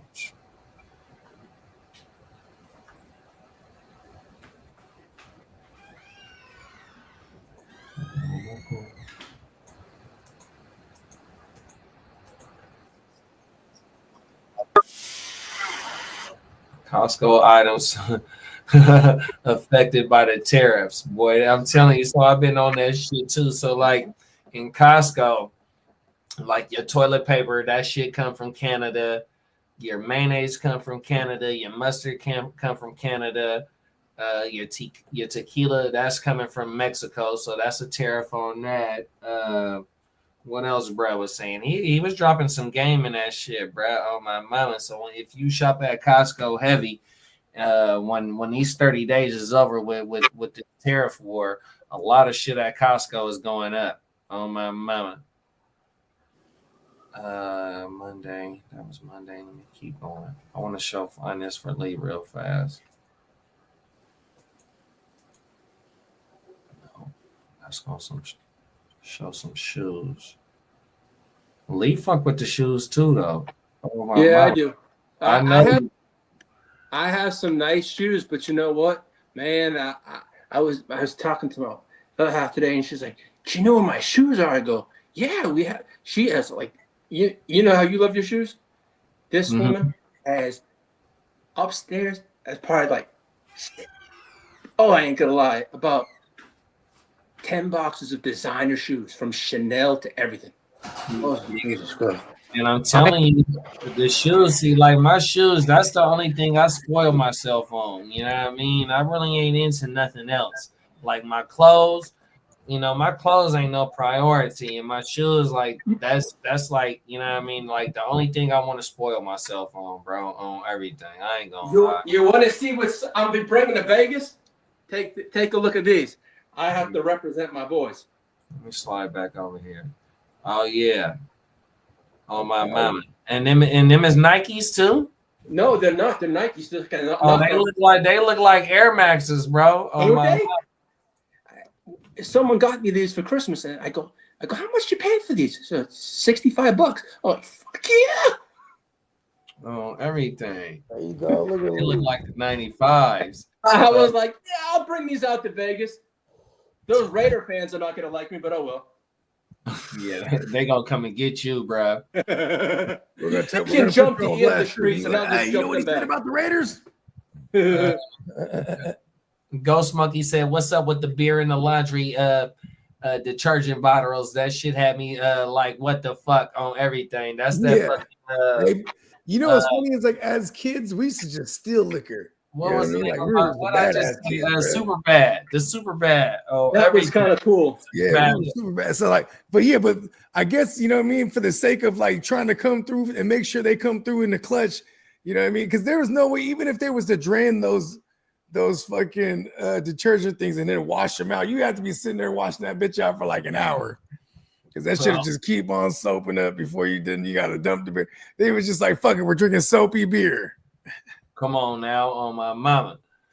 Is that you, McMuffin? Remember, he had the period stain on his leg, and OG was like, we're blood brothers. Oh my mama, he's about to fuck him up over that shit. Where you get off dancing with my fiance? And that dude whooped that other dude up outside. It was World War III out there, bro. Hey, he kicked him right in the balls, bro. Hey. Oh, he was like, fuck this motherfucker. He's like, oh, the cops are coming. She's like, oh, hide your gun. Damn, bro. He said, sing that song. You remember that song you were singing? Hit that high note. I forgot the song. I forgot. You know what's funny is that song was actually playing in the car. That song was playing in the car when he's in. It's like, oh, so you guys on MySpace? Remember? Right. Right after they came out of the liquor store. Hey, you know what's funny? Karma kind of hit that motherfucker right out the gate, huh? Because he runs over the kid. He has no money. So then he's like, I'll get us some booze. And, oh, you want some booze? I'll take you to this party. He takes him to the party. You know what I mean? Then this guy's not even welcome there. But they don't find that out because they just walk right into the party. You know what I mean? Like they lit. But he snuck off into the wrong room where everyone was doing blowout. Oh no. He was in the room, then they all piled in there, like, yeah. They all pile in there. Like, oh, what's his name's brother? You're whatchamanail, He's everything. like an angel. Song. Yeah, they cut away, and when they cut back to him, he's singing that song, Oh, in the night. Oh, everything. Everyone's fucking beatboxing and shit. That shit was is funny. hilarious, bro. Oh, Shout they're out to hitting some fucking super bad. That shit has me crying. That's funny though, because like that movie is like to a degree, because see, Blow, it ain't just something you back then, you know, or even like, you know, you would hope, but no one just does it out in the open, you know what I mean? You know, in some side room or so, you know what I mean? Like boom, so that, you know what I mean? That shit was always funny to me. Come on now. Just like real life. Yeah, and the cops were funny as fuck in there. Cricket is all hell. Oh man, They did not give a fuck. When they went to the bar. Like, this is way before body cams, I guess. They're like, or they probably had their shit shut off. They're like, listen, they had their shit shut off for sure. You want to shoot the gun? Go ahead, Mick. Go ahead, McLovin. McLovin, you right. They're like, McLovin, man, we like you, McLovin. They finally, were you fucking her with your dick? When they caught McLovin at the party, bro, that shit. Yeah, because they had it. Remember, they're you know, they're like, you know what, McLovin, we knew you weren't 21. You know, we just really liked you, McLovin. When you ran off, you scared us. McLovin, hey. He went out. He couldn't catch him. He's like, the kid's the fastest kid in the world. And he's right, oh my mama. And McLovin had all the drink in his hand still, bro. He was the MVP. He's shooting the gun off, bro. he's like, why you shooting the gun? I don't know, just maybe scare him.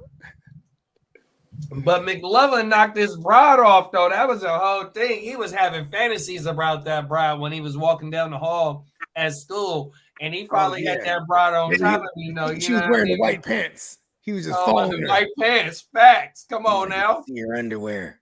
He just following her like a perv. Man, hey. Remember all the shit first of all, hold on.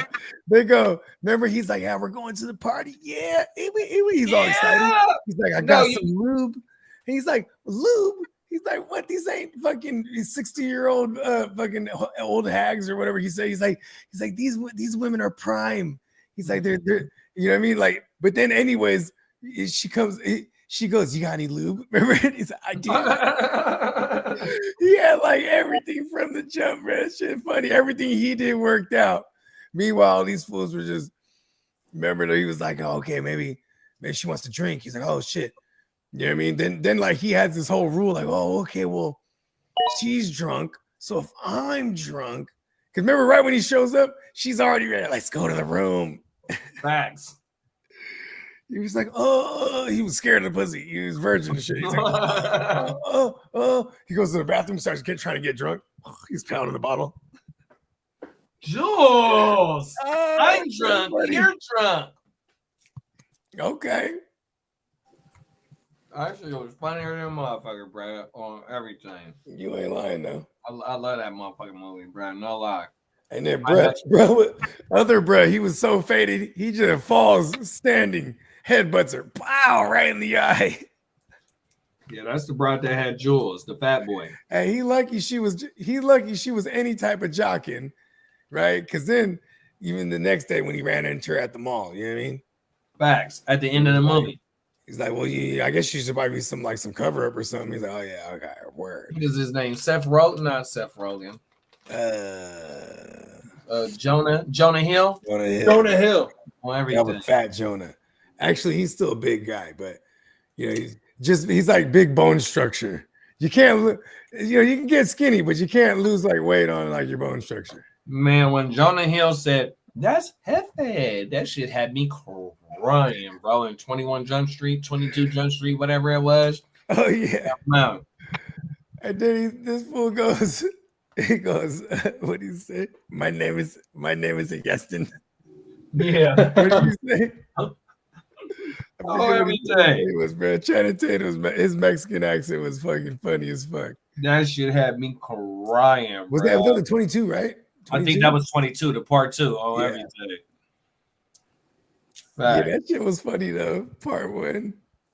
Oh, part 2. That's when he texts the boss's daughter. Oh, that was Yeah, on my mama. That was He's like, he put that's the two and two Hefe. My together. name is Jeff. He said, my name is Jeff. Oh, my name is Jeff. My name is Jeff.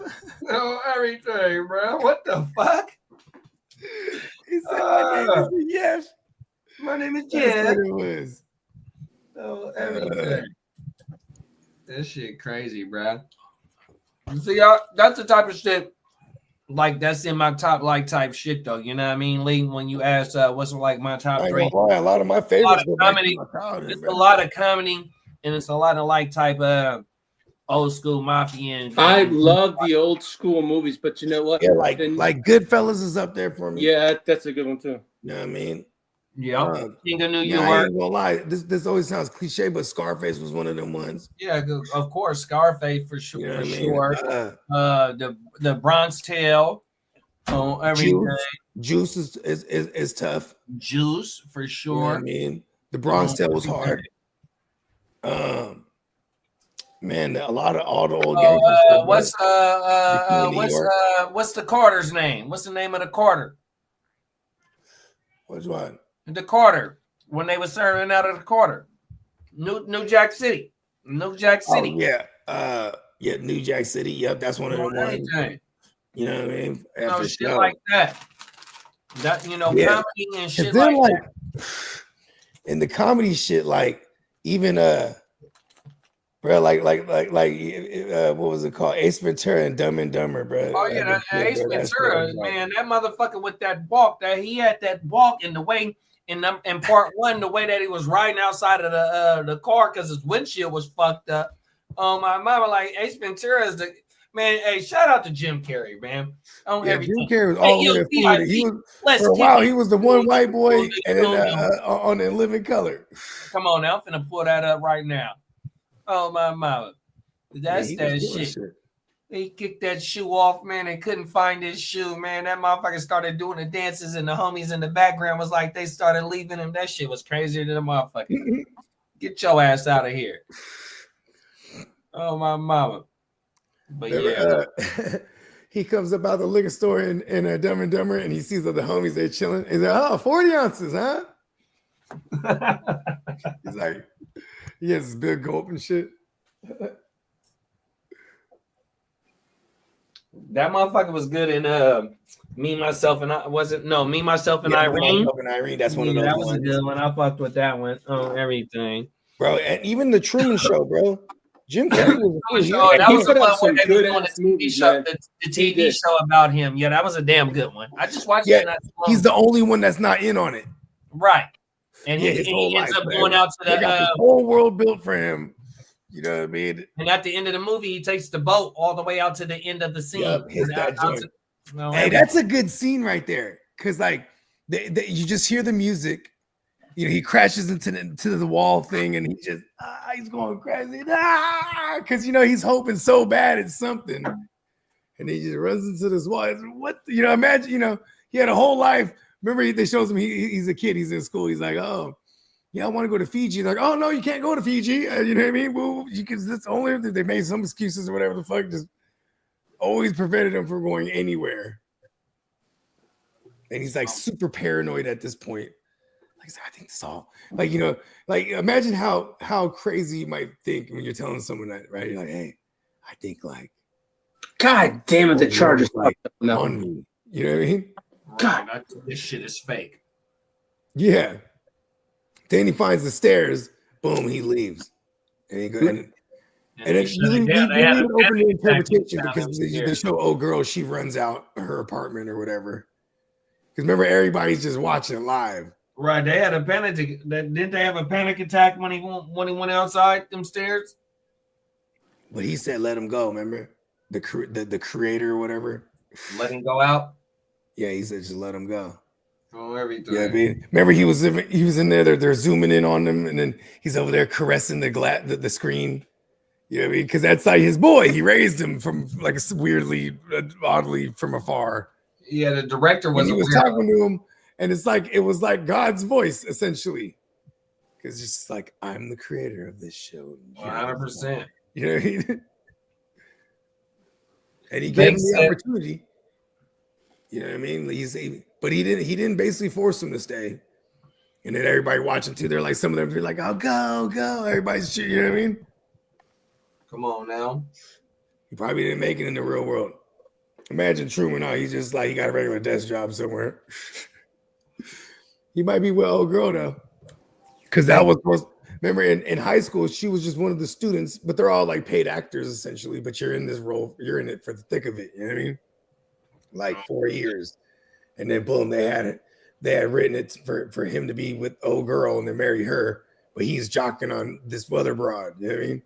Like he's like obsessed off her. He's making like little, remember he's tearing shit out of magazines to like little like tearing different eyes out and different eyebrows and shit and noses, and he's making her face. You know what I mean? Kind of creepy. Yeah, on everything. He wanted to be ready. He was stuck in this world, right? Like, everything. He what wanted do you to be expect? in real life. Imagine like when he starts trying to look for people, or like outside of the world, he jump like if it was nowadays, he's gonna jump out of some world like there's social media. It's like the fuck. People used to watch me on a show. Facts. They're like, yeah, update on Truman. He's in and out of rehab. I mean, he would come out and be grab me another beer right fast. I'll be right back. Yeah. Bakes said we need to get a cooking session one of these days and we are down in Vegas. Yeah, yeah. Yeah, Kid is all about that. Oh yeah. Kid is already talking about he's staying in, he's cooking. I said, word.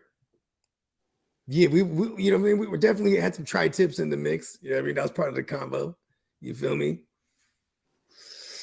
Tri-tips feed a lot of people, and then Derek he doesn't eat red meat or pork, so we'll definitely have some with some chicken going. You know what I mean? And then there's the whole array of everything out there, so we definitely have to have at least one of those days because we're gonna be out there. We got a good amount out there for everybody to big kick it. You know what I mean? It's gonna be dope. I'm excited. Lee's already geared up, ready to go. Oh hell yeah! He got his shoes. You feel me? He got the. Hey, everything's paid for.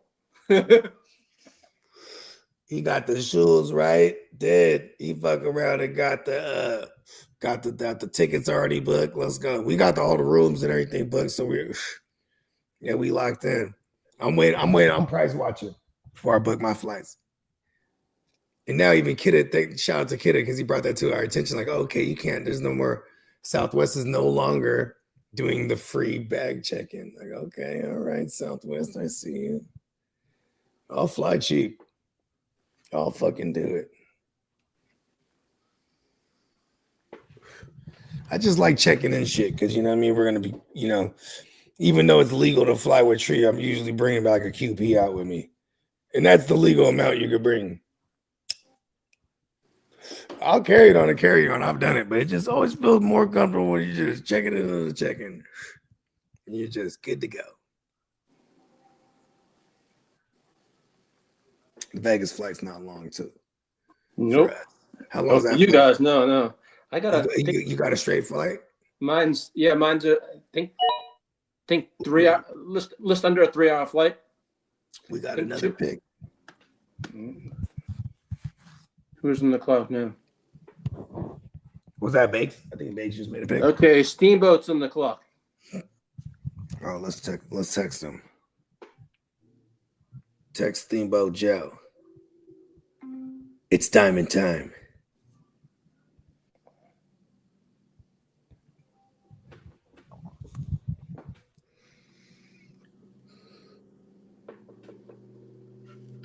I think I got another joint in me. Before I throw it down on this Chick-fil-A. Chick-fil-A. Give me money. Shout out to Chick-fil-A. They're not open on Sundays. Are they? Did they ever open on Sundays yet?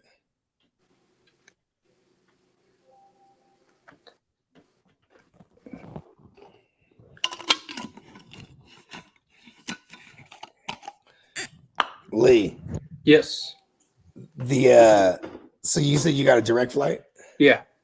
Okay. Dallas to Vegas. Let's fucking go. How far are you from Dallas? I'm about 20 minutes to the airport. Oh, okay, word. 20 to 25. I can tell. That's right. I forgot you live in the Dallas Fort Worth. Yeah, so basically, if I map, okay, from my house, let's see, DFW. What did Diamond Joe do? You take another draft pick? I'm actually 35 minutes to the airport. Okay, word. That's not that bad. So let's see, what did Diamond Joe do? He took a kicker, Chase McLaughlin. Yeah, so you took another draft pick. You stacking up on those draft picks. I see you, Steamboat.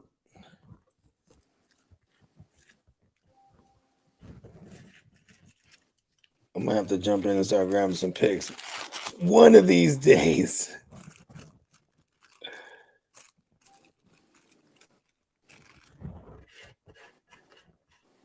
One of these days.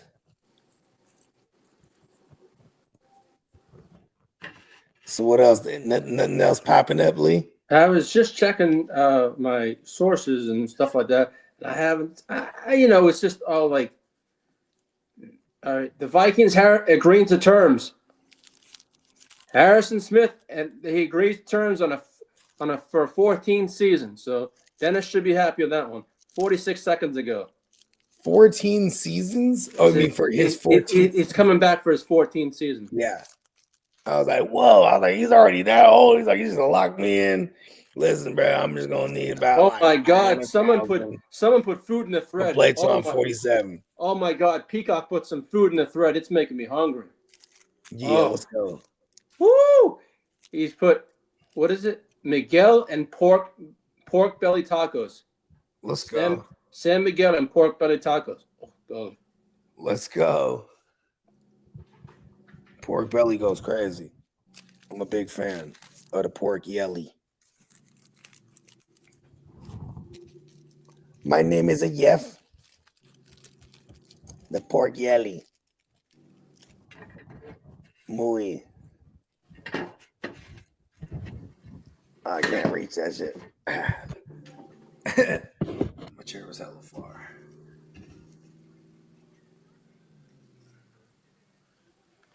My name is Mud. Boom, boom, boom, boom, boom. So, Lee, let me ask you something. Yes. What do you think your Chargers are actually going to do in this draft? If I'm going to go with, I'm waiting to see if we don't. Like 25? Huh? What pick are you guys? 25? 22. 22. Okay. 22. So they're at the 22. And then we got three. We have a total of, I think, 11 or 12 picks. We just got 3 comp picks. They're gonna use all those picks to watch. Yeah, we just got 3 comp picks too. So. Yeah, okay. They're gonna use those comp picks to move up. Watch, if they need to. We got a bunch of comp picks too. I would like the 22 if we take a tight. I would like to take a tight end or a running back. Now the players, 3 players I like are Grant from Michigan, which is on the defensive line. Okay. And then I want the Michigan tight end, because I know you just want anyone. You want all the Jim Harbaugh guys. No, okay. But the other would be Hampton for the running back. Okay, would be Hampton from UNC. If we go tight end, because I know the kid from Penn State's not going to be there, he'd be going to the gym. I think he's going to go in the top 10 now.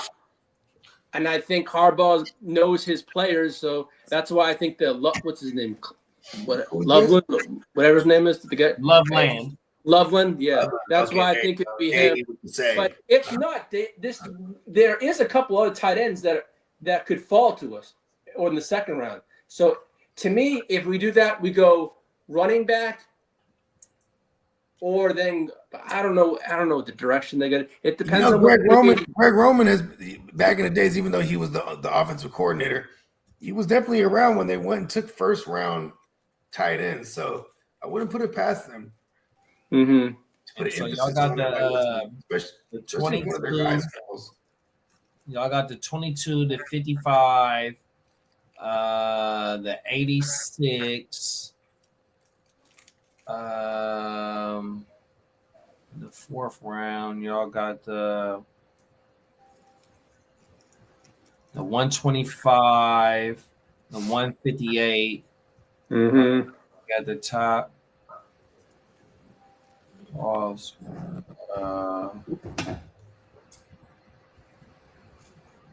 And then in the six, where y'all at?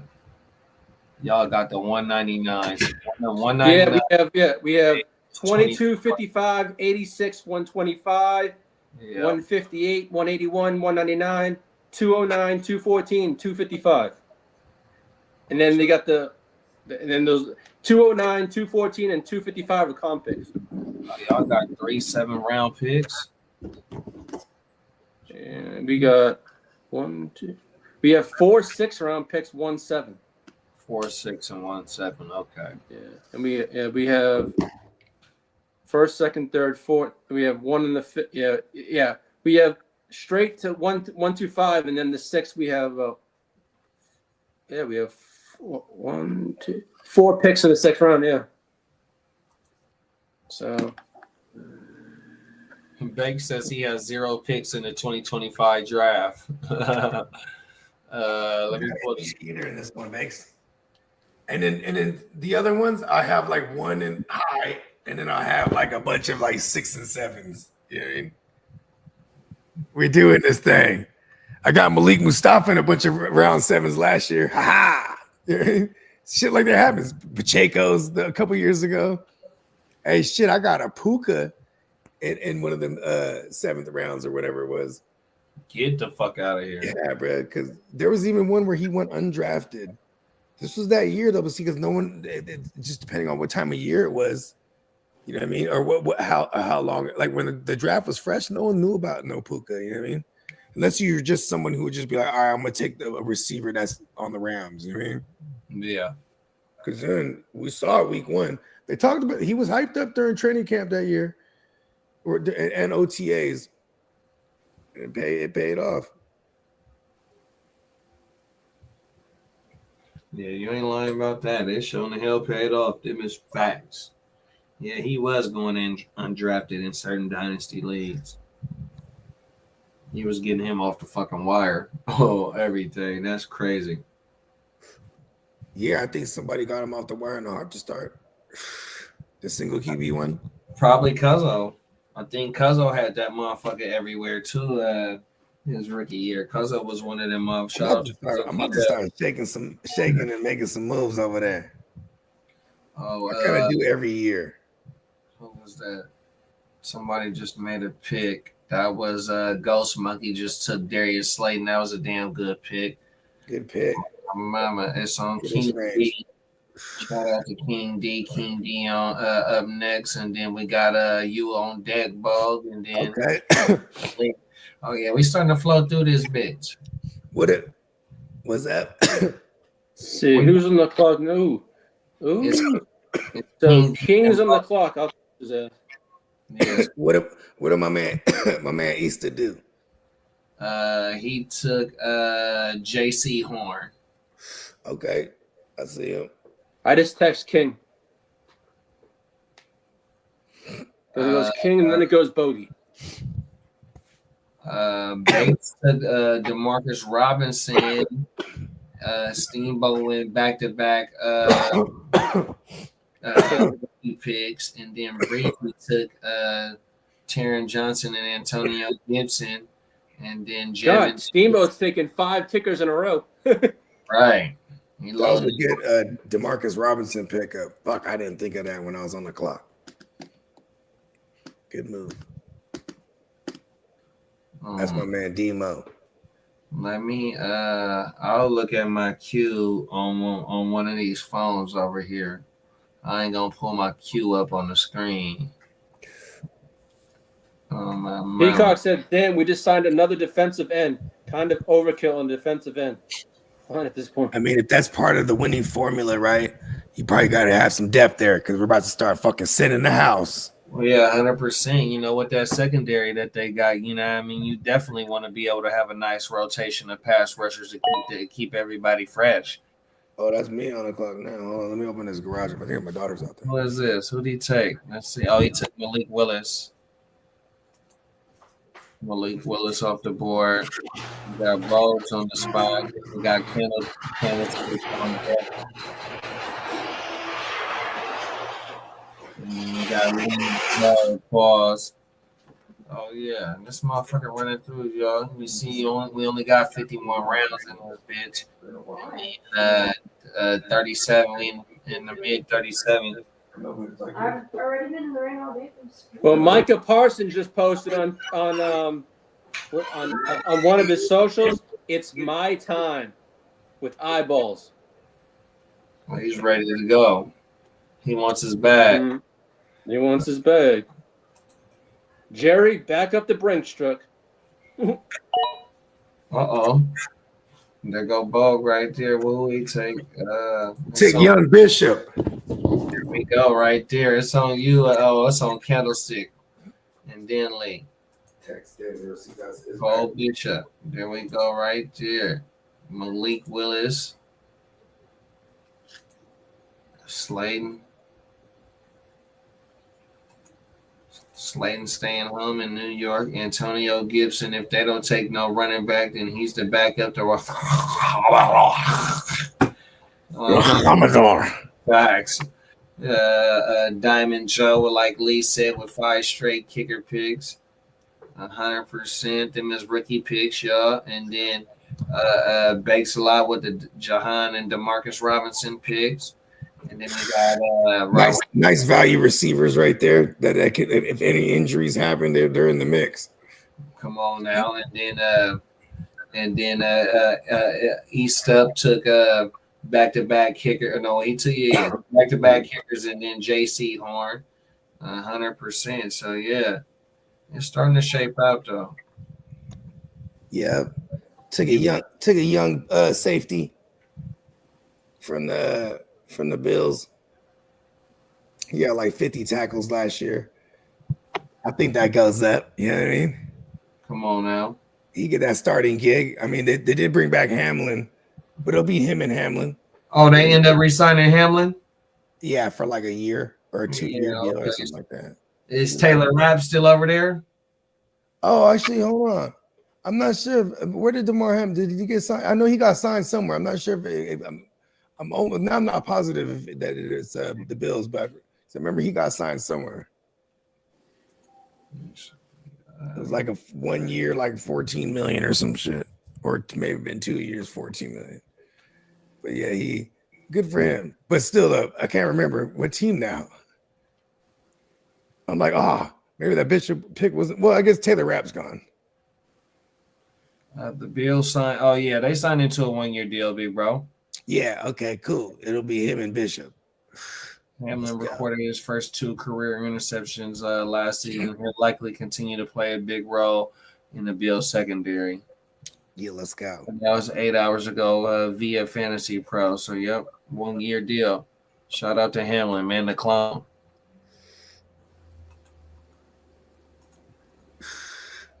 I got a gang of DBs and a gang of running backs. Shit. A gang of linebackers.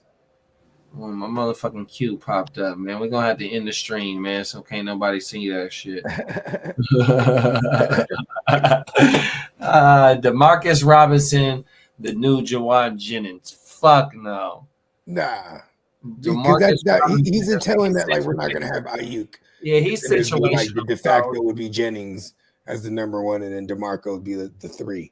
Yeah, he was like a situational player to me. I mean, even though he had a few games where he did score, but it was very few. It was, it wasn't. It's gonna be great when we go like some packages with 3 receivers in the red zone, right? And then he can block, and then even he'll be able to peel off and catch a greasy touchdown or whatnot. But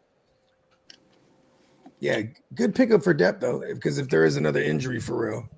And it's like how you said, it not even injury, just depth and the OG presence over there, because You just let go of Debo. I don't know if Conley's back. You know what I mean? Conley was I'll be right back. a G. You know what I mean? So you definitely need my daughter over here, like, where you send the money yet? I'm like, oh, my bad. I'm like, oh, my baby's going to prom. Oh, I'm it's like, the going prom hits for $75? I'm like, God damn it. Hold on, I'll be right back. Yeah, it is prom season. My daughter's brother was at prom last week on everything. I forgot about that. Fucking prom season, boy. I don't even want to think about my prom because that's like hella years ago, dog. Damn. I kicked it at my proms though. I went to like 5 of them bitches though, because I was at the junior prom in my sophomore year. We gotta pick off the board. I think that's me next. Shout out to my dog Busha, man. Me and Busha a year older than me. And You're on the clock, Gucci. We was at the motherfucking junior prom together on everything. All right, I'm gonna make my pick off the phone because I ain't trying to pull up my cute. Oh, my mama. You don't want anyone to see your list? Yeah. So we're gonna go ahead. Hold on. Let me make sure that the screen is all the way up. There we go, right there. So we had Cole Bishop, Jordan Winnington, and Jalen Tolbert. It's on me. And so I'm finna go with one of my guys that's queued up right now. And I don't know if I want to go this or that, but it's definitely going to be an offensive player. And this offensive player has action and stepping into a role right now with the releasing of or with the trade of Christian Kirk. You got Gabe Davis that is a 50-50 like type motherfucker. Then you got they signed, who did Jacksonville sign in the receivers? They signed somebody this week. Fuck. I forgot. Oh, well, it doesn't matter. I'm taking Parker Washington. 100%, bro. Let's go. We got a wide receiver run. There goes Elijah Moore with Titans. So that's 4 wide receivers straight off the board right there. Now we got Bernie Mac on the board. And then, so one of these other players that I got top, see. Oh, let me not say nothing. Ooh, on this turnaround, and I'm good on the turnaround with one of these other players that I want for sure, and it's like 6 of them that I got queued up. Let's go. I like the Parker Washington though. You know what I mean? Parker Washington, depending on what they do in the draft. I know they just brought somebody in as a free agent, wide receiver, this go around right now. But I think Parker Washington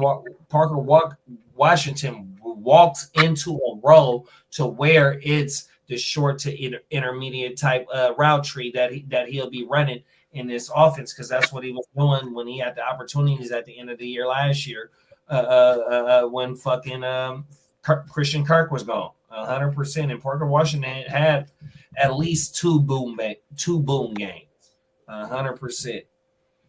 So I like Parker Washington, depending on what also else they do in this in the draft as well. I mean, that's why I picked up De'Amon Brown there, because I'm like, if they don't bring in anyone. Oh, that's who it was, De'Amon Brown that they brought in. Good looking, bro. Like, if they don't, because they got Gabe Davis over there, but I'm like, is Gabe Davis really still there? That was the old regime. You know what I mean? BTJR does what Gabe Davis does and more. Exactly. And then, like, you know, De'Amon Brown, he's just a flyer, but if they're bringing him in, that means somebody's going to go. And it'd probably be Gabe Davis. Yeah, I don't trust none of them dudes, but a BTJR, Diami, you know, that's like a depth flyer. 100%. Parker he flashed a ton 100%. And you want Parker to be able to move them chains and all that. Yeah, Parker's gonna be he'd be like a slot guy, predominantly when they go 3 wides. See, that's what's funny too. Is like I'm curious to see what they do, because like you know, we've seen Liam Cohen be a part of Sean McVay's offense, and we've seen Liam Cohen, you know, what he did last year with Tampa Bay. You know what I mean? And they mixed it up a lot. They pretty much played to the personnel they had. Yeah, man, I hope Liam can make some shit shake over there in Jacksonville. I mean, BTJR, playing with a Boo Boo T Law and a Mac Jones, I mean, and finishing in the top 10 in his rookie year. I mean, And Mac Jones was slinging too. right. It's the garbage time teams. The garbage time team of the century. BTJR was going crazy, bro. He sure the fuck was. Banks, don't worry, JD. I'm taking motor, JD. I'm not taking motor, JD. Oh my mama. Yeah, I'm not looking that way neither. Even though I got Tracy, I don't give a fuck. Let me see. I'm still gonna go defense. If not, I might crack off my very first pick. Yeah, because I went back-to-back picks before this round kicked off, so I think I might go with some of these players that might be walking into a role here coming this year. Everything. Then we got Bernie Mac with the double up. And then we almost in the 40th round. When Bernie kick off his his next two picks would be in the 38th. Yeah. Y'all got anything going else on this? What's the lineup for the rest of the week? Any winners or losers, or any projections for any of the rest of the OG wide receivers, or any of the running backs that's on the market? How y'all want to end the show? Give me some thoughts. Well, I'd like to see Rico land somewhere where he's like you. Oh, where did Rico land? He went to the Carolina. Okay, Carolina. Yeah, that's kind of cool. He might be fringe flexy.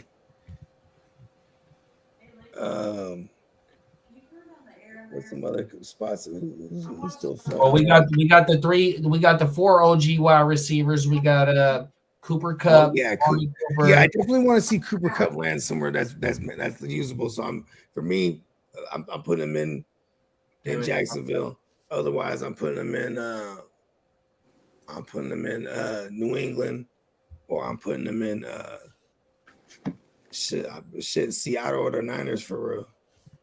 Yeah, for a Cooper Kupp situation, I would love to see him in New England. That means we're gonna get a shitload of targets while he's on the field. Seattle for sure, but we just seen that JSN runs a lot of his shit out of the slot as well. You know what I mean? San Francisco. Oh yeah, definitely. You know what I mean? Because you can have Ayuk and Jennings play the outside, and Cooper could definitely. But you're bringing in a 31. It'll hurt Ricky, but you know what? Fuck it, we got Cooper Kupp now. This is how I would feel. Right, and I don't know if I want that, and I don't know if I want to delay Ricky's progress. Yeah, his progress 100% on top of what we got to pay him, because depending on what Cooper commands, if it's if it's 15, 16, 17 and the Devontae only went for 22, then it's kind of damn, you're bringing in somebody that's a whole lot better at this point of their stages of career, and they're the same age right now, so it's back on Titans. But yeah, though, I don't want Cook, though. I ain't gonna lie, I really don't want. Oh, Cook. Titans is in the building, huh? Yeah, it's on me now. Oh my mama. I think I'm gonna go with one of my IDP darlings. Or matter of fact, give me Justin Reed that just signed with the Saints. Who's that? Justin Reed. Oh yeah, that's a good pick. I thought you were gonna say Chase Young or something. That would have been a decent pick too. Fuck Chase Young. He didn't do that. He got a bag. I know, but where was he at in the Super Bowl? Yeah, that's the thing. We're not even calling we weren't even blitzing. That's the DC right there. That's why he got fired the very first day. We let him get on the plane and go home. Yeah, he didn't do shit with us, bro. Yeah, we got fuck Steve Wilkes. So I'm glad that you got the bag, Chase Young. Ain't nothing wrong with that. It's just as a Niner fan, you know what I mean? It didn't, it wasn't what it was, during that little bit of 8 games. Now, it's probably 10 games because of the playoffs. But yeah, though, bro, 100%. Banks said just left the shop, got some white runts. Talk about it, big bro. Oh, my mama about to roll up. White runts like a couple months ago. That shit had me on my ass every day. That white runts? And I'd be hungry as a motherfucker. Be like, yeah, everything tastes so good. That's that white runts is heavy indica.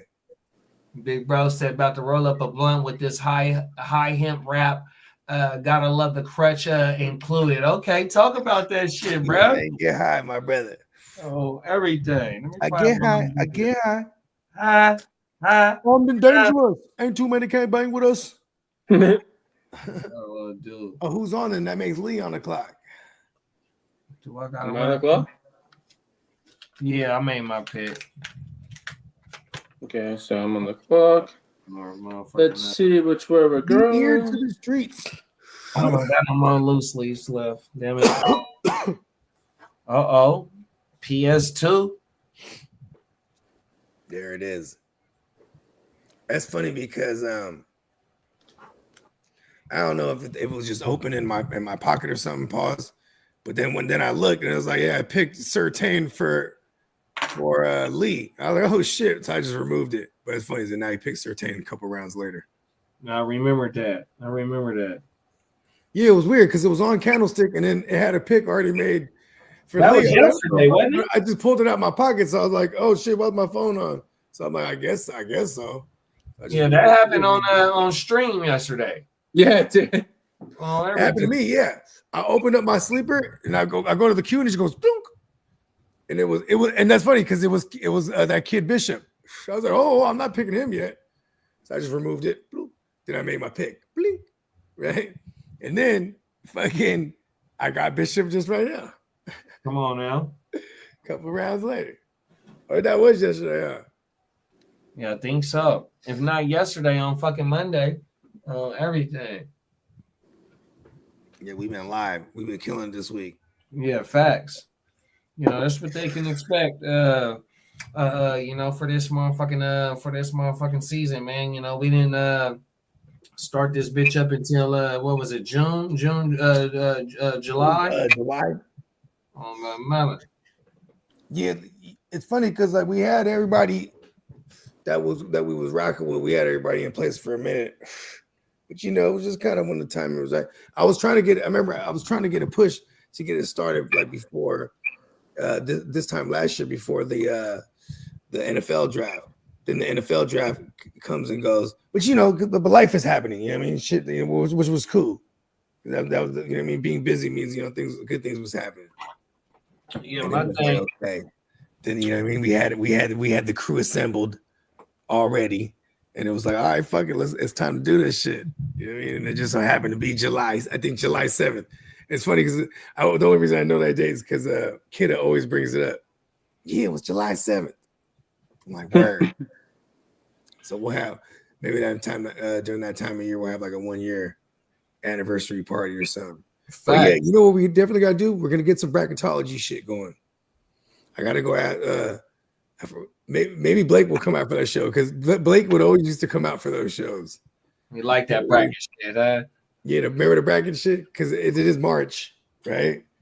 And we would always do that every March back in the days, going all the way back to 2020.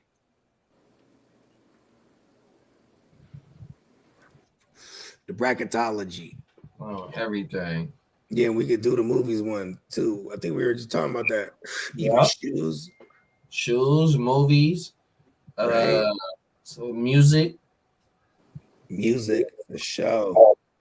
Oh my mama! What's funny is my shoes ain't gonna make it because they're boring.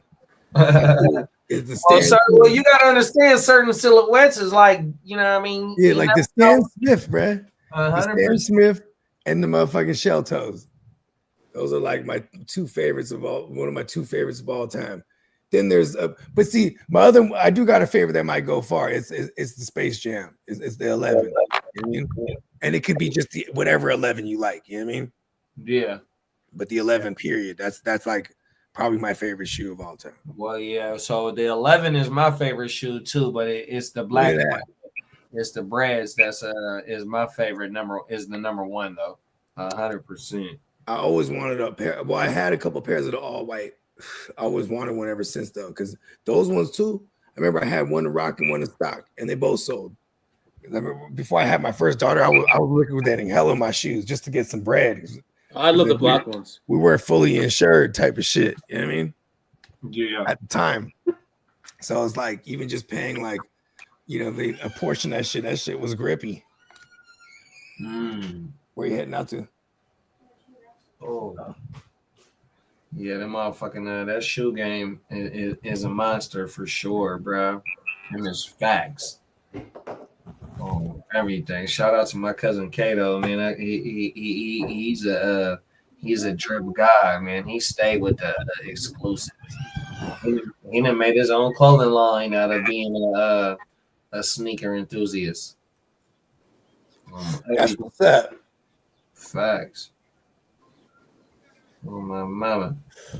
Yeah, you know what I mean. This thing, man, it's funny because I was a sneakerhead for the longest till like I started having kids. And I remember I was still a sneakerhead to a degree when I had my first one. I had sold a lot of my Jordans though, because you know what I mean, when I needed some quick bread, you know what I mean, them things went quick. Yeah, I had to line at Shoe Palace, bro. So I used to get everything. You know what I mean? Get the fuck out of here. I swear to God. Shout out to my man Nancy. I always shout Nancy out. Shout One day out Nancy will pull up on us because he live out there in Stockton. You know what I mean? But that's my guy. But he ran the Shoe Palaces, and so he floated around. And like legit, whenever it was that Saturday morning or whatever it was, while motherfuckers is in the line, they'd see me walk up in that front of that joint, and they'd be hella hot. Who the fuck is this guy? Yeah, and it would always be a size 10, so they were really hot. Because you know what I'm saying? And because Jordan's wearing a little big, so size 10 works for me. You know what I mean? Yeah. But most other shoes I'm wearing 10 and a half. And they'd be super hot. And a lot of times I'm getting multiple. You know what I mean? Yeah. Multiple pairs, bro. That's how you walking up out that bitch. And my man's running the joint, you know what I mean? Oh yeah, motherfuckers. This is what 2000. This is like the 2004 to like maybe 2007 era. Oh shit. Yeah, because then at one point he stopped working for them, but he definitely had a lawsuit against them, and then he fought them for like years. But he definitely got a fat settlement. Oh yeah, I think I remember you telling me. He took Shoe Palace on one. Oh, everything. You know what I mean? It was like for the break times or some shit like that. Yeah, because you can't. So, and I worked at Shoe Palace when I was a wee tyke, when I was like a freshman for real. But they said like, so the managers or the store managers, you never can leave. So you send other people out to get your food and all that shit. You know what I mean? And like that's against California laws. Like you have to have an actual break. You know, maybe they could have got around it. Maybe he was punching in and out, but everybody knew, and that's a Shoe Palace thing. Right. They'll never leave the house, never leave the store alone without the fucking store manager. They would never do that shit. That's crazy. Ever. Now it's different because they're corporate too. They sold a long time ago.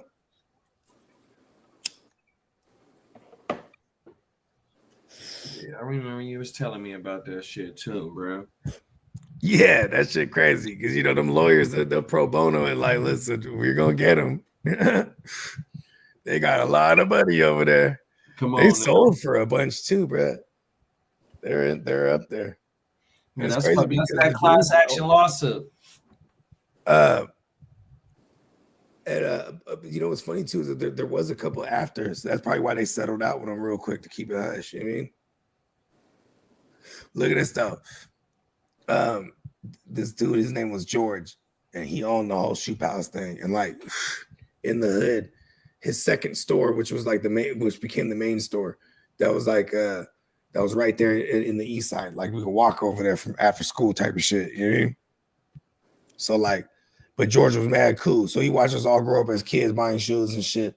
And then like he gave a bunch of us jobs, you know what I mean, when we went to the little job program as freshmen. Yeah. In that thing. That's federal. Yeah, Yeah, I watched them I come applied up. for multiple shoe places. They was not fucking with me when I was a young dude. Look at Shoe Palace. That shit fucking blew up though. Next thing you know, they had 3 stores in San Jose, and then next thing you know, they're everywhere, bro. Like that shit was crazy. Yeah, so shout out to Art Mall. That's where I buy my shoes at every Saturday. When I was a young boy on my mama, bro, that was a spot. Everything. Motherfuckers got to get in that line, huh? Downtown, we had to go to K Street before the arena was there. We had I would slide down there on my mama. Oh man. Is that on me now, or is it my brother? Oh yeah, that's on you. He took let me see. Looked like he took a DB. Yeah, I don't know what the fuck my phone is at. He took, Deshaun Elliott from Pittsburgh.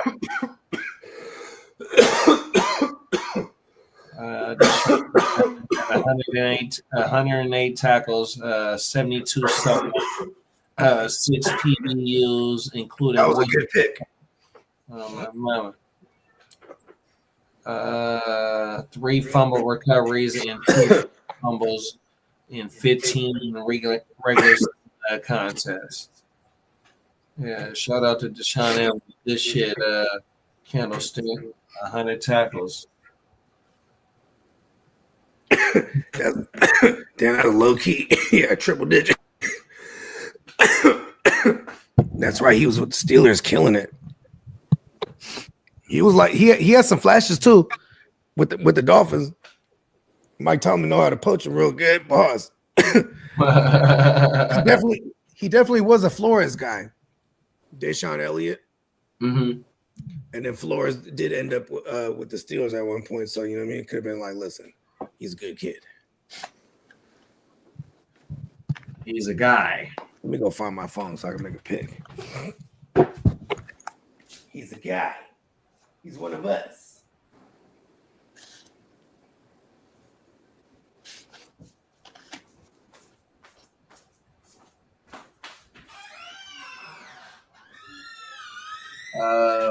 Let's see, Lane. Let me see what I got for you, big bro. Let's see. I know you happy to have Khalil back. Yeah. Let's see. You said you was mad about the Evan Ingram signing. You know what I do? Why there was I put it up earlier was who I wanted to get rid of, and I won't lie, and I kind of was pissed because there was a guy out there that we could have signed, and it annoyed the shit out of me too. Was Pipkins? I would have loved to drop his ass. Okay, the Chargers could have cut Trey Pipkins, right? Who was owed $9.25 million in the season, and they could have signed Kevin Zietler for $9 million. And what does Pickens play? Huh? What position does he play? He's a guard. Oh, okay. And you will rather have Zeitler over Pipkins? Yep. Well, I looked at it, right? His PFF rankings, right, or whatever they call it, for Pipkins was an overall grade of 57.8. His pass blocking was a 49.7, and his run block was a 63.7. That was Pipkins. Now, Zietler was an 86.8 for his overall grade, right? His run block was an 87.2, and his pass block was a 71.8. I was like almost doubled each one of his freaking. Who's this? Let me guess. Joe Alt? No, this is Trey Pipkins, and then I would have loved to. Okay. I knew it was someone on the Chargers. I would have loved to cut Pipkins and then sign Zietler. It was only about not much difference. What, 0.25? I don't understand. Yeah. So where's Zeitler coming from? He's coming from the Colts? Well, he was from the Colts, but he signed with the Titans. Oh, he signed with the Titans. Oh, he's with the Ops now. Yeah. It's a good pickup for them. Yeah, it is. Yeah, that's Freeze. That's Kelly Fries, Freeze, whatever bro name is. My bad, big bro. No disrespect. And so that's 3 offensive linemen that the Colts lost. Yeah. Shit. Yeah, that kind of sucks. Quentin Nelson and Kelly and all them, they used to be bad motherfuckers. They still got Quentin Nelson, right? Because I remember they paid him a couple years back. Yeah, Quentin Nelson was like a top 5 pick, top 7 pick. Everything. Yeah, even Kelly was a bad motherfucker too for a while. That's crazy. Where did he go? Oh, is he with Minnesota? Bears? Both of the linemen went to Minnesota. Oh wow, Kelly went to fucking Minnesota. Fries and Freeze went to Minnesota. Him and Kelly, and then the two defensive tackles. Even though Hargrave, we talk about Hargrave. Yeah, Hargrave and Jonathan Allen. Yeah, facts. God damn, Minnesota's doing it. They have a hell of a team. They do. Well, hey, they got to do it now because they got to. That means it is. See, you can't do this if you're paying a Darnold even then. You know what I mean? You can't do all of this at least. So they got the rookie QB contract in there. Boom, time to spend some money. You're paying Jefferson, paying Hawkinson. You're paying Dershaw. You know what I mean? He's coming off the injury, but you definitely beefed up that line. Oh, man, I'm hating. Good for them. I'm hating. And they whipped the shit out of us too, bro. Back-to-back years. Trent Williams can't do it all by himself.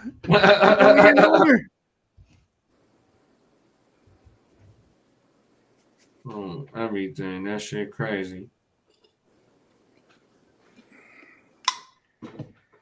Come on, Aaron. We're on the Aaron Rodgers watch forever. Yeah, he's holding a lot of these dominoes up, and it really ain't. Russell Wilson, he's over there. He's landing in Cleveland. And he's talking about, all right, Cleveland, what you talking about? Here's the question: is okay? They're all waiting on Rodgers, but are they gonna just make a decision? Say, okay, I'll sign with the Browns, and then not know what's going on. Or Rodgers, or are they all waiting for that domino effect to fall? The New York Giants, they got in the back pocket that they'll just get a QB and they'll just run with him week 1 for real. Or they'll bring in some other bridge QB that's not a threat. You know what I mean? Maybe a Flacco?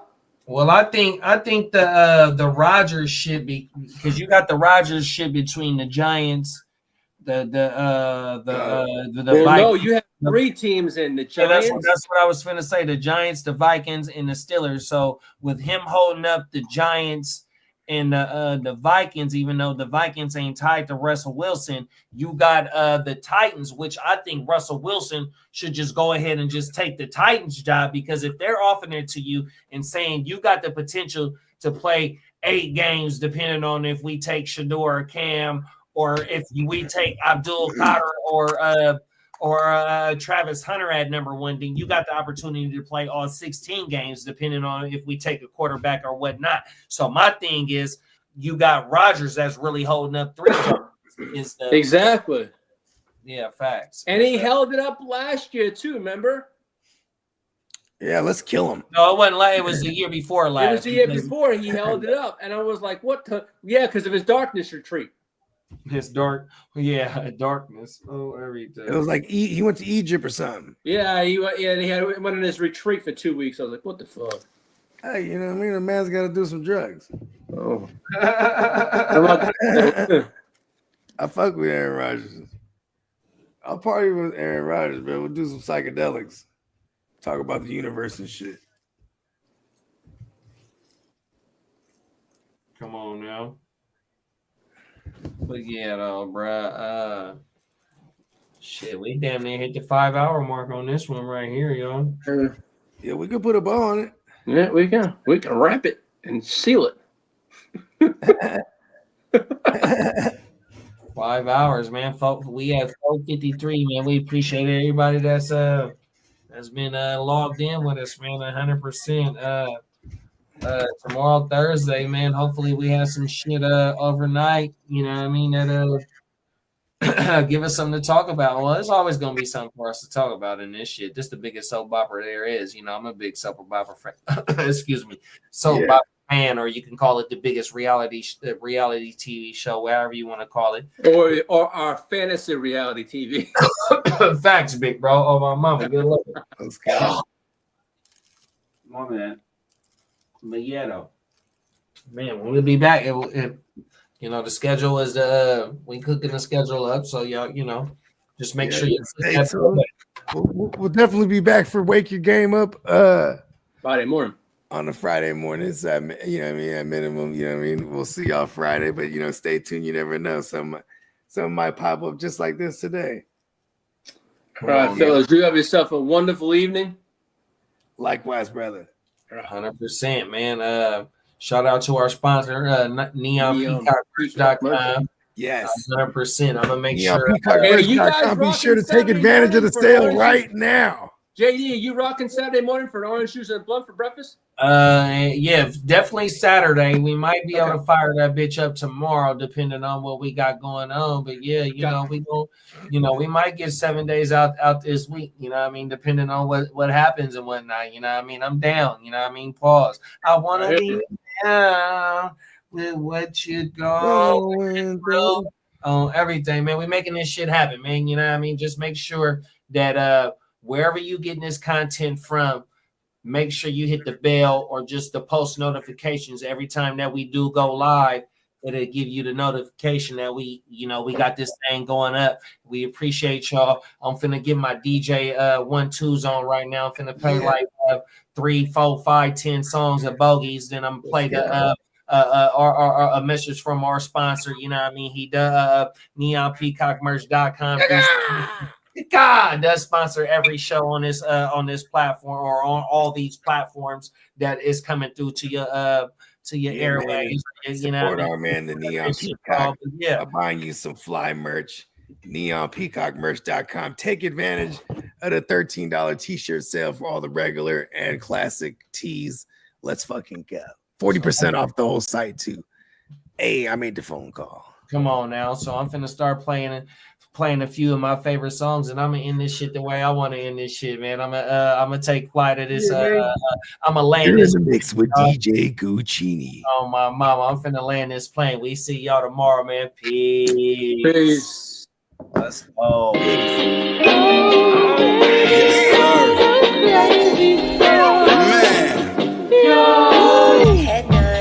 One of the ones, man.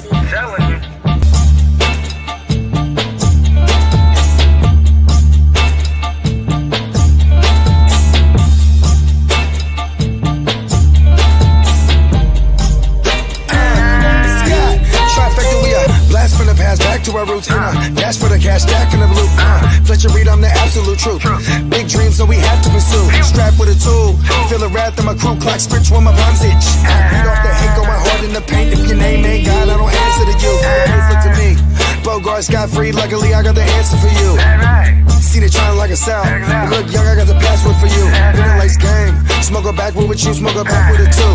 Show you how to maintain, so you never go astray. How to lead on the path for you.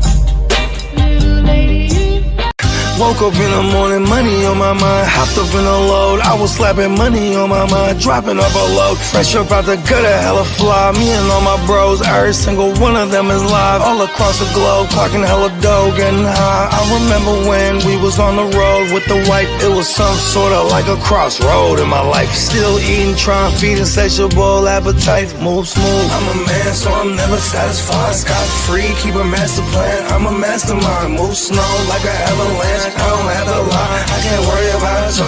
I'm too busy having my mood smooth. I'm a man, so I'm never satisfied. Scot free, keep a master plan. I'm a master.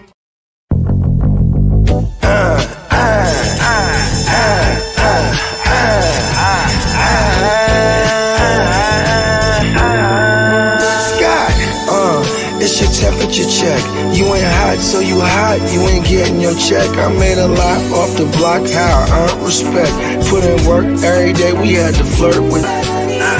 On the baby side, on the baby side, on the baby side.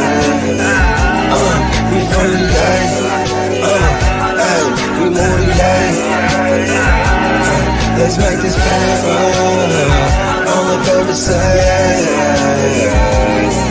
Yeah.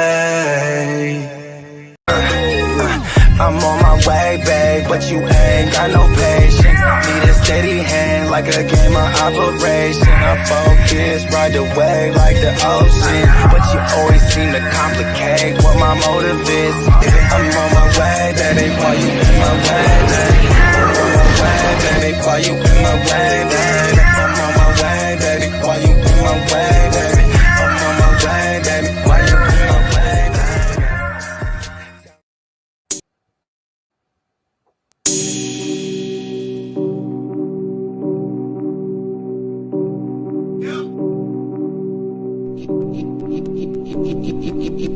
Eureka. We make plays every day, yeah.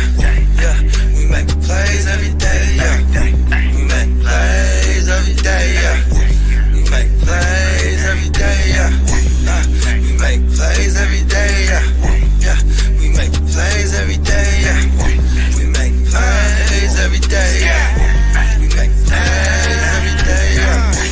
Hit 'em with the run pass option. I run shit or I shred from the pocket. I'm always shopping, I'm always copping, and always pray I'm falling like leaves an item. Hey, what could I say? I make plays every day. Catch me with a thick one, make her pay what she weigh. And then some. Welcome to my kingdom. Really in the field, never got my feet up. Go hard, push a hard line. Yeah, been around, peep the archives. Yeah. Off top, it's a long grind. You don't need to watch to see that it's hard time, yeah. I'm counting chips, finna take the chip. You counterfeits, better pay attention. I'm about a chick, catch me in my bag. Sunday to Sunday, we living that. We make plays every day, yeah. Yeah, we make plays every day, yeah. We make plays every day, yeah. We make plays every day, yeah. We make plays every day, yeah. Yeah, we make plays every day, yeah. We make plays every day, yeah. We make plays every day, yeah. Could be one sitting in a pocket. I like to dip and dunk, but I rock it. Money, money, money is.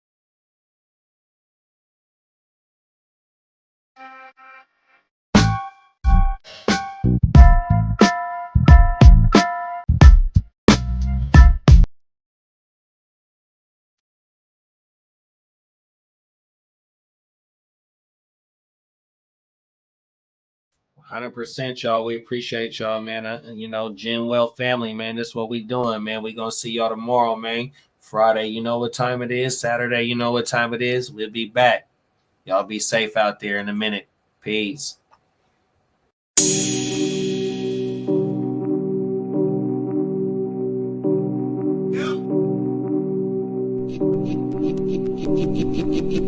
Eureka.